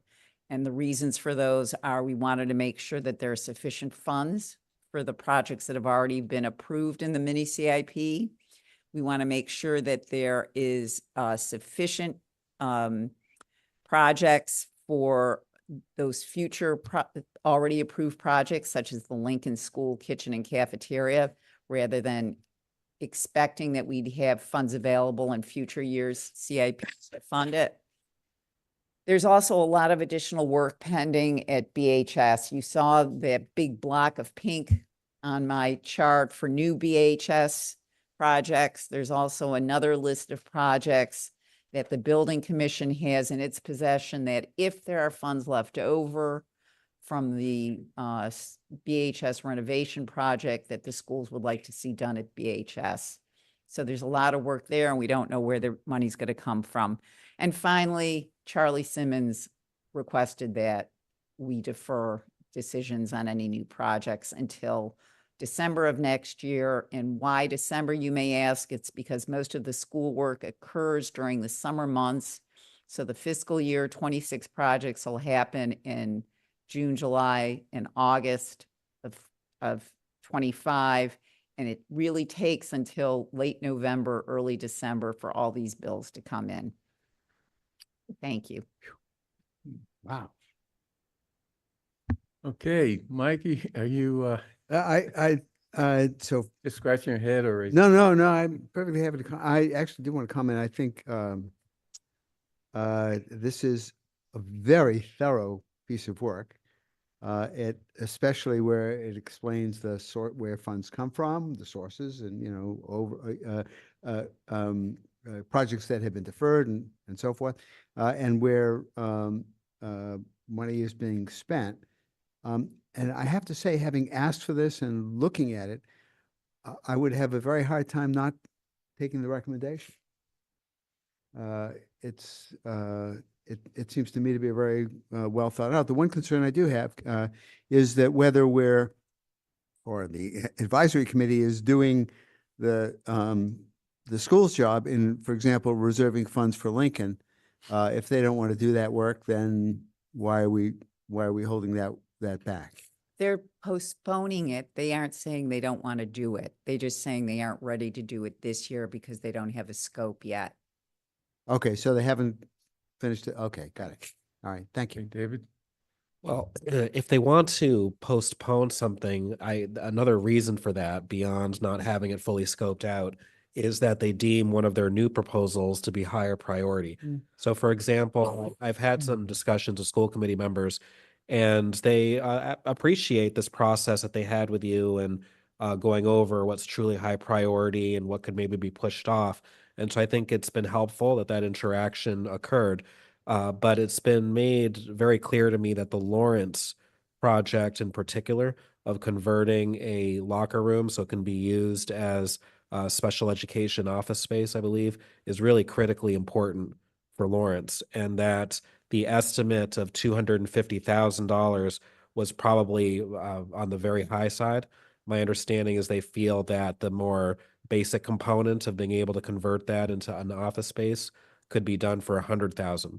So given that they are not prioritizing Lincoln for this year, they are prioritizing Lawrence, and they do have about 800,000 plus available. And what's being proposed here would be almost 400,000. I think that we could take the in-between approach of approving the advisory committee's recommendation with the caveat that we also add in the 100,000 for Lawrence that the school department and school committee is saying is really critically important.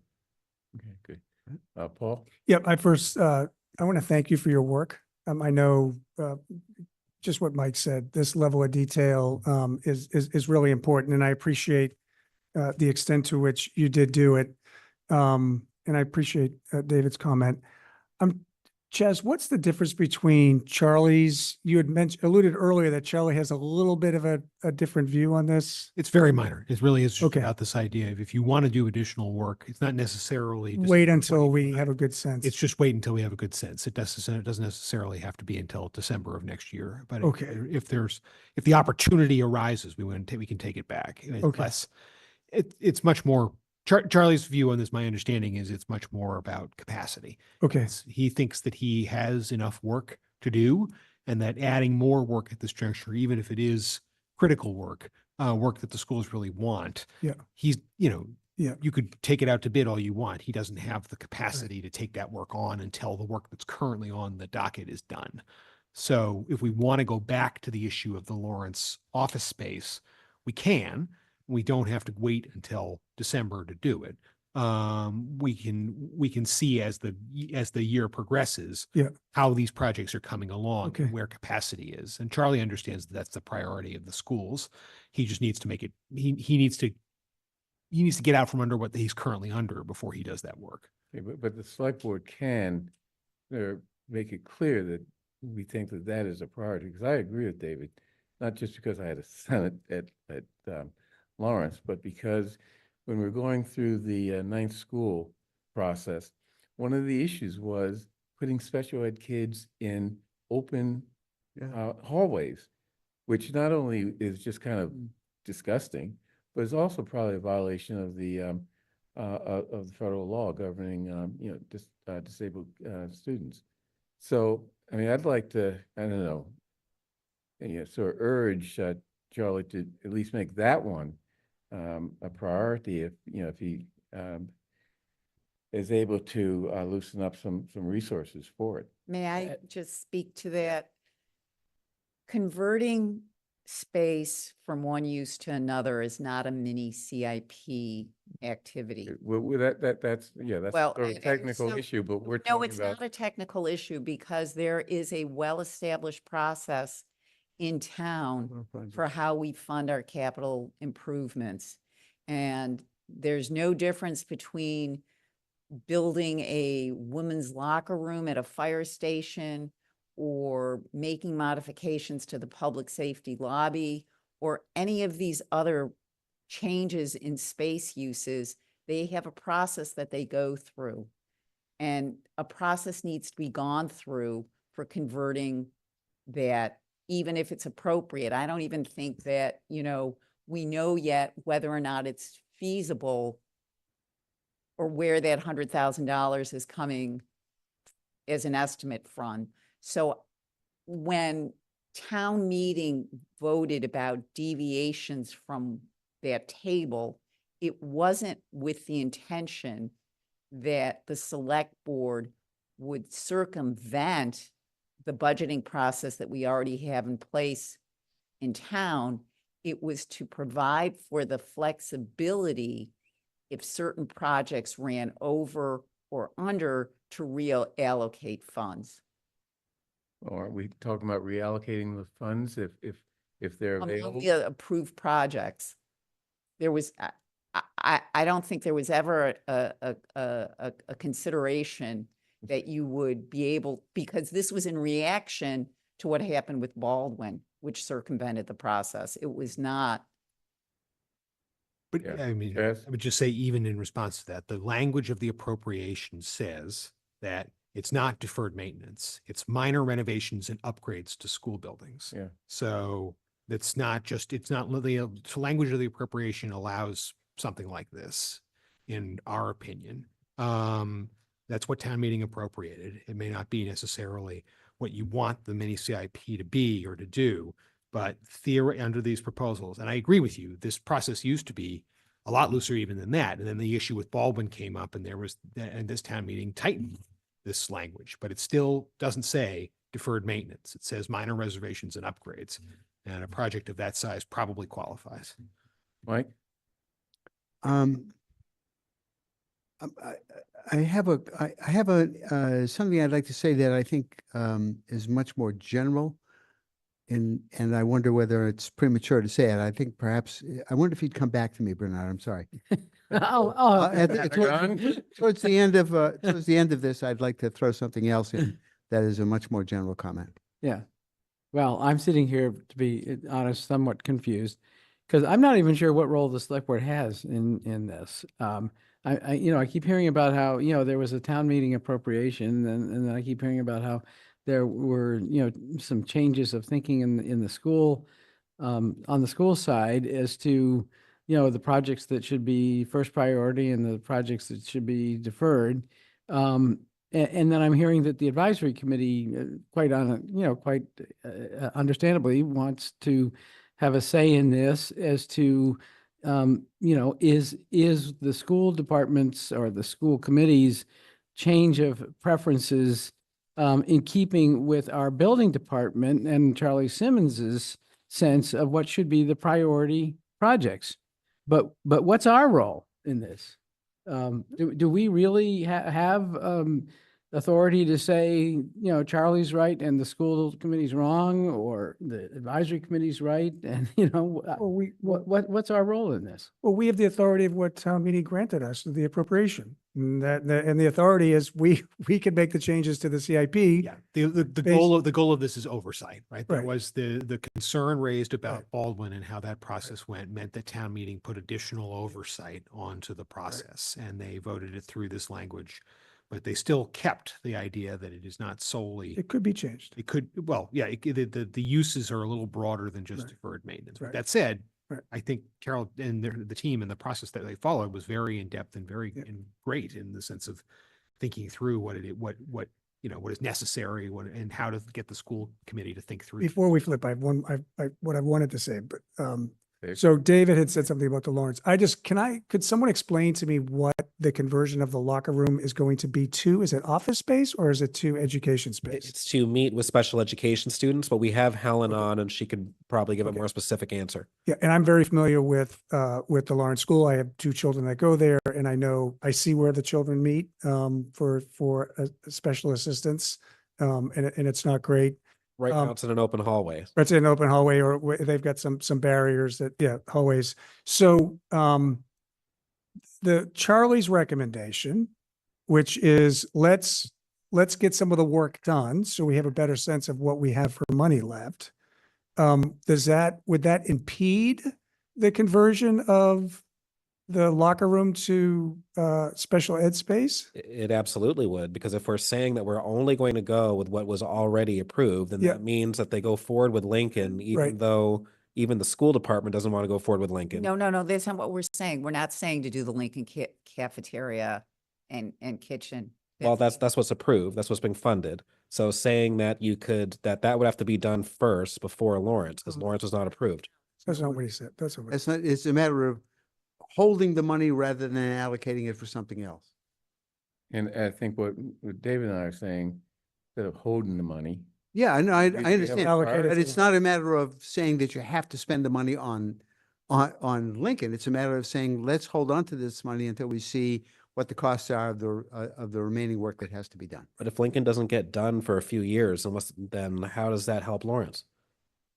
So I don't understand why we would be holding on to money for a project that's not high priority when there's a project that is high priority and there's money available for it. Right. And in terms of the bandwidth issue, if the school committee and school department are saying Lincoln is not as important as Lawrence, and we approve Lawrence, then Lawrence could be worked on now instead of Lincoln, or instead of some of these other projects. Is Charlie in on this call? Charlie is not. Charlie is with family tonight. But I would be cautious there just because I don't know how far along the work at Lincoln is, or what's going on there. I think Helen might be able to actually provide us with some color on that if she's able to.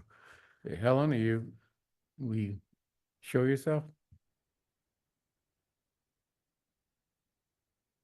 There is on the table that you can't read. Okay, can you hear me? There she is. Yep. I'm sorry. I've been trying to say stuff. So I have had a conversation with Charlie about Lawrence. He was going to go over there and look at it. He wasn't necessarily averse to it, but he wanted to look at it to make sure. It had been a while since he'd been there. In terms, if I could say a couple words, would that be okay? Yeah. We appreciate what the advisory committee has done, going through and making sure that everything is, more or less what we had asked for. I think what I would like to request is 2 things. One, to be able to go forward with the Lawrence School. It's basically taking out the lockers, putting in some flooring and painting the walls. And we have the furniture and everything to go in there so that speech therapists or occupational therapists could use the space to work with children and not be in the hallways, as you were saying, Paul. The other piece that I would like to request is that you approve what they've approved, including Lawrence, and then allow us, not in December, but if we see that bids are coming in at the amount that we estimated or under, that we be allowed to add to that list sooner, let's say in April or May, so things could get done this summer and not wait till fiscal year 27, I guess it would be. Okay, Paul? Yep. So first again, I'm going to say thank you because I know how hard you worked on this. I'm going to see if we can get to a path here. So I'm wondering if we could approve what Charlie's version of this, which he said he wanted to wait a little bit, but let Charlie make the decision when the trigger gets pulled on Lawrence, because he's essentially the one who has to do the work and the oversight. And, let's delegate the authority to him that Lawrence is certainly a priority, but, it's going to start when he's ready and able to do it. And then I think there's a broader discussion around a policy about what the mini CIP is. And because that's what we're getting stuck up on here. And we're getting caught up. And, if we were to do those two things, Charlie's version with approval for the Lawrence locker room on Charlie's timing. If they got to come back for changes later in the year, they come back to us. Could I make one suggestion or modification to that? That you Sure. hold on voting for the Lawrence until you hear from Charlie after he assesses the reasonableness of making the conversion and the magnitude of funds he thinks he's going to need. I guess I would, he's in charge of our buildings. I almost feel like we could delegate to him making the decision. But you'll be telling him that he has to do the No, work. what we'll be saying is conditioned on your ability to garner the resources and funds to complete the project. Yeah. Does he have the money? Does he have the time? Yeah. Yeah.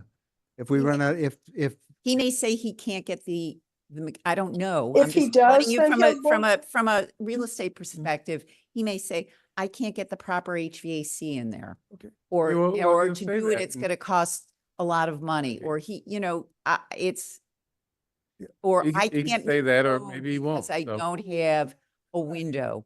Or, so that's why I'm saying there's no rush, because they aren't going to go out in the next 3 months and bid this. So at least let him go and assess the situation and tell you whether or not it's doable before you say. If he That's can't what do we're it, saying. that's what we're saying. Yeah, there's no, it's Yeah, it's well, just like, we're not directing the Lincoln work be done. We're saying, take there are funds that can be held back. Right. Let's see what else needs to be funded. Same thing with this. Let's see what he says. Absolutely. That's And we're saying that, there's not a prohibition until December of 2025. on that. Yeah. Yeah, let's let it come. Now, what's going to happen is that the requests will come back. We'll need to act on those, presumably. They have to come back to us. Right. Yeah, okay. Can I say one more thing, Bernard? Sure. And then I'm going to stop. I do think that this is an important issue that we've raised, right? That our real estate is a portfolio, and we have to look at it as a portfolio, and we need someone to be able to review, assess, and confirm how we're managing and maintaining that portfolio. You've raised a lot of issues here, but I think that's really important. And whether I think the capital subcommittee has done a great job here, working with the schools and Charlie, this is what we actually want to have happen, I think. So just following on from that, if I may, this is the point that I wanted to make earlier, is that I would love to give the advisory committee an assignment. Of course, I have no authority whatsoever to do that. But if I could, I would say, can you organize within the resources that you have a benchmarking, basically, looking at comparable communities that look at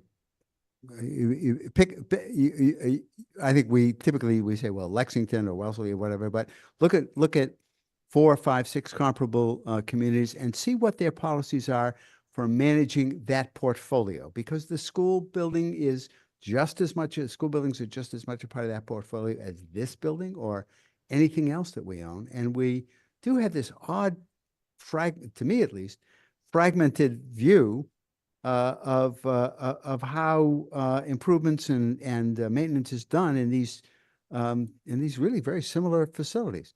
So they're buildings, So it seems to me like that would be a very helpful exercise. Chad? So we, Yeah. Mike, I was just gonna say that, so that when the capital subcommittee met with Charlie on the 5th, we started talking about this very thing and have already agreed that we as a subcommittee are going to start working with Charlie, and he's very interested in our doing this, reaching out to other communities to find out how they're organized, their public buildings, how they manage them, how they budget for them, and what their policies and procedures are, because we feel that now that we're, these are very sophisticated, complex buildings that we have now, and we deserve an update in how we manage so them. Carol, one of the things I think you will find is that in most districts, the buildings are under the school department and not under the town.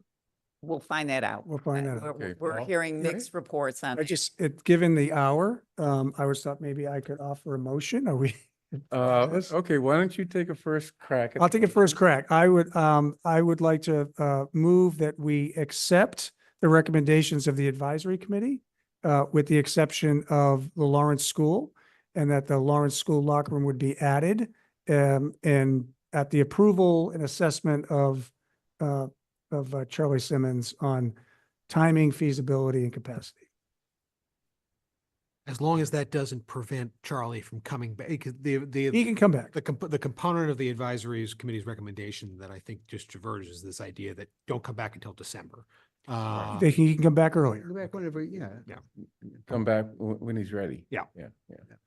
December has nothing. There's nothing, not Is that okay? Is that, that's okay? Okay. So, I move approval of Paul's resolution. All in favor, John Van Scoyac. Aye. Michael Sandman. Aye. Paul Warren. Aye. David Perlman. Aye. And chair votes aye. Thank you, Carol. Thank you. Okay.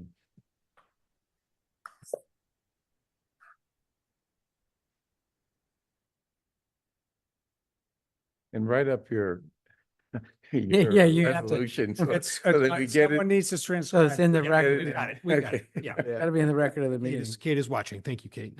Mm.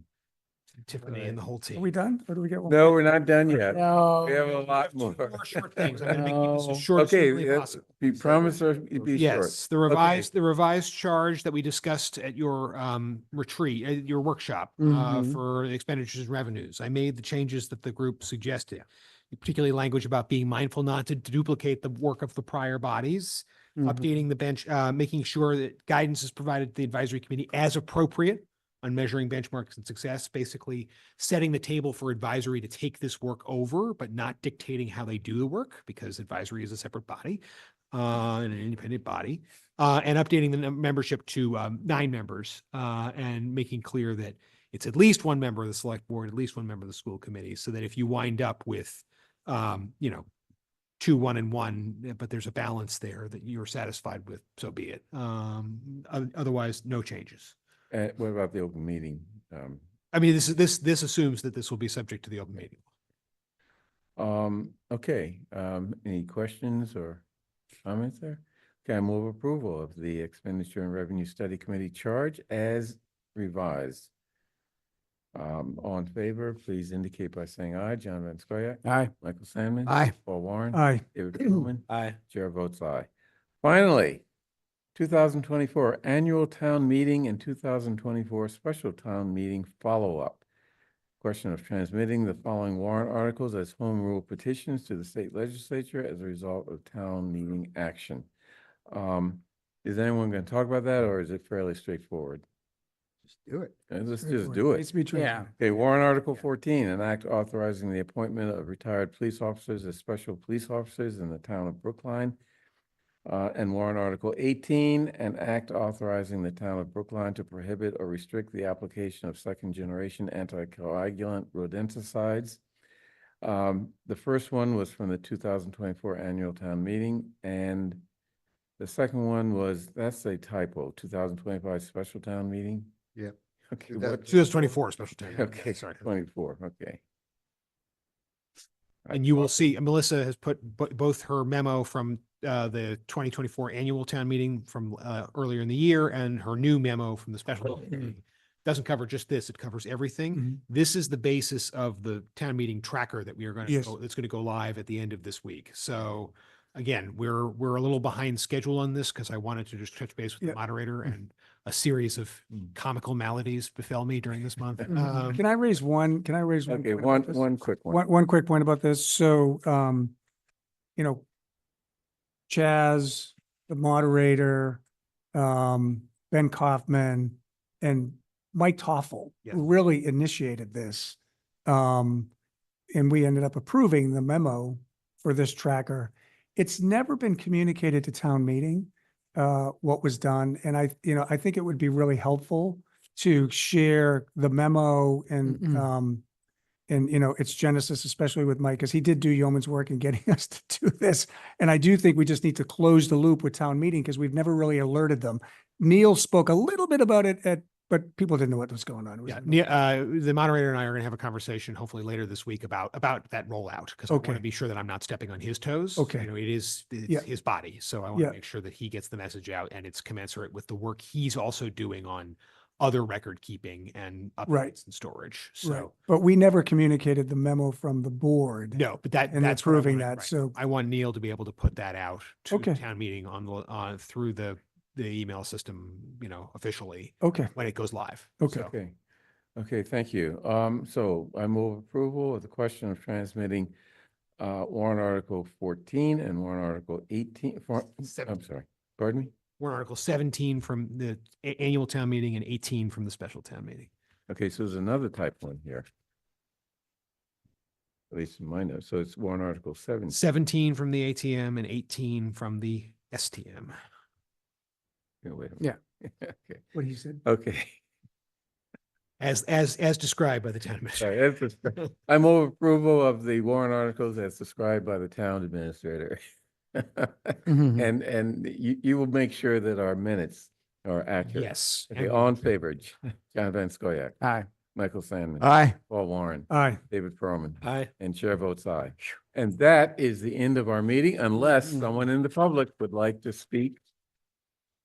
Hearing none. Meeting's over. Thank you, everyone. Thank you. Have a happy new year. Yeah, have a happy and safe New Year and holiday season.